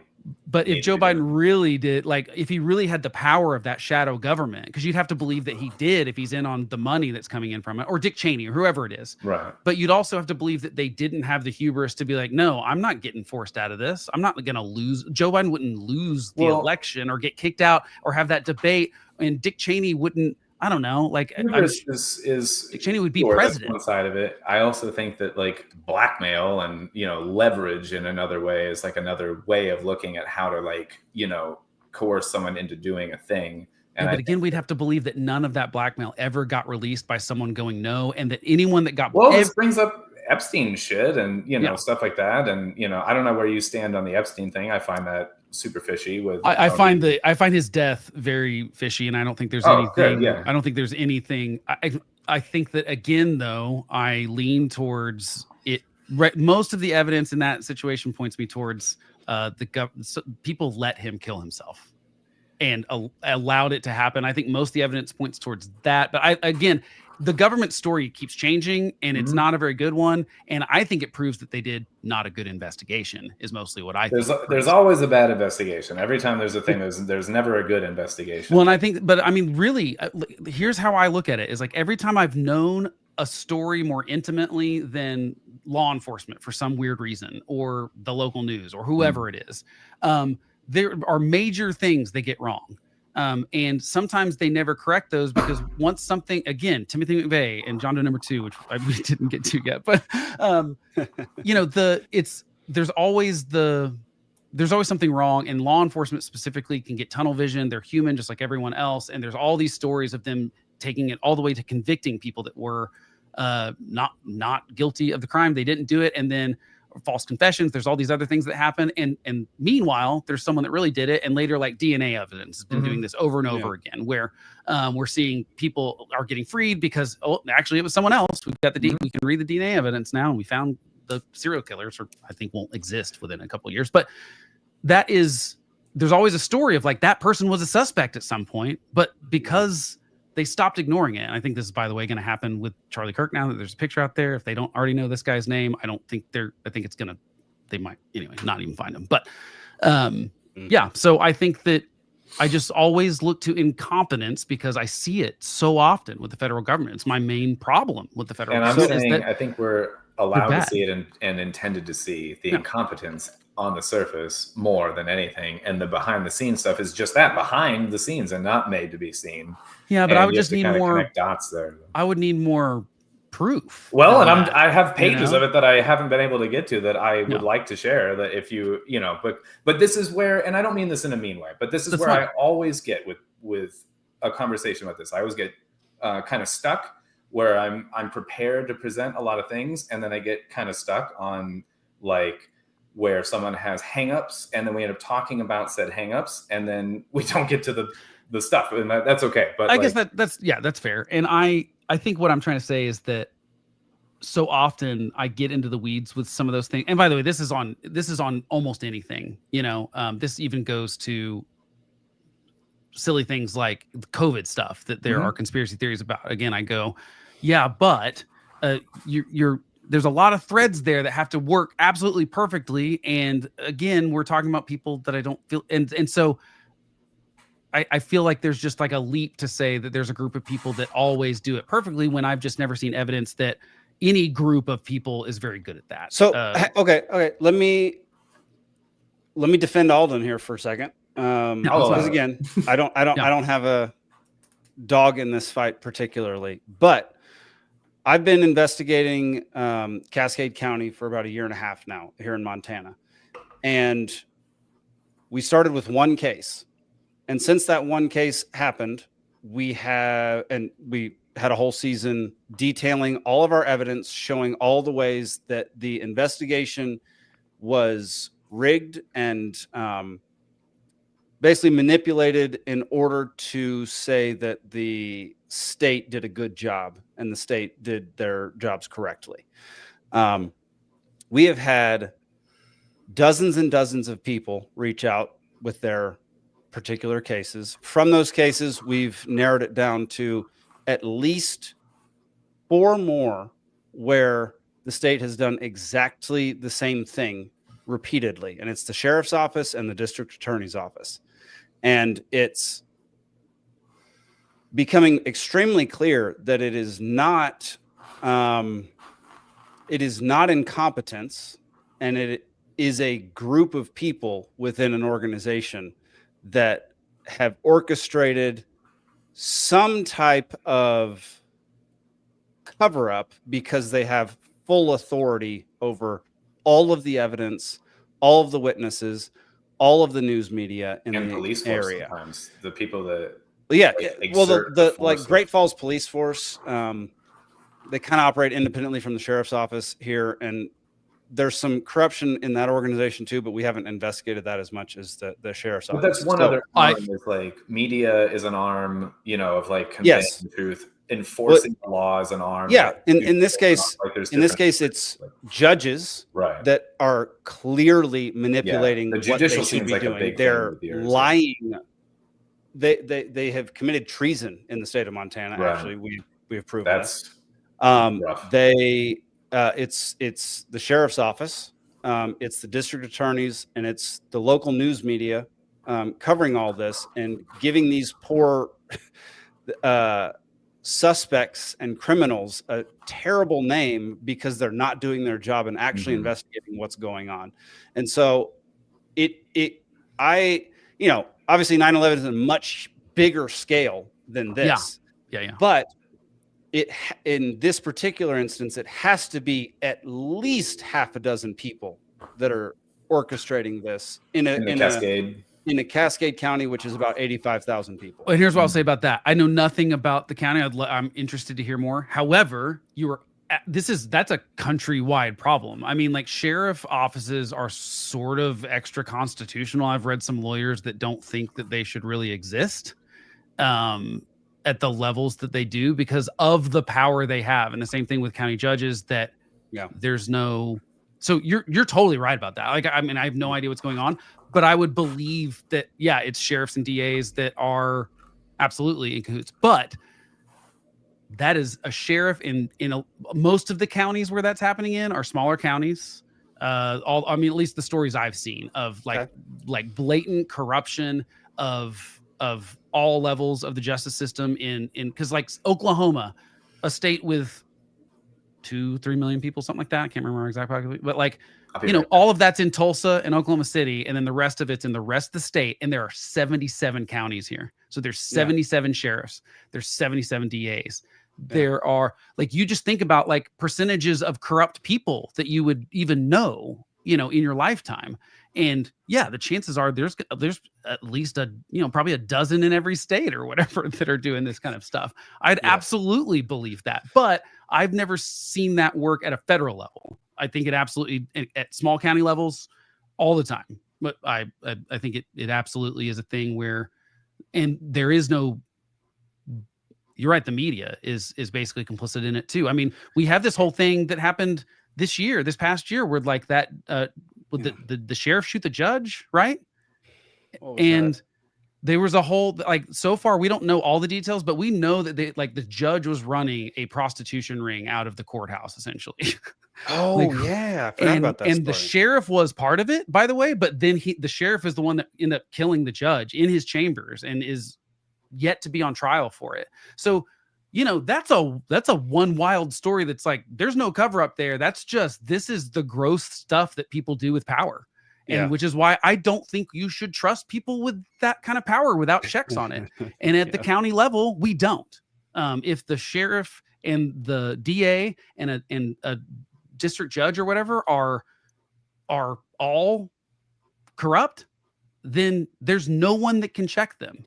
Dude, this is why the Libertarian Party specifically targets sheriff's offices as places where they want libertarians to run, because we know there's so much power in the position of sheriff. And so by taking over that office, we can seriously implement libertarian policies. The problem is it is like incredibly difficult. You talk about incumbents that never lose. It's sheriffs. It's difficult, man. It's difficult. It is more difficult. I'm pretty sure than anything. I mean, Congress has a 96% retention rate at this point, but sheriffs might be higher. Like literally, like who pays attention to the local sheriff race?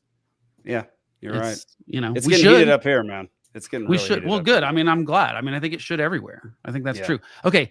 Can I real quick tell the 90? Okay. So the thing I wanted to get to where I believe stuff is that I think there was the tunnel vision that I talk about where the government does a bad job. The reason I know it's tunnel vision is because we know the Bush administration wanted to sort of blame Iraq, and they wanted after 9/11, that was the goal. I mean, I think you're right. They used 9/11 to justify an action that might not have been justified otherwise, or even on their mind before. I think that you could, if you were the head of the United States government, you can't help but think after 9/11, like what good could come of this, right? Or let's just that's the most charitable way we'd give it to someone, right? Yeah. And I think it's inevitable. So we know there's an Iraq thing. However, this book is called The Third Terrorist. It was by a local reporter here in Oklahoma City that was at one of the local news stations during the bombing. And, immediately in the aftermath, there was the John Doe number 2 thing. And then pretty quickly, the FBI was like, no, that's not a person of interest anymore. And that was the FBI's official position. Well, she kept chasing down these leads because it's a local story, obviously. And she interviewed this guy. The guy in multiple people that had seen him running away from the bombing, identified him in a video lineup that she put together. There's all this evidence that he was at least someone the FBI should have looked at more. And they basically did an interview with him, and then they dismissed it. He had this alibi, but later the guy he worked with said, and not even that much later, I'm talking about like within a week or two or something, we're saying, I think I was wrong. He wasn't there at that house. I was misinformed. So he didn't have an alibi of where he was. He showed up to work at 10 a.m. The bombing was at 9 a.m. There's all this evidence that John Doe number 2 existed. He was an ex-Iraqi soldier and is basically in what would be considered sort of like the highest level of like Saddam's like crew, right? It's not like super low level Iraqi soldier. And when he first comes to the United States, he meets with other Iraqi soldiers that are in Boston and work at the Boston airport in food catering specifically. And then the Oklahoma City bombing thing. This is Oklahoma City bombing, right? And so those other ex-Iraqi soldiers that are in Boston at the time that this guy comes over, this is 1992 or something, and so move him to Oklahoma City where he knows no one, has no connections whatsoever. This is 2 years before the bombing, and then this guy's around during the bombing, and then he gets out of town out of that. And he had sued the news lady because she kept hounding him about this stuff and kind of kept bringing this stuff to the FBI. And the FBI just kind of kept being like, he's not a suspect. And basically, once they had McVeigh and he was saying, I acted alone and taking all the credit for it, even DAs don't want extra evidence. Prosecutors don't want things to confuse juries. You know, they don't want there to be other threads that they have to pull on and stuff. So sometimes they're just like, we're not looking at the other stuff. It's like, no, which to me says we got to change something about how prosecution and defense works in some of that sense. Because I think people should be able to chase down leads without it becoming suspicious whatever. That's a bad thing that's in the criminal justice. Anyway, going on, this guy, because he sues her. There's like a deposition and stuff, and she gets all this material from him that can kind of disprove all of his alibis and stuff that he gave the FBI. And in the end, the FBI does admit finally, like in 2002, I think she was on like Bill O'Reilly or something, because this book came out I think in 2001, and the FBI, the government, DOJ basically admitted, we did not look as hard into this as we probably should have now in retrospect and stuff. Anyway, the point being, I think this guy existed. But the other interesting thing I mentioned, Boston, because 2 of those planes took off from Boston, right? 9/11. I might have that wrong. Anyway, those guys worked in food catering, and this guy, there was depositions for this. He had complained to his psychiatrist that he was nervous. He wanted to quit his job because he was afraid that if something bad happened, he would get blamed for it. And this was like leading up to 9/11.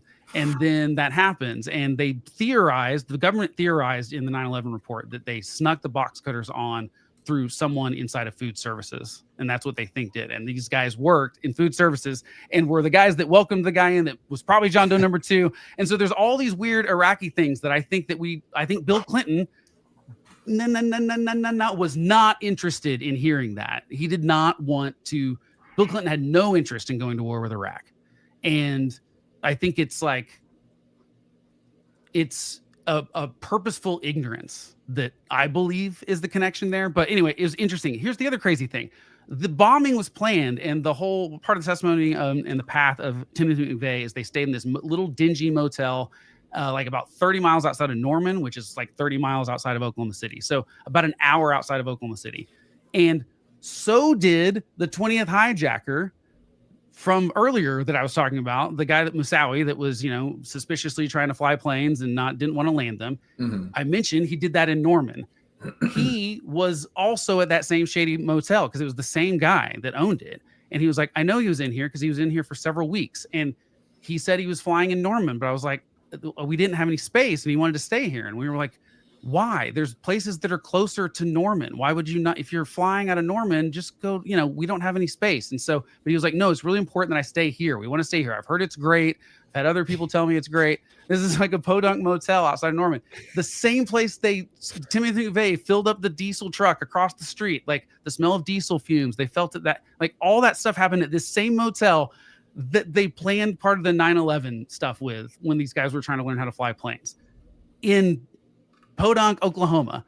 That is too many real strings that I think we have not pulled on with the connection of, I think we wanted Al-Qaeda to be the only people, and we stopped looking at Saudi Arabia funding them, or Iran or Iraq and all those things. We kind of just wanted to have one enemy right then. We couldn't go to war with all those other people too. Yeah. I think that's even logistically not unwise. Even if you know it's true, you just go, but I don't, don't tell me. Plausible deniability. I don't think they wanted to be actually finger all the people that were funding those terrorist organizations, which was definitely Saudi Arabia and definitely Iran and definitely Iraq. Like we know that was for happening. 9/11. It definitely wasn't Iran because they hate Al Qaeda hates Iran. Well, you say that, except that they had funded Al Qaeda at some point. You know, see, my point is like all these people were culpable, including us, technically with the Taliban. You know, like Yeah, for sure. My point is just that Sunnis and Shias absolutely can't stand each other. So. Oh yeah, no, you're right. But for some reason, they're all. I mean, there. It was some, and some of it's even. I mean, the Middle East is complicated, obviously. But my point is, we couldn't go to war with all those people, but we could pick one of them. And I like, especially after 9/11. And so I just think that we wanted to say nah to the Oklahoma City, possibly having any sort of Middle East connection. I think Bill Clinton didn't want to hear it.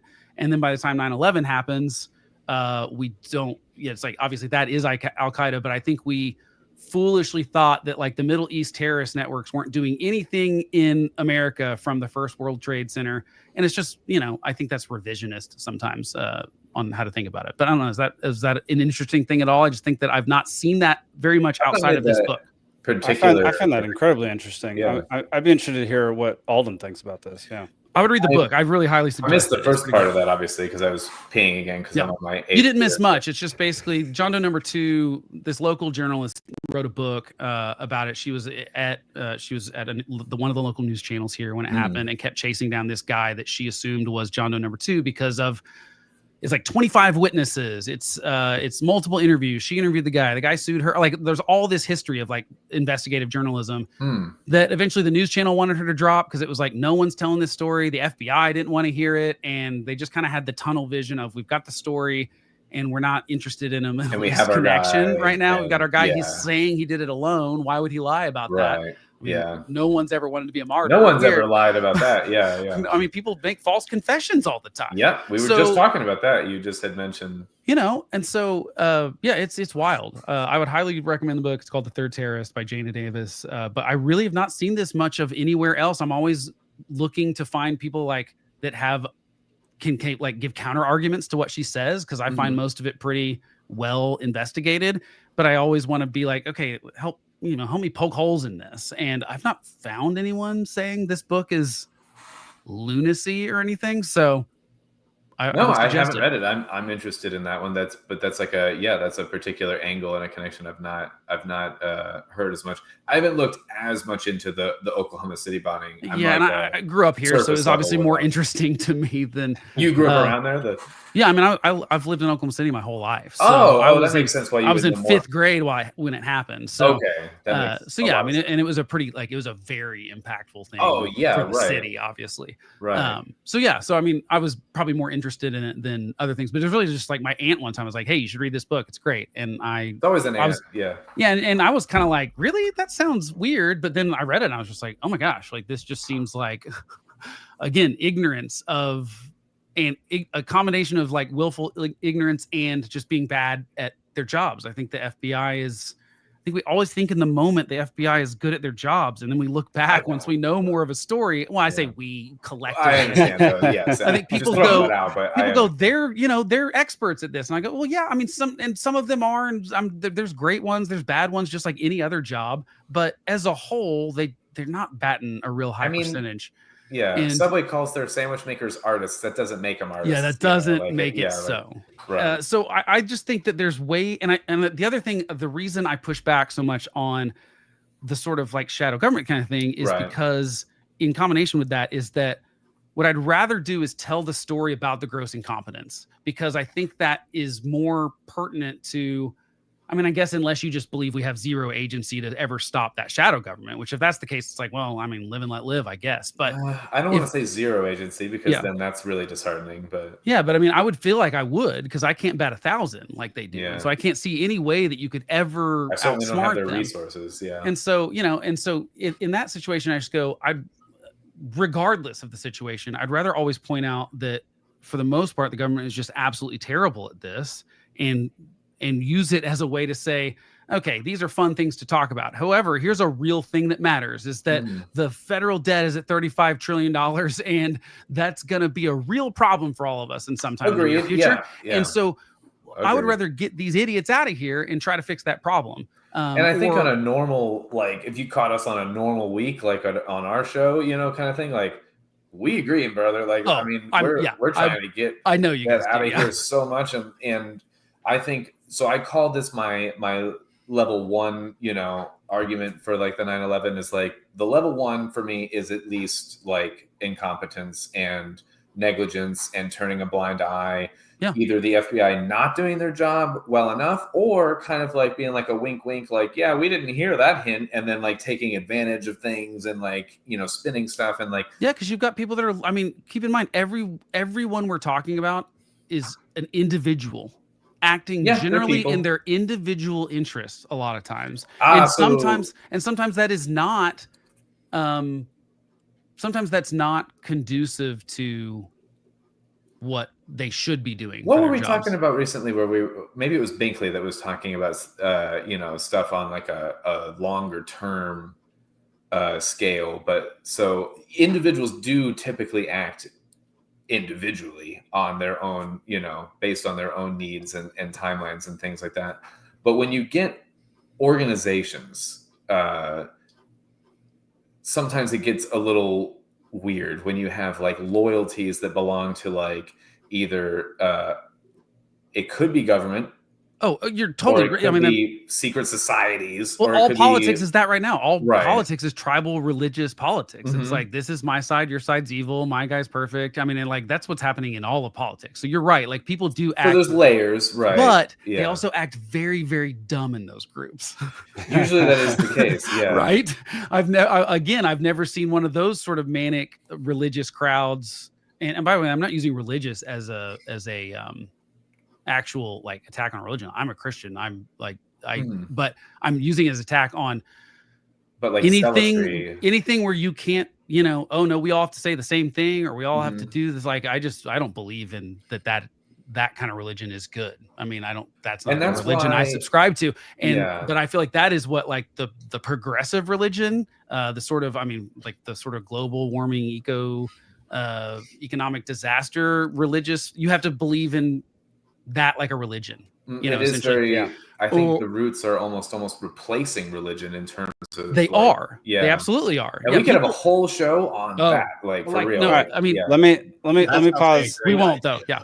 Let me pause everybody real quick. Yeah, sure. So one of the things that I was looking forward to, and I am getting texts from our audience saying that they were looking forward to this as well. Then do it. Just tell me shut up. Yeah. No, it's not. It's nothing to do with that. Alden, people want to hear some of your deeper research into this and into 9/11 and some of your deeper thoughts and ideas behind what actually happened. So I'd like for you to present a few of those so we can discuss them. Yeah. I would mention that before where it's like I have so much that I could say, but I will say like a bit on like to kind of like bring us into that from what we were talking about. And in my experience, I'm 35 now, and I've had a few conversations with people over the years about this kind of thing, and I've largely stopped like trying to talk to people about it. And because at the age we are now, most people like they have an idea, of who they are and what they believe, and I think it's so my attitude coming into this was not that I was going to like necessarily change anyone's opinion. And genuinely that's true. Like I really don't know that I'm trying to do that. And I don't know that it's a funny place to be where it's like, I am frustrated that there is so much other of that in the world with, other people trying to sway people's opinions and tell you what to think and censoring what you say and, propaganda and whatever. And then I'm like, I don't want to like play that game to get my say out, and so, but then in not doing that, I don't get my bit out though, too, like in the same way. And so I sometimes just kind of take a back seat to things. And a lot of the hiccups that I run across are more in this meta way, in this particular conversation. And I don't even get to the like copious notes that I have on stuff. And in some ways I'm fine with that because then I'm like, ooh, yeah, I didn't have to like limelight level like present anything, but in the spirit of trying to dive a level deeper, which I'm great with, by the way. Okay, it doesn't bother me at all. I'm just disregard everybody's feelings on this show. It's And so hard. and Yeah. and there's no like, I don't think there's ever any harm in listening to almost anything. It's like I'm Right. not you know, but you know, there's no harm in it. You let me know if you feel harmed. You I let will me know. not, because I, unlike some people, know that words cannot harm me. So And that I agree. not physically, at least, you know. I stand by. It's the hill I'll die on. Is just the freedom of speech in general. and Yeah, just words being are able not to speak violence. Your mind. Yeah. Yeah. So, wow. Now I'm at a point where I'm like, I feel thrust into like a oops, where to start kind of a vibe. You should have had slides. I will, and I was literally going back to the notes that I took on your slides, and I was wondering where we left off of this because we did not finish those, and I was wondering if I could pick up where I left off with those somehow, but I don't know. I don't remember where we got on those. I would We talked about rather lying into I would rather war. just go over your research, and let less about like, dude. I know that me and Zane have heard many thoughts of yours on 9/11. I've definitely bounced some things out During the there, shows. but they're And like I'm- little one-offs, And if Blake is this far into Oklahoma City paired with 9/11, I Right. think we're all on board with going down this rabbit hole with Yeah, you, for man. sure. Okay. I'm Yes. open to anything. Yeah. Heck yeah. So we covered. I went through all of my notes, and of which I have many, and I tried to make a master Word doc that I could like Command F level, like find keyword, like if Love as things came up. And the boiled down version that I came up with in the past few days is 15 pages long, and I tried to make cliff notes for this, and it's 15 pages, so it's like it's overwhelming. Like it's such a big topic, and we've been saying this the scale of this is so big, and I get that. Like it really is hard to process and dissect and imagine, and it also makes it hard to pitch like an idea about it because it's so much to cover. So I feel like every time I And if bring our up a brains are thing- alike, it only makes sense to you, by the way, and not like Yeah. because my notes are I'm like, if anyone else read them, Oh my I god! think And that's they'd what I have no just idea spit these what it out is, in the yeah. past few days, and I'm like, Yeah. oh Jesus! So I No tried clue. to do as well as I could, but so the thing that I'll say before I go into it is that what I've come up with many times before is that as I start talking, the thing about the 9/11 situation is that it's sort of this cumulative effect of many details that paints a picture. And I find that I get like, I'll name three and get really kind of hung up with people on the third thing, and I'm like, yeah, but wait, I've got 303 more. And we get stuck on three. And that's just, it's okay. Like, it's just the nature of this. And it's kind of already been going on, with this. But anyway, that's enough rambling. I'll start just diving into random shit. So There we go. Let's go. yeah. I have it broken down into like precursor or like before events, during events, and after events in terms of like the calamity that is 9/11. There's like things that set it up. There's the events on the day, like all the stuff that just is if we're talking about like the planes themselves and blah, blah, blah, and whatever. Mhm. And then the after effects, which could include, the Iraq war and whatever else. So those are the chapters that I sort of we're have. still in that stuff. Yeah. Yeah, and the after literally is today. So that is actually here's another little pop quiz kind of a thing or whatever. How long was the state of emergency kept in place that was enacted after 9/11? We're still in it. It was at least a year. It was Zane is correct. We are still in it. Oh, So yeah. we have voted to keep it in place this entire time. And this is one of the things that I say that like with government in general, once you do a thing, don't expect it to go away. No Don't such expect thing it as to a temporary repeal. government program. Yes. And so they That's the famous enacted quote. and I fully agree with that. And in this case, the emergency situation that was like in the emotion of the situation that was voted into place has been continually voted into place since, as far as I know, to this day. Maybe it stopped yesterday and I didn't get the memo. No, I mean, very few things have been revised to a significant degree. And I've made the joke all of before, the Patriot Act and the USA and whatever. I've made the joke before of like, they tell you that like, oh, we're going to put in this toll road to pay for the road, and as soon as the road is paid for, we'll take it down. And it's like, when the fuck have you ever seen a toll station disappear? Like, it is not going to happen. Like, it's never happened. This is just a general government joke, but yes.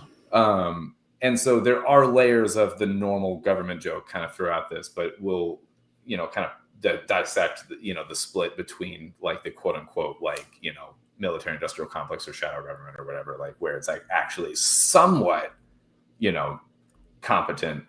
But I would argue honestly that there's lots of errors throughout this whole thing.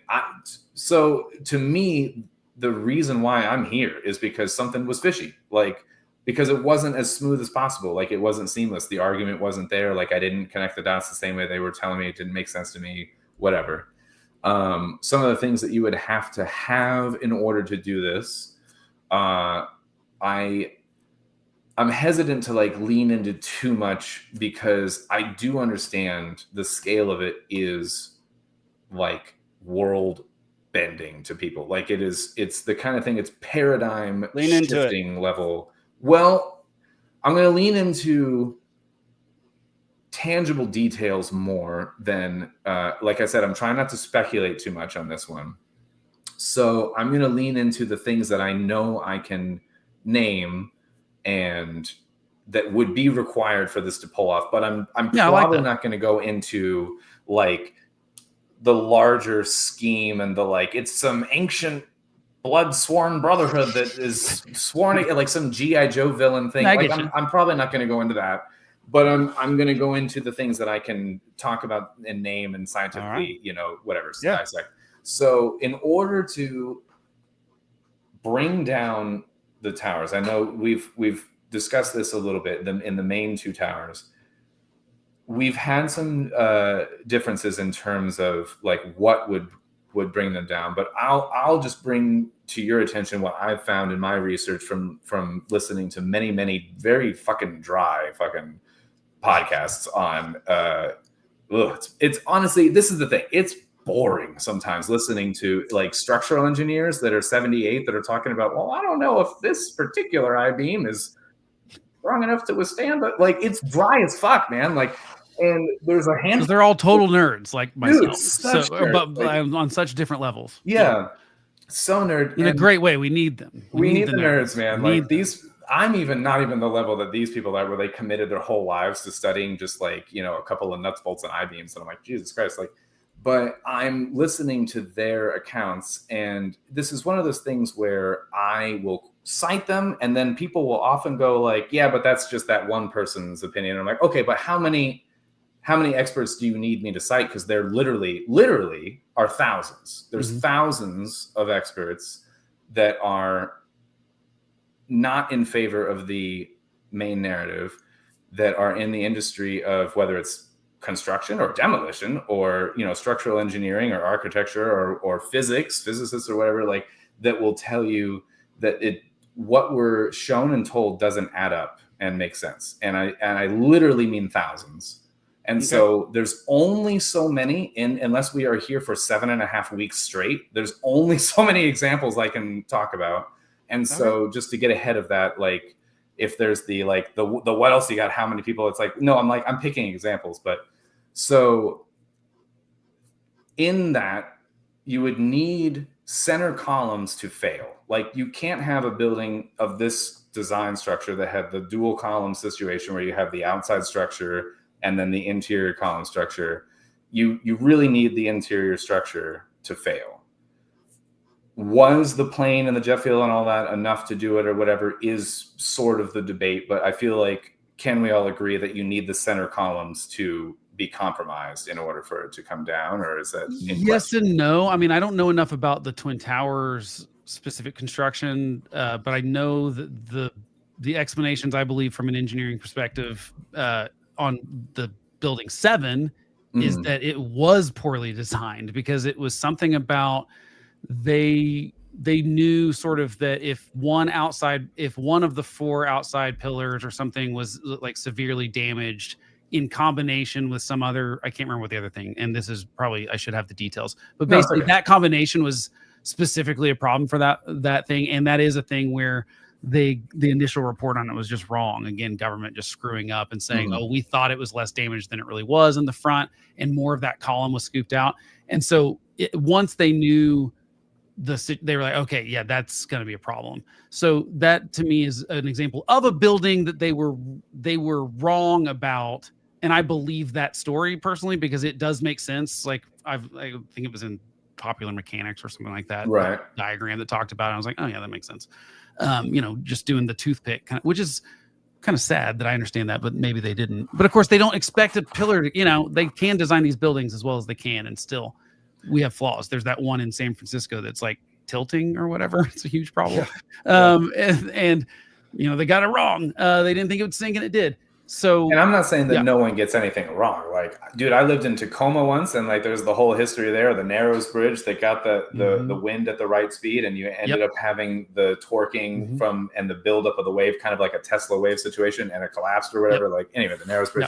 So I know where engineering can have human error stuff and be wrong, and like, I'm not saying that it's like a perfect situation, but I am saying that even when it fails, we expect to see it fail in certain ways that apply themselves to certain fundamental laws. And even in failure, because buildings have failed before. It's how we learn. It's how we get better. Like, somehow the Leaning Tower of Pisa is still there, but like most of the time when you do something wrong, you learn, it manifests itself and you learn. Like, in at least 88 of the tallest buildings in the world have from the failures of 9/11. They've changed the structural integrity of buildings, and specifically to deal with fire. A lot of the stuff as far as did they make a law where you're like shadow government officials are not allowed in the premises to do work in the elevator shafts or whatever? Because that would help a little bit. Yeah, I mean, they also changed the elevator shafts to not collapse and have jet fuel drop down them and stuff, and have bigger stairwells for people to get down. There was a lot of the escaping of the Twin Towers. There's a huge problem safety-wise, even just for like There's normal some funny fire. stories with that, even with just a lot of really weird locked doors and stuff, and like it gets bizarre. But so the core of what I was saying, like, pardon the pun, is like, in this case, from what I understand, in the main 2 towers, you really need the center structure to fail. The exterior structure has been described as like the mosquito netting, like between the window frames, kind of a thing, like by the designers or whatever, and that damage to that is local and not going to be a huge issue or whatever. And so I'm going to do the best. I'm good at processing. I'm not the best at relaying information. So here's some of the problems I have. 1, the steel structures themselves would have had to have been cut, basically, like, in order to fall at the speed that they did. Could it have toppled asymmetrically and failed? Yes, but to fall within its own footprint, it has to have no resistance going straight down, and so it basically needs to be cut at the bottom in order for this is how buildings are brought down in their own footprint safely to not topple. You got to do all 4 at the same time, right? Yeah, because of the impact point of the plane was pretty high up on the building. And so if you had the failure there, and I know we have the whole pancake theory, and we'll get into that.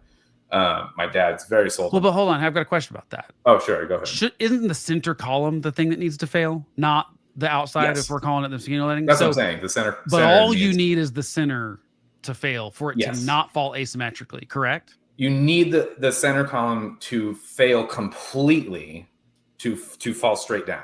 Yes.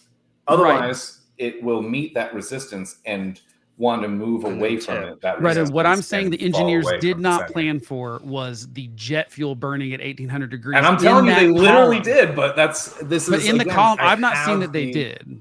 And maybe I can send you the fucking article. Yeah, no, I would love to. I would love to have it for sure. Because they literally accounted for multiple planes. They said fully loaded with jet fuel, and they said here. I'm gonna by all means. This is why I set this up, because I'm gonna type in the keyword jet fuel and see if I can find what I was talking about in these 16 pages of nonsense. Okay. So John Skilling, the head structural engineer for the World Trade Center buildings, said, we looked at every possible thing we could think of. Before I get into this, I will also say that this is a huge point of controversy that a lot of the government officials and everyone that is doing the whole thing that you're kind of talking about of like the, clamoring around and being like, we don't know. And like pointing fingers and just acting like idiots.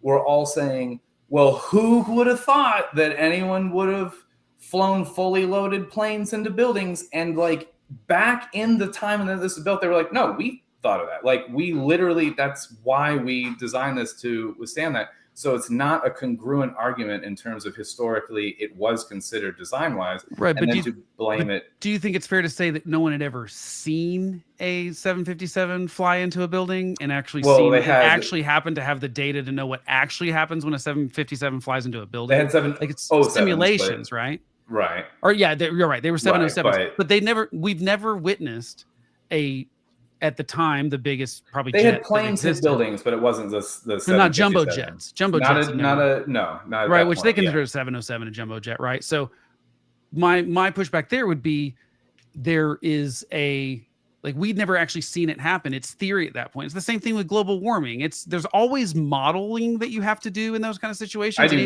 not want to compare this to global warming, by the way. But I mean, I do want to compare it in a way that I say that I think you always have to have a model. And obviously if in the engineering process, if you've got to theorize what something would happen based on your physics knowledge and engineering knowledge, you can try to take a guess, but you don't really know until a jumbo jet flies into the building what's going to happen. I mean, you'd at least agree with that, right? That are harder to predict, but not the same way that global warming. I don't.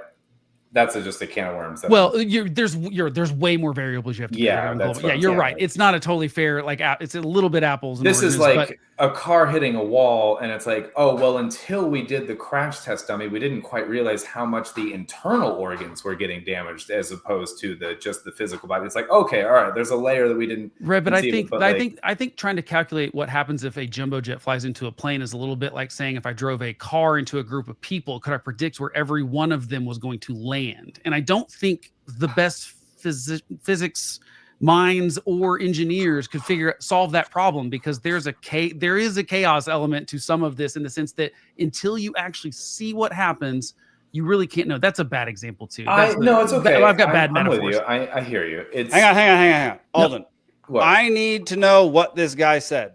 Okay. John Skilling, head structural engineer, World Trade Center. We looked at every possible thing we could think of that could happen to the buildings, even to the extent of an airplane hitting the side, even considering the jet fuel. And then another quote, like, our analysis indicated the biggest problem would be, in fact, the fuel would dump into the building. There would be a horrendous fire. A lot of people would be killed. The building structure would still be there. I'm just painting that, they're very aware. Terrorism was not a thing that was talked about at the time, and they still went to the lengths of going mathematically about the temperatures that jet fuel burns, the impact velocity based on the mass of an aircraft and the speed. And by the way, I mentioned that the speed was higher than even the purported speed of the 757s in this case, which is, again, not fucking possible at sea level, which we'll get into,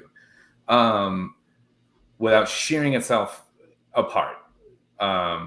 So this is, and that's just one. There's also, there's multiple other people that have talked about this in terms of, and this is where we don't have all night, but there's multiple people that have talked about this, that they consider this and have said that it could probably survive several plane impacts on one building.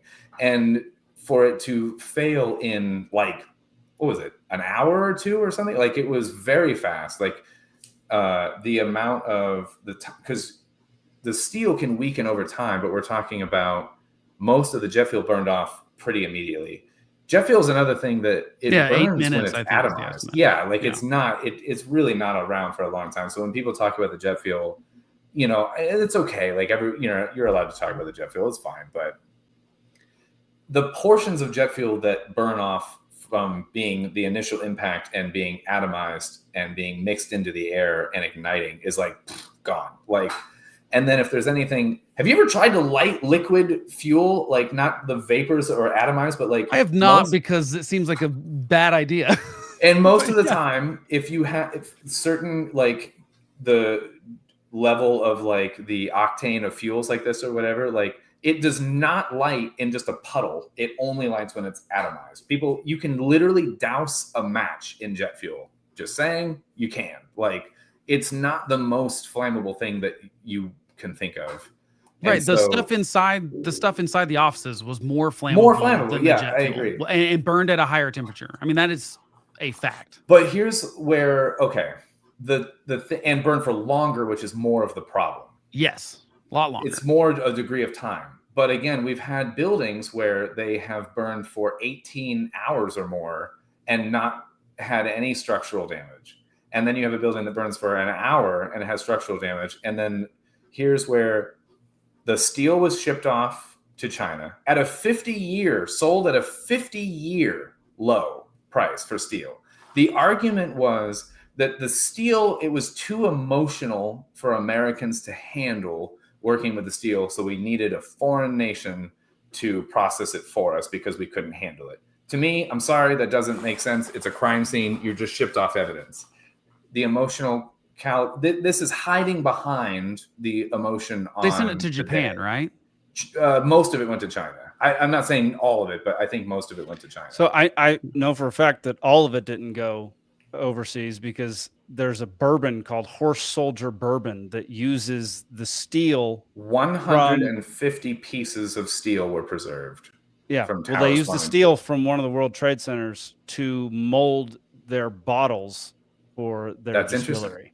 And it Yeah, must have that's been from the 150 pieces that were preserved. Could have been. It was 150 started by pieces. a bunch of, I think it was Army Rangers. It was the horse soldiers that went to fight after 9/11. 150 pieces, yeah, of hundreds of thousands of pieces of steel. Yeah, that's wild. 150 pieces. How many pieces do you think were saved from World Trade Center 7? None. Correct. Fucking 0 pieces. But were why? saved. Why do you need to save them? I'm just curious. Because that would be the smoking gun. When you guys are asking for, I don't have a smoking gun and whatever, and I'm like, yeah, we fucking mailed it off to China and they fucking smolted it down to fucking nothing. I will Right, say but it is weird that we sent it to China rather than Yes, just melting it's it down literally and a crime building scene. something with it. It's an international fucking crime scene, and within a matter of fucking days or a week, we sent it off to a foreign nation. Well, it took a lot longer than that. No, the steel No, was they sent sent- off immediately. The steel was sent off very The quickly. dust and debris took a long time to clear out, but the steel was sent off as fast as humanly fucking possible. They were. Yeah. You're saying it was pulling out. days? It was. Weeks was max. It was 2 weeks. I've not was heard max that. or That's something. interesting. It was the steel was gone immediately. It was decided within days to send it away. And I forget if it was fucking Giuliani or the mayor of fucking New Jersey or some fucking asshole had said that it was like on the grounds of that Americans, it was too harmful and emotional for Americans to handle it. So we needed to send it off for processing for another. And that's just, to me, I'm sorry, you're hiding behind. Hey, Nick's here. You're hiding behind the fucking emotion of it. So the other thing about the steel, you've got it being thrown a certain distance away as the building is collapsing. And energetically, if it was just a gravitational collapse, it would not be discharged 500 feet out to the side when things weigh thousands and thousands of fucking pounds. Like the amount of energy, it just doesn't add up energetically. That's a whole Okay, other hold thing. on. We'll get Wait, into hold that. on. No, I can explain that. I doubt it. What do you think happens if I what really happens right now if I clap my hands? You'll be able to hear it. Oh, I just came. That's what happened. You hear air. You hear air flowing into it. No, I understand what you're saying, and you're trying to tell me that air is pushing steel out at a force that Yes, would be like a bomb. absolutely believe it. You got to think of how much air is being pushed out between the size of those But we know buildings the and rate. it's concrete falling on concrete. We know the fastest rate possible that it could fall, and you could calculate this mathematically, and it's not enough to move the weight of the steel. There's that's nothing, there. but there's like, I can't find anyone that says, like, any engineer that says that's suspicious. Every engineer I've ever read says, I'm telling you, I've heard accounts from thousands of fucking Right, engineers that but- have said that this is highly dubious. But then you're saying, but there's like tens of thousands of other engineers that don't think it is. So does, I don't know. their, I don't know where you're getting your tens of thousands of. well, I mean, like, engineers I'm that are reading sucking the the, government's dick on this. Like, this would be the, hold on. The Minerals, Metals, and Materials Society, which sounds like about the dorkiest thing I've ever heard of in my life. Yeah, that's fair. And they're saying, you know, this was not designed to withstand a 90,000 liter Molotov cocktail to be driven in or flown into it. And they talk about that it wasn't poorly designed; it just didn't have this aspect of it. And they explain all the stuff of here's why fire burns like this, and here's what happened, and here's how this structure was thing. And so I'm just saying all these are those the people that would have to say be in on it. that the windows that 40 stories down that blow out are not squibs. That But it's all- air pressure compressing 40 stories lower. But why than why the put collapsing squibs? part. Why what have you ever seen a building implode and have explosions go out? I never have. It's called a controlled demolition. That's when No. I have seen it. But right, controlled demolitions don't send steel outward. It all collapses because the No, point because of normally it sends dust out. You're right? not supposed to be doing it as violently as that. What, Yes. but if But it's the a only controlled thing that could demolition, explain you're it- also telling me they did a controlled demolition in a way that they've never done any other controlled See, this is demolition. what I'm saying. I've said two things from my 15 pages, and I know, this is but I what I'm just feel saying is like- we're stuck. Okay, on that's fine. We can this- keep going. No, well, and this is what I'm just calling attention to on Yeah. a meta level. I've got 15 pages of condensed notes, and we've gotten to two things.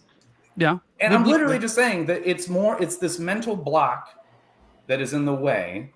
And again, it's okay. This is what is happening. And Yeah, this but I happens to me every time I talk to someone. Yeah, and I just want to say I don't feel like it's a mental block for me because I'm saying that I'm seeing that there are more engineers, or at least other groups of engineers that disagree. And to believe your thing, they'd have to be in on it, right? Who's in on it? The engineers that say otherwise than you're. I mean, like, and here's the other Are thing. you in on it? Are you? No. Right now. Yeah, I am. What I don't believe You're probably in. not paid off by shadow government, but you are doing the thing that those people are doing. Right, but what I don't believe in is scientific consensus. I don't believe all the experts. If they ever all agree about something, that's a red flag for me sometimes. You know, when they say, oh, we all agree we all Just agree. like when everyone agreed that the Patriot Act was a good idea and we all signed that. I totally And- agree. No, and that's about trading security for Yes. some The privacy. illusion And of it's the security. illusion of security. Now, that's a Yes. totally different We can conversation. agree on that, I'm sure. Yeah. And yeah. here's the thing, I bet I would agree with you on 100% or a lot of the percent of what came after 9/11, and people took advantage of how do we use this to our, like I said, how do we, the most charitable version would be what good can I make of this?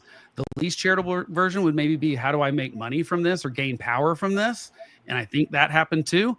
But I don't believe that enough, like I said, because I'd have to believe that all these other engineers that say there's nothing abnormal about the reason this building collapsed. Like I said, the close friend of the family that day said the second I saw those planes both hit the tower, I said those things are going to come down. Like it's not, no building is meant to withstand. And this is a guy that works. But you in said meant to steel. withstand, and literally I'm giving you that it was meant to withstand it. Right, Like but it so- literally on paper is meant to withstand Right, it. but if Whether this that guy is true or not. But if this guy that builds steel buildings for a living says that they're not built to do that, and this is a guy that's doing it in the But 90s, the person not that the built 70s. this steel building, Yeah. this fucking one, Right, but why says does the- that it is? But why does the 9/11 report and these engineers, why do none of them bring up that he did that? Because none of them ever reference the building's design and was it designed to The do that? 9/11 reports didn't even bring up Building 7 once at all. It's not even named, and it fell to the ground. Like I don't trust the 9/11 Commission report at all, not even one iota. We've already but gone- not one iota. So everyone No. in Congress was in on it too. Congress, no, I'm talking about the people that were appointed. I don't know if you were here for this when we were talking about the particular people I don't think he was. appointed to I the. wasn't. Yeah, I didn't think so. The particular people appointed to the commission have huge conflicts of interests with this.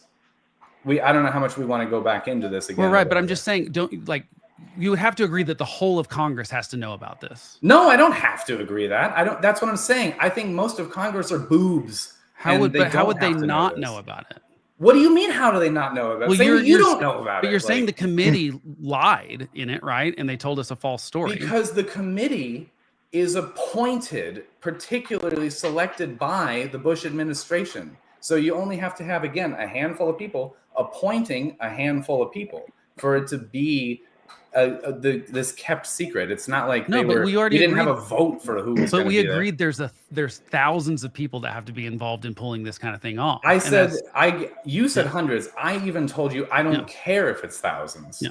Because and that's what I'm not just my saying point. is it's not just the people in government. To me, you have to believe that these engineers that disagree. with And the this is assessment- where every single time Yeah. I can't get past this with people. I can't get past the, hey, I'm trying to show you a detail. And then it's but there would have to be so many people in order to pull this off question at every single detail that I bring up. And you can't see them because of this concept that you have that's in the way of you seeing what I see. This might be a bad metaphor, but my metaphor would be if I did have cancer at one point. If I went to 9 doctors, I went to 2 doctors because I think it's a good idea to get a second doctor's opinion, even though they're both experts. Let's just say I went to 10 doctors and 9 of them have said, this is what I would do for your treatment. And one of them disagreed with those other 9. I would probably just go with the other 9. And I don't know that those ratios are fair. I'd have to do more research on what engineers polled say about this kind of stuff. I don't know that there's data on that, but I would love to find it if I could. And I would, it's not that I would discount the other one as I feel like if I pulled on that string too much, I feel like that would be unwise of me because at some point I can't be an expert in everything. None of us can. And so I have to rely on experts to some degree. Now, like I said, when cancer is a bad example, again, bad metaphor, but let's say it was 10 other technical challenges or whatever, and 8 of them agreed or 7 of them agreed or 3 didn't. I still probably need to go with the majority most of the time. Now, that's not always the case because especially some experts like especially public policy, government, things like that. But I think when we're talking about structural engineering, Let's go I with feel like it's more mechanical scientific. Does that make metaphor. sense? Let's not go medical. Yeah, Let's go with the mechanical. car. Mechanical. Let's go with the car. You're right. Let's say you pull into the garage or you're towed into the garage because all 4 of your wheels just fell off the car. And you're like, this is inexplicable.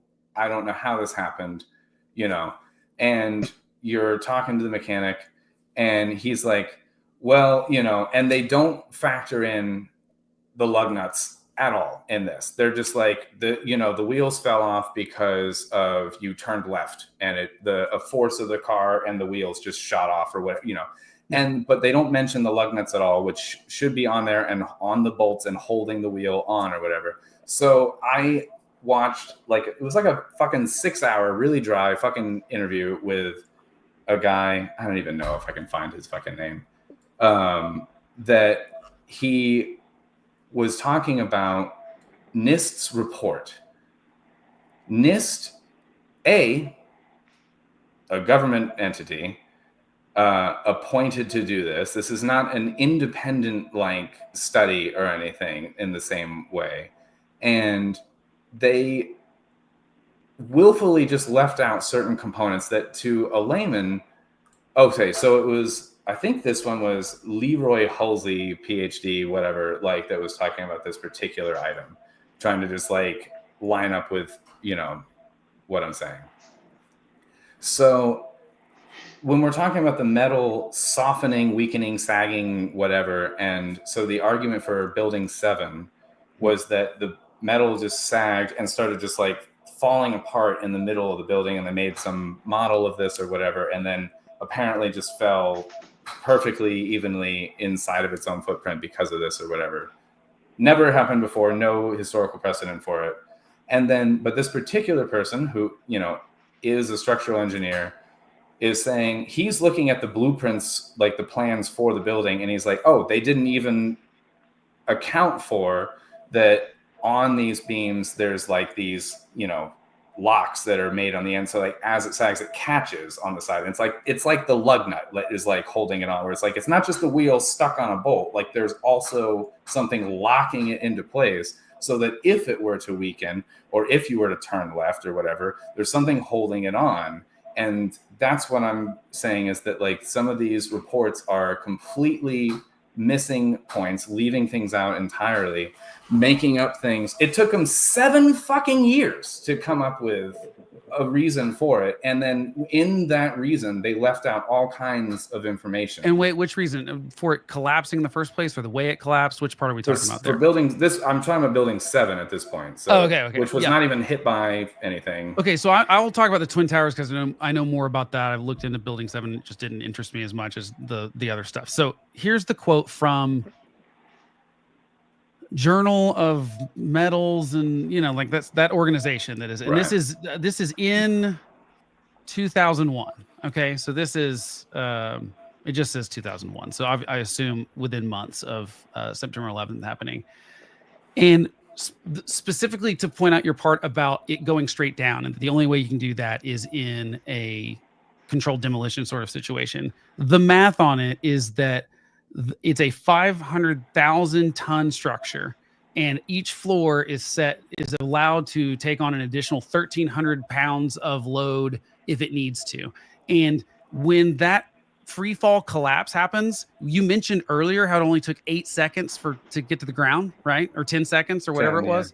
Yeah, so it's 8 seconds if you just free falled something. 9.2. It's 10 seconds is what this basically takes to fall to the ground. They say, to summarize all these points, a 500,000 ton structure has too much inertia to fall in any direction other than nearly straight down. No. So they've done the math on that. No, because this is not taking into account that a building is not one solid piece. No, and they say that in this. They say a building is not a solid piece. It's mostly air. Structure in the center is the path of the least resistance. That's the strongest part. So for it to want to push straight down through the core structure makes no sense. We have an engineer on the show at this exact moment. Should we invite the engineer to speak? You have an engineer? Happy to. Nick. Yes. And Nick, I forgot, yeah. Nick, what are your thoughts on this particular aspect? Yeah, well, I'm not a structural engineer, so I'm just listening to arguments back and forth on this. I've heard some here and there. You're still smarter than I am when it comes to engineering, probably. So I'd yeah, say.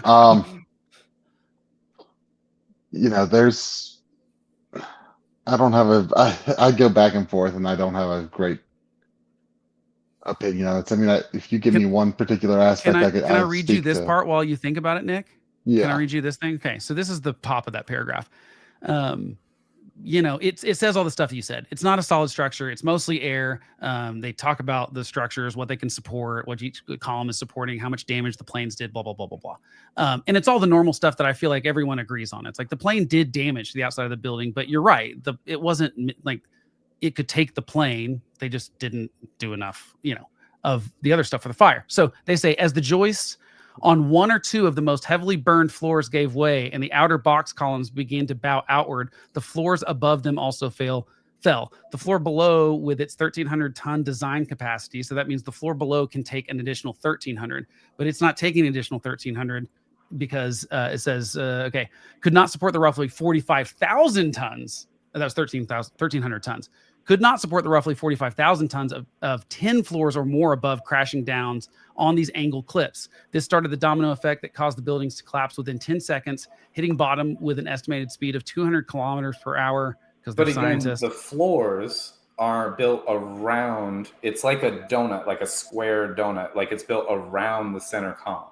So in 2008, PBS made a, series or whatever that they around the NIST explanation, and I don't trust NIST and I don't trust PBS, and my dad loves this explanation, and he's to this day will cite it, and I can't get him to come off of it, and that's fine. But the animation itself leaves the center column standing. In the animation that is supposed to describe the event, It is the floors that are compacting on themselves around the center column, because the floors are built on the clips that you're talking about are attached to the center column. So if the floors were just to compact down, the center column would still be standing. Like, there is still nothing that's pushing down on the center column, even if this is true with the weight of just the floors. Even if that center column has also had 1,800-degree fires burning in it for hours, or however long it was at that point. Not at the base. No, it was at the base. It was at the base. Was, again, we talked about jet fuel and jet fuel burning off in a certain amount of time. Yeah, but you know, people died at the elevator at the moment of impact, I'm well right? aware. What? I'm well aware. Okay, so I mean, there was fire in the base of jet fuel fire in the base of the thing, and then we'd have to believe. Also, by the way, the building goes way under, and there were fires underground. Do you really want to hear about the timeline of this though, and why this doesn't make sense? But I mean, but you are saying there were fires. You just said yes, there were I'm no saying evidence. that there was fires all over the place. Okay, yeah, but not burning constantly the whole time. This is not like there was a raging fire at the bottom the whole time. Firefighters were going up and down the stairs going to this. Right, and I don't know enough about like how long the fires in the bottom of the. You're right, I don't have that. The fires weren't burning for very long, and the whole thing, because it was only like an hour or two in the whole building. But right, what I'm saying, like there was, I've not seen anyone that said all of, like anyone had ever done a calculation with all of those factors. I've just never, but I would love you to send me that thing because I'd love to read it. I'll send you all kinds of stuff from the engineer specifically, you know, because I've just not read that. Firefighters that we're talking about, there was like one of the firefighter chiefs or whatever that was saying that when they got there to the first building, I think it was the first tower, they were in the lobby of the building and they were getting ready. And so however long this was after the first strike, however long it takes to like get the call and get over there, you know, I'm just going to venture, like, I don't know if this is 28 minutes. I have no idea. Like, but it's not like the plane hit immediately and they were in the lobby of the building right then at that moment. And then, so he's describing this is anecdotal, but this is just what this person says, times many other people. He's in the lobby, gearing up. They're ready to ascend the stairs to, you know, rescue people or whatever. This is before it's turned into the whole event that we know of 9/11. They don't even know the story at this point. Right.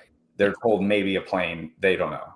No, I remember I heard it was a helicopter. I heard it was a small engine plane. Right. I mean, I heard all sorts of things. And we can get into that too with the different reports, the eyewitness accounts on the street versus the call-ins that were like all like media level execs and producers and wives of producers and stuff that were calling in, and like the disparities between the two. It's interesting. But you're saying they weren't 757s? I'm saying the reports are wildly different.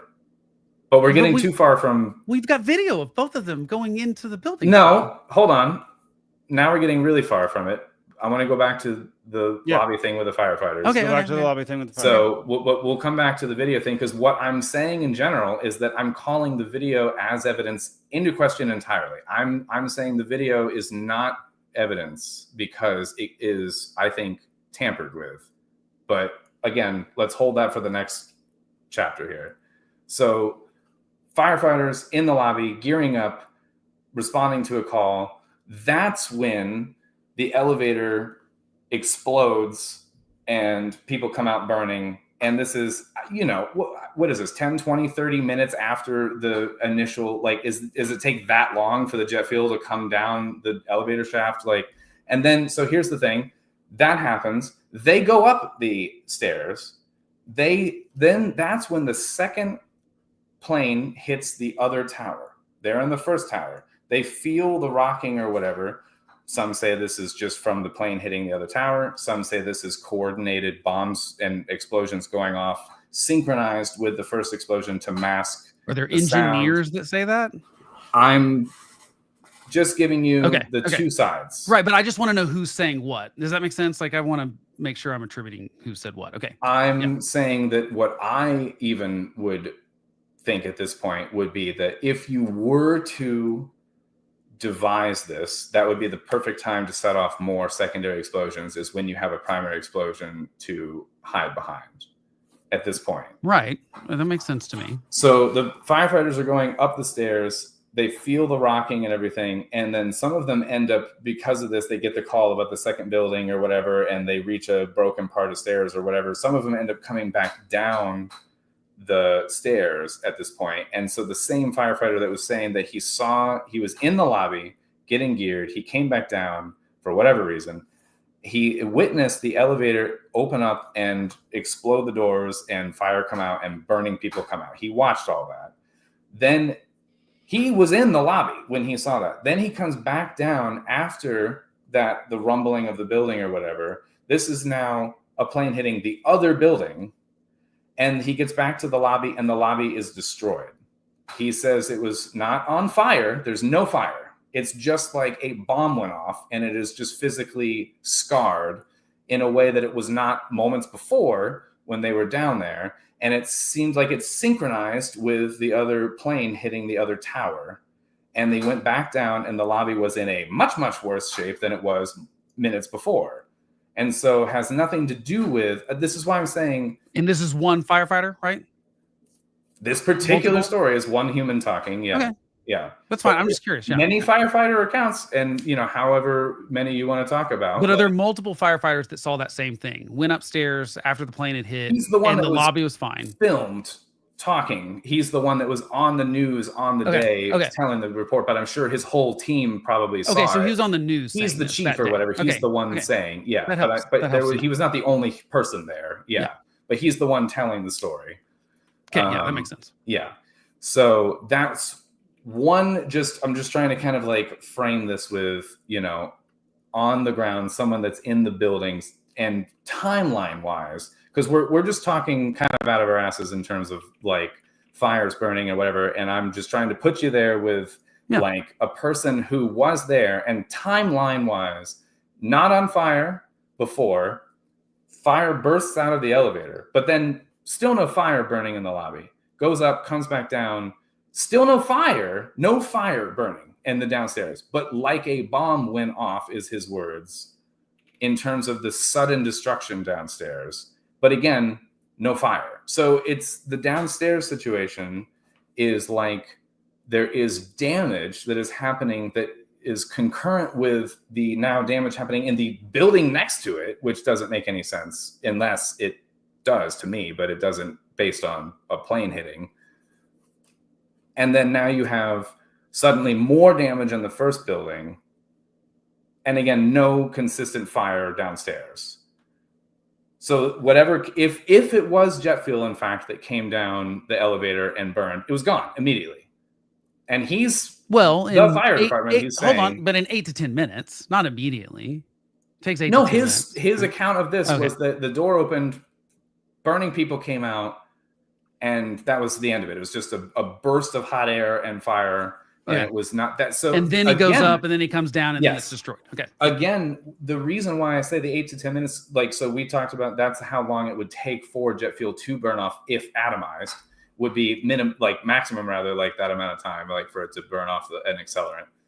This is more what I'm saying this sounds like is thermite explosions or thermate explosions, depending on if there's whatever sulfur present or whatever. But this is hot blasts that are happening. It's more bomb-like than jet fuel-like. I think that we're told that it's jet fuel that poured down. I'm not accepting that that's necessarily the reality of what is happening at the lower levels in these buildings.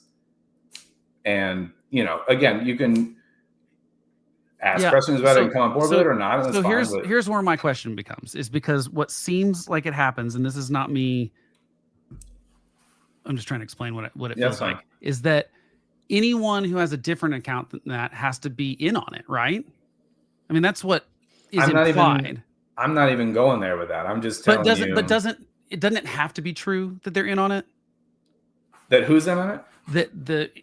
That NITS, that PBS, that all these other engineers that are not, the same engineers. It's whatever. I don't know what the proportion is, but let's say it's 9 out of 10. Let's say it's 7 out of 10. I'm telling you, I don't know. I'm telling you, I'm. That's not necessarily something that and in I almost need to every answer. Situation, there are more people that say that are I would consider experts, and like I said, no more than me. I'm going to trust most firefighters.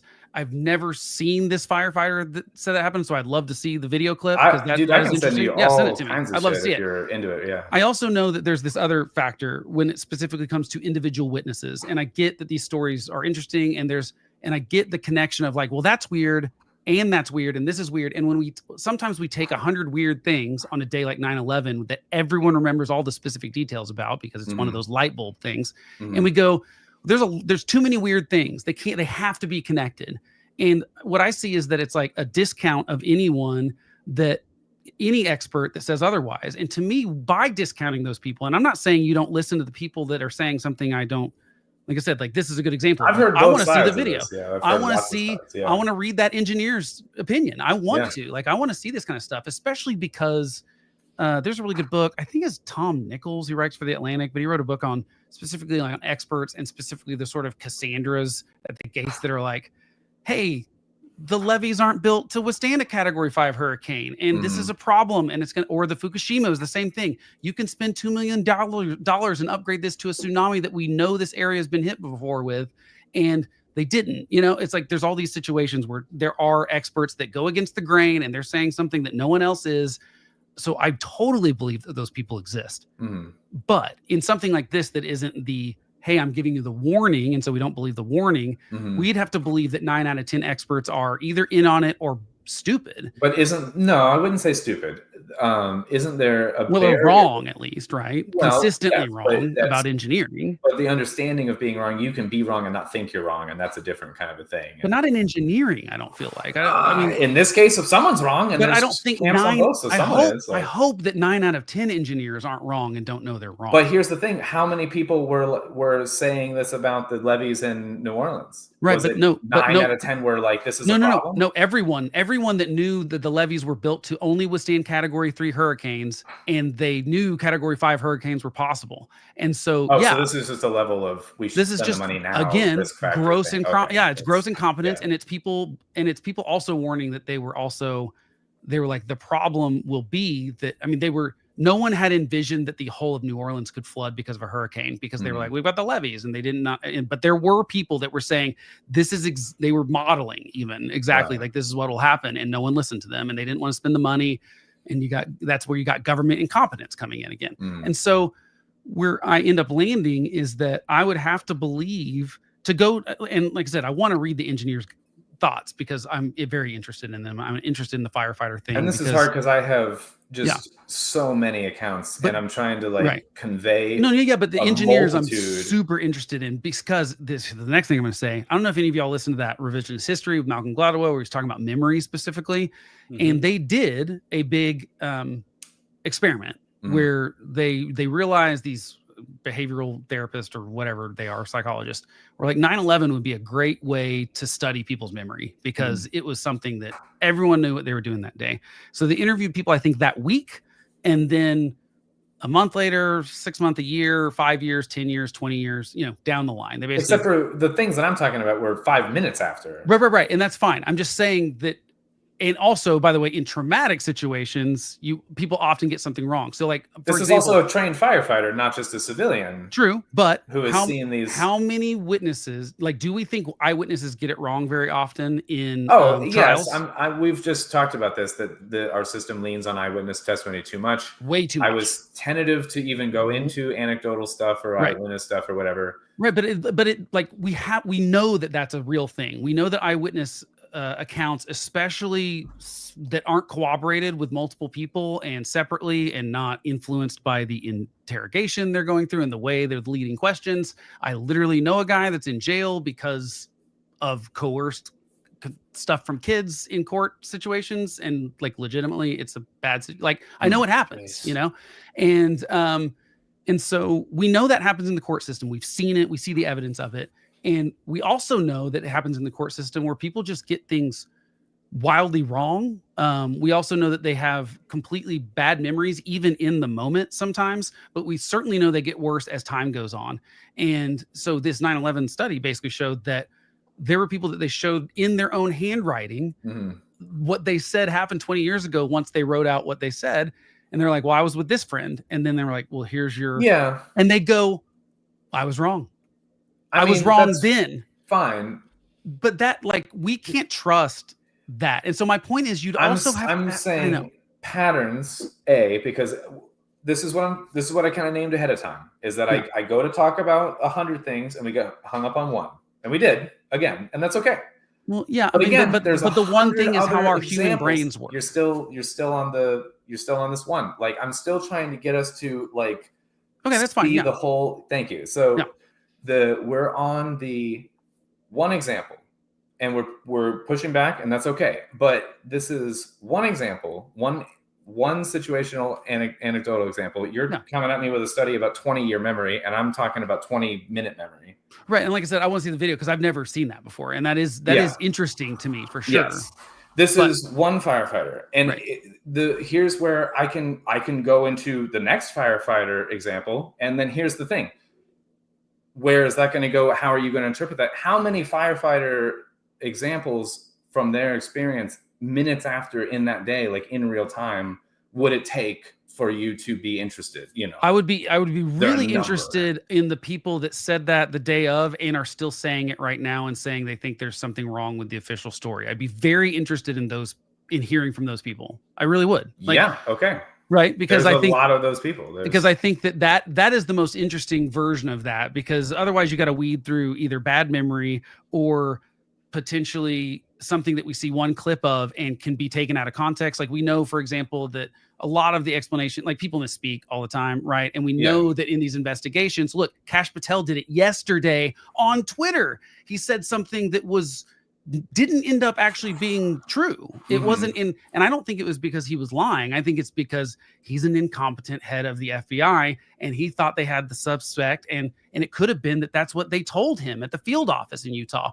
But the point is, 20 years from now, we can't look at that to go like, I think Kash Patel was in on it because he said we had a guy. Again, I'm citing news footage on the day. I know, but I'm saying Kash Patel got it wrong on the day yesterday, and he's the head of the FBI, right? I'm saying in this instance, I don't trust the FBI or whatever. I don't either, but I don't think it was nefarious. I think it was a mistake. And I'm not saying that's what the firefighter did. I'm just saying, is it a mistake? Account for that if it's only one person. Well, let's just go back even through, again, we're still on the one example, and that's okay, but let's just go back through the details. Are we mistaken that the lobby was in perfect condition and then destroyed later? Do you know what I mean? Like, right, but I don't know, and that's what I'm saying. But that's a weird thing to be like, to go into a lobby and to not immediately notice it's destroyed, right? But and then to come back down later and then be like, oh my god, it's destroyed. Like, why would you not? Was there no one else in that lobby when? Of course, there was. His whole team was there. Like, right, he's and that's corroborating this with his whole team. He's just the one fucking spokesman who's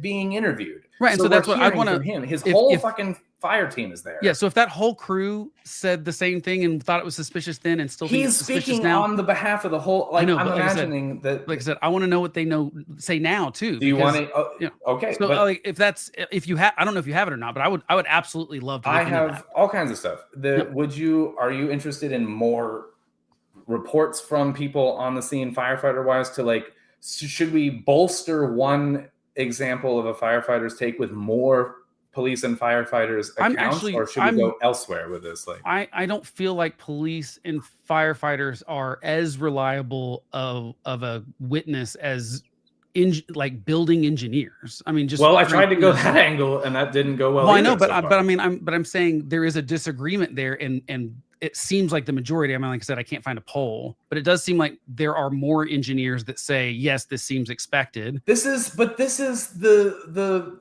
like popularity contest, like the logic fallacy of just more people think it's a thing, so it must be a thing problem. No, let me interject. Yeah. So on that particular point, I actually kind of agree with Alden, because the majority of people during COVID, the majority of scientists and doctors during COVID sided with the vaccine, sided with COVID not being of Wuhan origins and not being man-made. A lot of people are afraid to go against the grain. But did that last?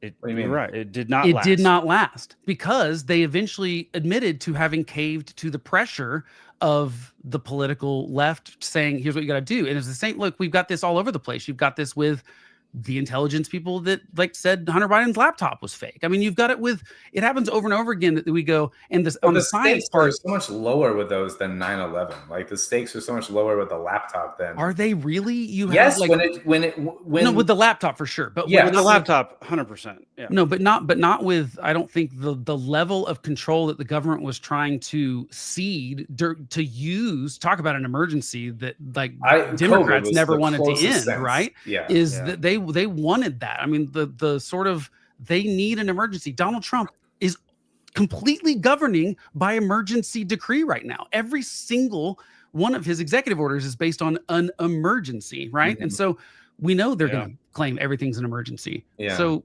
you know, I think that with they you would on have that, loved to keep that power. So I don't believe. Well, we like, just I think talked about they keep voting into power the state of emergency technically on legal grounds for the 9/11 situation is still in effect. Like that's still, we are in the era of it. It's still not and changed, it's because the lobby for that is stronger than the lobby against it. We go.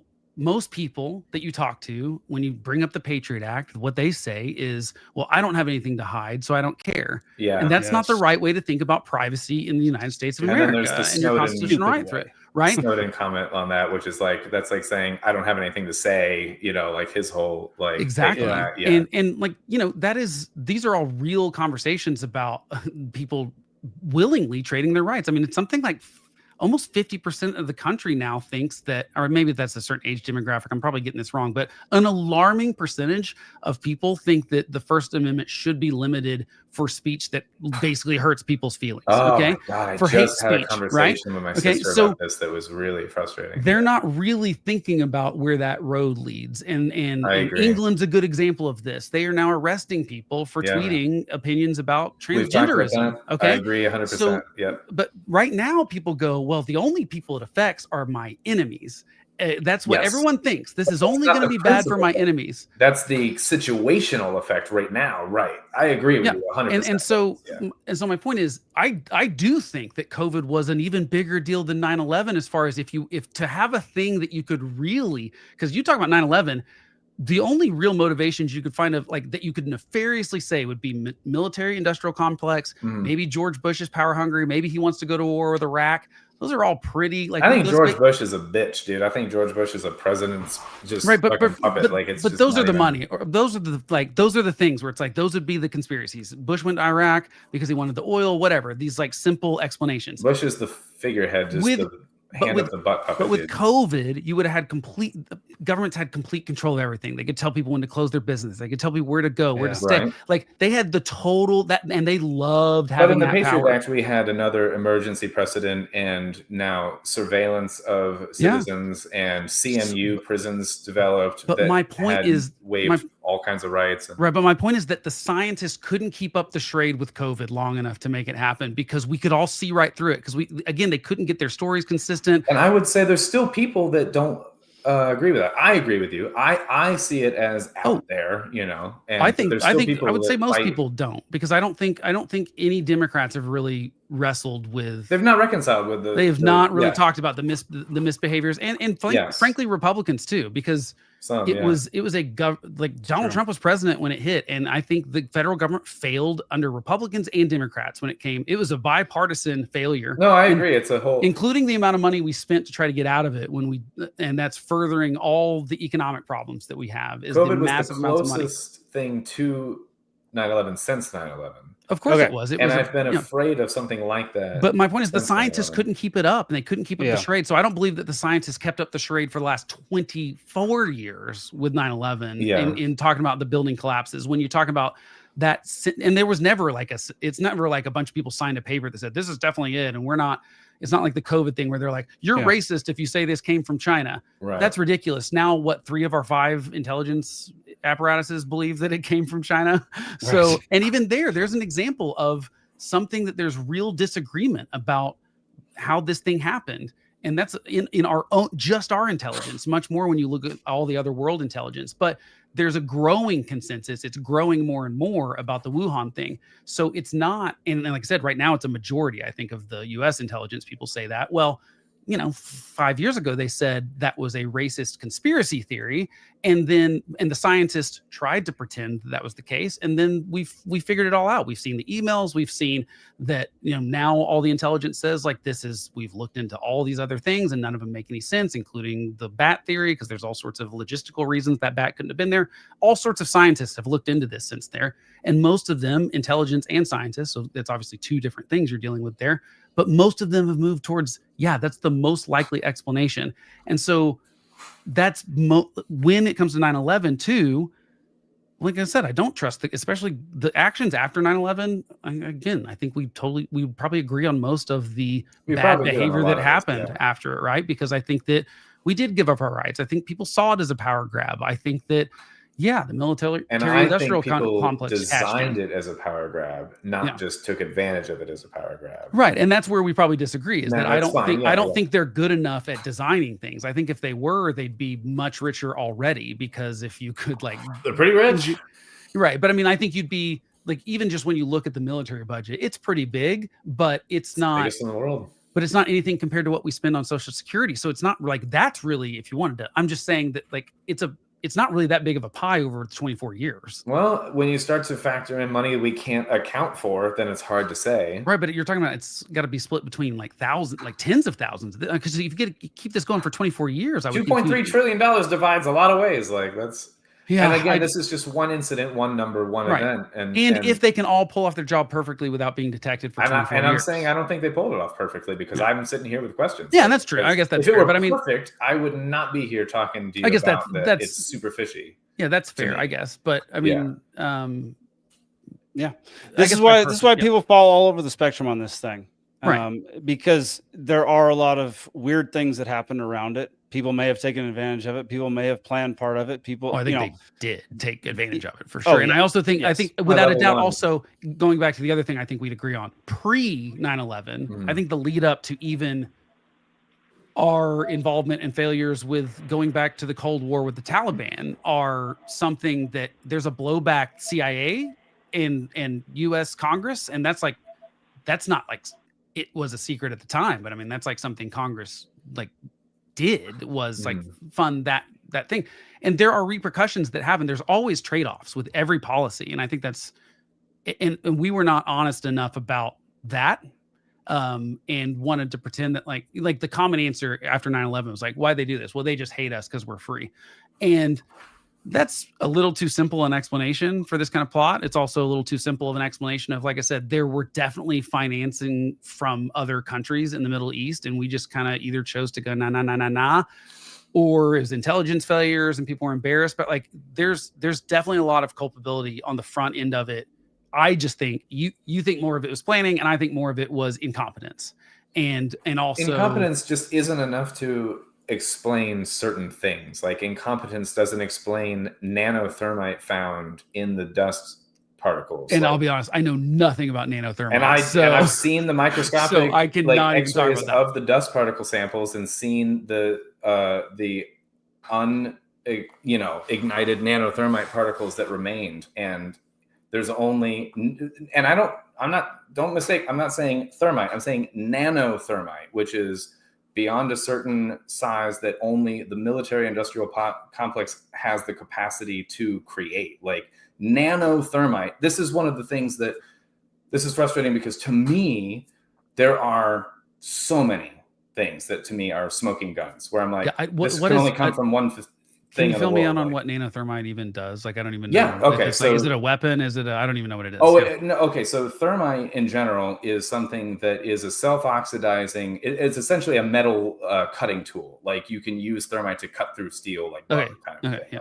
So thermite is the thing that you use in normal steel production kind of stuff in manufacturing in controlled demolitions. Like you would use it to bring down a building normally. Like if you hire someone, they bring in a team, you're like, hey, we want to bring down this fucking old ugly hotel or whatever. They would set up charges that have thermite charges on the steel girders, and they would cut through the beams at an angle Yeah, Which, not by all the way, I through, have. but then they weaken it. Yeah, they're weakening them essentially, right? They They're weakening cut the structure. through Yeah, some of them all the way, and some partially. It's a degree situation. It's a it's timing math. thing. It's math that It you is don't a lot want of me maths, to yeah. do for you. Yeah, for sure. But the center columns have to be cut, and usually they cut them at about a 45-degree angle, so they slide off like this, and free themselves of resistance. And so again, I can send you these, and I have photos. No, yes, of I would like to. So the steel was sent off. We talked about this within days or weeks. It was just shipped off to China or whatever.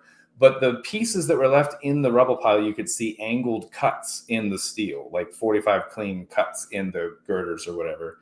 And so between that and just the knowledge that that's the only way this could really, truly be done effectively, and that within its own footprint with a building that tall, and with iron-rich molten spheroids that have cooled another thing that's in the dust particles, that this is why they didn't want people taking samples of the dust, I think, is because there's a lot of telltale clues in the dust. They didn't even let FEMA take samples of the dust. And the EPA had a whistleblower that was talking about diluting the samples and things like that, and they tried to fire her and all this kind of stuff. There's lots of dirt around just like the dust itself, and trying to keep that down to a dull roar or whatever. So, but the people that were able to get samples of the dust, because it was around, it was plentiful, and studied it, you could see that there were iron spheroids, which means if something is molten and cools in air, it will congeal, it will, equal sides, like the pressure congeal and cool in a ball, Like basically. a ball. Yeah, that makes sense. Yeah.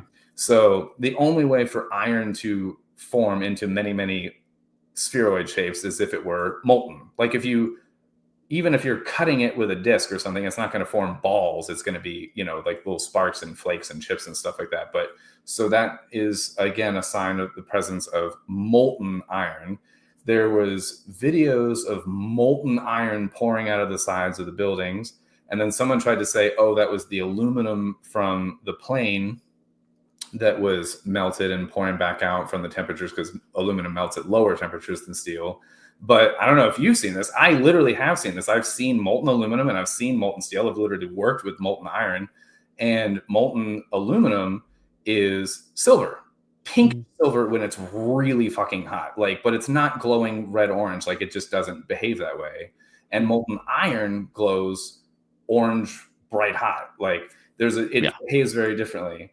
And I watched Terminator 2. That's my knowledge of. Yeah, there you go. Yeah, but we're all experts. We've seen this too. That's the extent of my knowledge of molten steel. That was a steel foundry or whatever. So that brings up another. And now I'm lightning rounding a little bit just to kind of try to get you a bit of a breadth thing here. There was another firefighter example where he's talking about he was going down the stairs toward the basement, and he saw this is a pretty. I could send Jake the link to this one actually. This is a pretty commonly among my circles, referenced video or whatever. But hey guys, I just want to hop in here real quick. I've been traveling all day. I'm tired. I wanted to hop in a little bit, but sorry, you came in at a hot point here. Yeah, I did, and I don't have much to contribute right now, so I'm gonna. That's all good, brother. I'm sorry, good, I didn't Nick. leave much room for you, man. Nah, it's all good. All right, brother. We'll talk to you later. See you, Nick. So later, man. So anyway, this is another example of a firefighter who's going down, corroborated in this video by several other firefighters that said that they were describing molten metal flowing like lava, in a foundry. Literally his words, like in a foundry. Mm-hmm. And we're talking about steel maybe bending. There's a difference between steel bending and steel being melted, completely absolutely. water liquid. Yeah. I know of absolutely nobody, there's no eyewitness who said so, nobody who's produced it. And that was NIST saying they've never heard of this. See molten steel running down the channel rails, like you're in a foundry. Like lava. Actually melted beams where it was molten steel that was being dug out. Underground, it was still so hot that molten metal dripped down the sides of a wall. And the cleanup was very difficult in the beginning. Steel was coming out red in certain areas from the first couple of weeks. This fused element of steel, molten steel. One, we were down at the B1 level, and one of the firefighters that I think you'd be interested in this, and they pulled out a big block of concrete, and there was a little river of steel flowing. I tried to find a clip that was brief because I get I it. don't Yeah. want to spend too much of our time watching stuff or whatever. But in general, the concept of the molten steel was reported by many people, whether it was firefighters on the day going down to the basement levels or cleanup crews 2 weeks or up to 6 weeks later, actually, that they still were finding like molten. And here's the thing so the thermite is self-oxidizing, and that means it doesn't need air in order to burn. It's not like jet fuel, which needs air in order to burn, because it has its own oxygen. As it starts to chemically break down, it produces oxygen, and it's a rampant effect where it basically is now just a chain effect, a chemical effect, and that's why it can burn underground and whatever. And it took 6 weeks of pouring flame retardant and water consistently on the basement levels, like for it to put out the fires. The fires were burning underground for 6 weeks. That does not happen without self-oxidizing materials. If you smother it, it'll be hot, but it won't burn for 6 fucking weeks. Literally cannot without the presence of oxygen. But it has oxygen because there's all sorts of tunnels that go into it. No, dude, I'm telling you, it's a pile of dust and rubble, and they're pulling up stuff that it's like if you have a fire pit and you have coals and you can bring up, they might still be hot and you can stoke a fire after it. The level of dust that was around the pyroclastic plume, which is another thing that only happens when you have enough energy applied in a small square, like PSI area 2 concrete. If concrete is just falling via gravity, it's not going to pulverize itself into actual atomized dust or glass. The glass from the windows was turned to dust. Like I said, these are all fascinating engineering, scientific, physics things that I would love to read. I've got one up that I cannot read because it is some sort of Harvard paper on what is the energy release of super thermite compared to conventional explosives. So I'm gonna have to get into that later, obviously. But yeah, I think nanothermite versus thermate, which is another thing that. But always where I end up again, and I know that you don't like this answer, but I go, okay. Let's just say I can believe that they purposely blew up the building, and let's say I can go there. Mm-hmm. I still find it really hard to believe that our government or anyone in it could be in on that scheme, because they're so bad at everything, and I can't believe that the explanation for them being bad at everything is that that's on purpose. I understand. To fool us, and because I just don't think that there's any evidence that anyone has ever been that good. That's why my job is so hard, man. It's because they are idiots mostly, and I think that it is a hard sell. Man, I'm telling you, I get it. Like, it's not the kind of thing that I'm like, you're an idiot for not thinking that idiots can pull this off. Like, but it should be easy to prove. Like I said, why would Russia not want to prove that happened? Why would China not want to have that? Like, is this shadow government over the whole world? Because it would have to be. I was for that to make sense gonna say that, like, I don't even know that there's not cahoots involved nation and nation, and it's not a world theater kind of a thing where the animosities between nations is, more played up than it is. I have no idea. But again, we'd have to believe that Vladimir Putin and Joe Biden and Donald Trump and Barack Obama and every single president and vice president you just named is someone I don't really care about, like in terms of just the puppetry of what's going on. But we have to believe they're in on it, because it would have to continue. They're complicit on some level, probably, but I'm not calling them masterminds or anything. But I imagine they would have to be. And there'd have to be no one on this earth in any of those governments that stands to gain from exposing that happening. This could come from, again, I get weird about where I try to just be more on the like grounded and the nitty gritty and the like, let's talk about, how this could end up in the debris and like why there's like radioactive materials or sulfur or whatever, like why barium or, like whatever is in the debris. Like there's certain things where I'm like, that just shouldn't even exist. And then the why of it, like, dude, I'm still trying to answer some of the whys. I have my own speculations, but if I get into those, it'd be too weird, I think, for today. But also, don't you think that it would be in the best? You'd have to also believe that of the 7 billion, 8 billion people on this earth, that not one of them or a group of them or anyone has been able to expose even like a big enough crack in that to prove that like there's more of a connection where it would actually say, I've got this guy that says he is the guy that planted the explosives at the World Trade Center. Here's the guy that, here's the paper trail of someone getting paid. Again, we'd have... Again, with the paper trail, though, when you evidence. destroy Building 7 and the particular section of the fucking Pentagon, no. the paper trail was destroyed in a lot of those I'm not areas. talking about just that day. I'm talking about forever, for all of time, a shadow government that exists would have to be doing this all the time.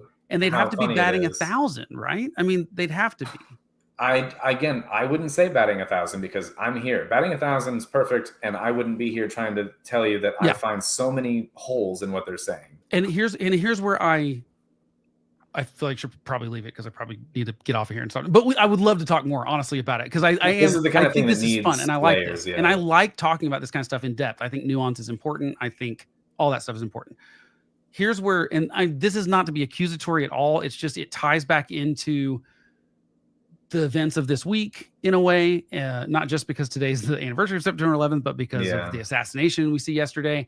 And what I worry about right now more than anything with where we seem to be going as a society is that an explanation like that there's a shadow government and we can't do anything about it, sort of makes me feel like we have no agency to do anything about it, because you have to believe that there are no forces that can possibly compete with them because they've never been able to and will never be able to expose them and will never be able to like nail this group of people, right?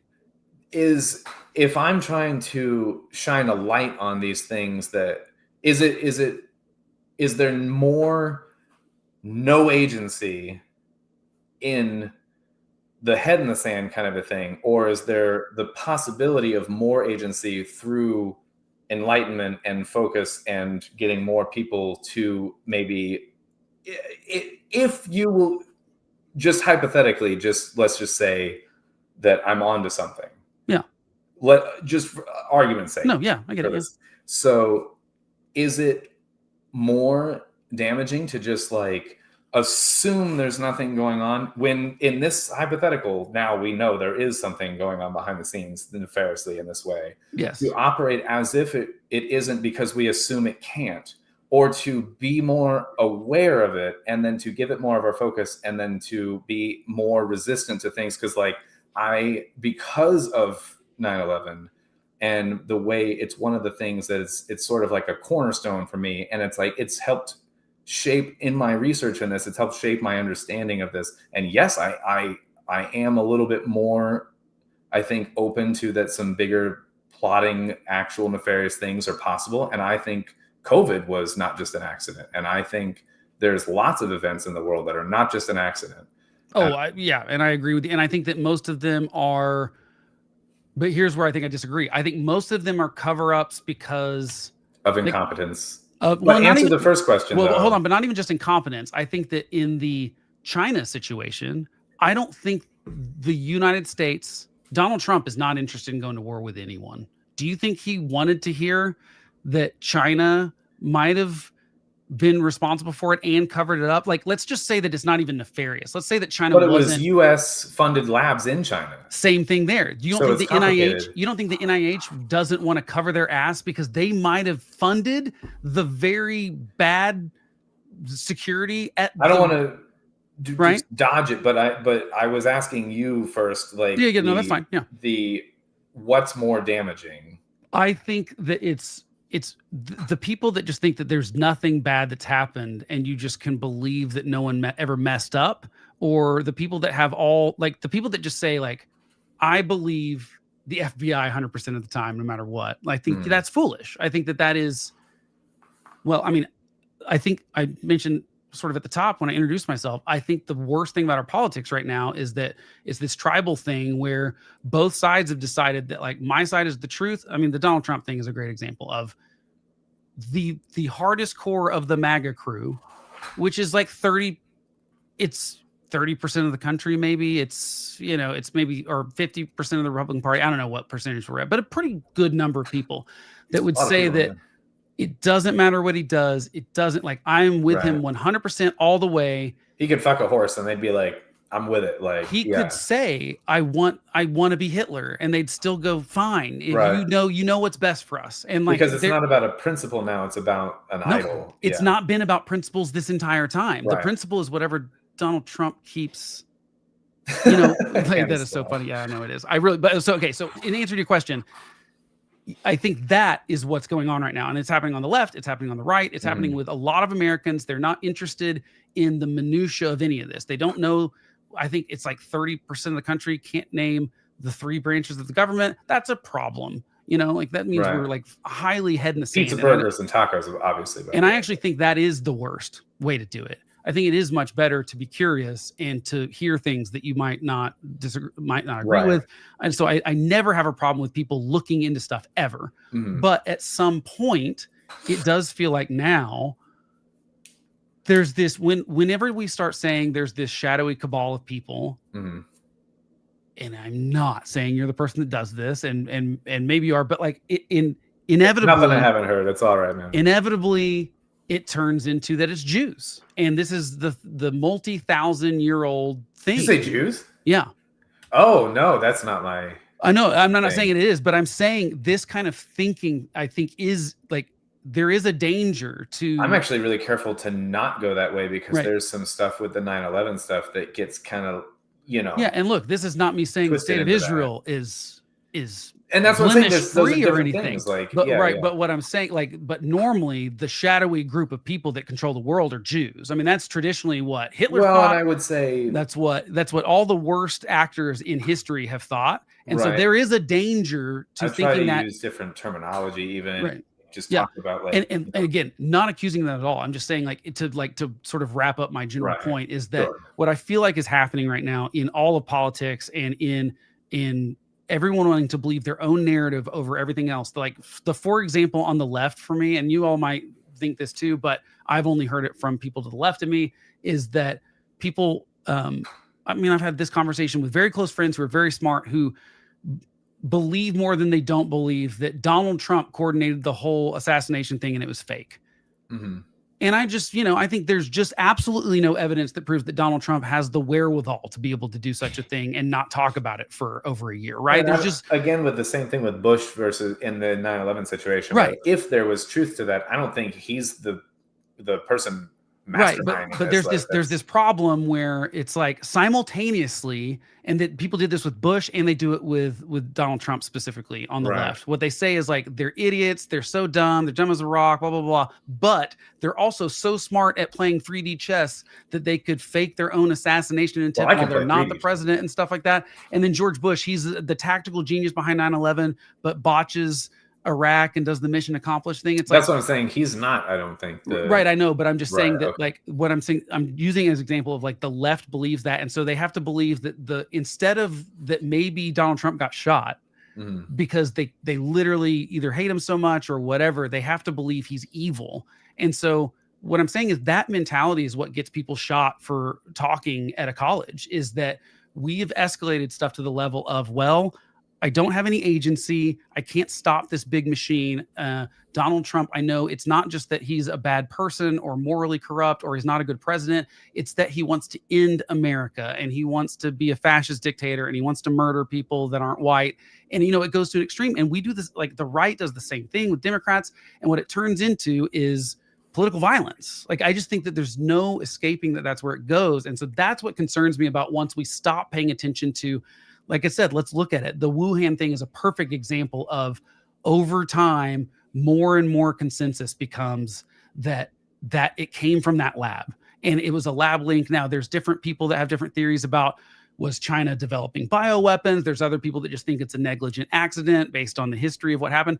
There's a lot of interesting discussion there, but to prove the point is that we're 5 years out of that and the science is already falling apart on it. It was falling apart that year. Like I said, we had journalists in America going, like prominent journalists that write for big publications going, hey, there's a there. Jon Stewart gets on the Colbert Show and is like, yes, I think that the virus is named after the place that has a lab that investigates that kind of virus. Like, I'm not having to make a big jump here to say Occam's razor says that's likely. And then Colbert stepped all over that. Right, of course, because he was like, oh, that's not the narrative. And so the point is, like, the science fell apart on that completely. And I just think that the science would have fallen apart. We would have more it would be a snowball effect, especially on an event as big as 9/11 that was like an impact event.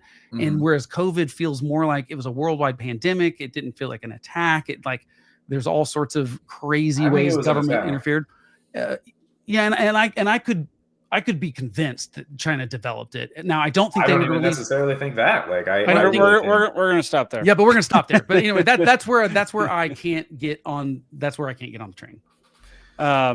And that's where it pretty much always gets when. Yeah, and that makes sense. Yeah, I mean, I get it. Yeah. There's like you're saying I would basically think that science would have caught up by now, and I'm saying no, it's been the same the whole time. There's just feel like people more that consensus don't. or whatever. But I would love, like it. seriously, I would love to see the engineer stuff that you have and stuff because I would like. I mean, like I said, I find no harm in continuing to read stuff until I say like, well, I've got 10 people that explain it this way and one person that explains it this way. I'm going to listen to 10. That's and I just didn't get to where I'm at in a day, and I never expect to have a couple-hour conversation with someone and be like, oh my god, you're right. Like I've been blind for years. Like there's just no way that that's just gonna like be the way that it goes about. I'm in the same point, and I think it's valuable for people to hear too. It's like I want to hear two experts duke out this kind of stuff because it's more convenient than. And we're not experts, by the way. Just, but you know what I mean. Like I would like to. I do like to hear a discussion. I'm the sort of jack of all trades kind of a thing where like I'm interested in many things, and I would say if I had an expertise, it would be in big picture, like pattern recognition kind of stuff or whatever. I'm not saying I'm a structural engineer. Yeah. I'm not saying I'm any particular field or whatever, but I'm more like the type of person that I am. I'm an artist by nature, and I'm someone who I'm more comfortable or familiar with, I guess, but just being alone in a course of thought or action, and I'm more comfortable asking hard questions, and I'm someone who's always been more foundationally or principally sort of rooted, and not just situationally, making sort of excuses to fit kind of a sort of a narrative or something. What? I get it. Hey, but we should continue. Do send me that stuff. Like seriously, I do want to see it, and I would love to continue talking at some point because I like this kind of thing. It doesn't bother me at all. Yeah. No, good. But yeah, no, I'm not an expert in any particular thing, but I do think that there's some people that are just the canaries in coal mines kind of. Yeah, I totally believe in those kind of people. Yeah, I agree. I think that in some way, especially when they're saying things like that in advance, it's especially credible. Like I said, we see those kind of things with disasters all the time. Mm-hmm. Yeah. Well, that's going to do it for tonight. We went 6 hours and 18 minutes. I got 6 more hours in me if you want, but hey, for future, you I should never have. I barely touched my notes. Like, yeah, I should never have be me last. That's a recipe for disaster. I've done this twice now. Oh wow. We did have it wasn't the same. It was like 3 hours. It was like it was our longest episode until tonight. Yeah, I know. So I feel like I'm the problem. You're definitely we're going to call you a contributing factor in. I think you guys have to tell me to stop. I think I'm a problem tonight as well. But okay, all right, y'all. Okay. We're gonna end it there. Blake, really appreciate you coming on the show, man. For Homeless Conservative. Go check him out on YouTube. He's a good follow. And Alden, you're gonna be back next week, right? I'm in Oregon next week. Okay, the week after. Yeah, whatever. Y'all can come back next week for more Liberty Libations. Tune into all our other shows on the Peaceful Sea Network. And I have a feeling me and Alden are gonna have to do a one-on-one episode where it's just talking about Alden's notes on this. That would be interesting. Yeah, if you're down for that, if you want to subject yourself to that. I think that's a necessity. Okay. So, yeah. Blake, really appreciate you. Hey, man. text me when you do that episode for sure, or shoot me an email. I will definitely watch it. Right on, yes, man. Sir. When I get back from Oregon, I'll get with Jake and send you just like a barrage of useless information. I'm in. Do it. All right, y'all. Thank y'all for sticking around for 6 hours, 19 minutes, and 28 seconds. We'll see you later. Peace.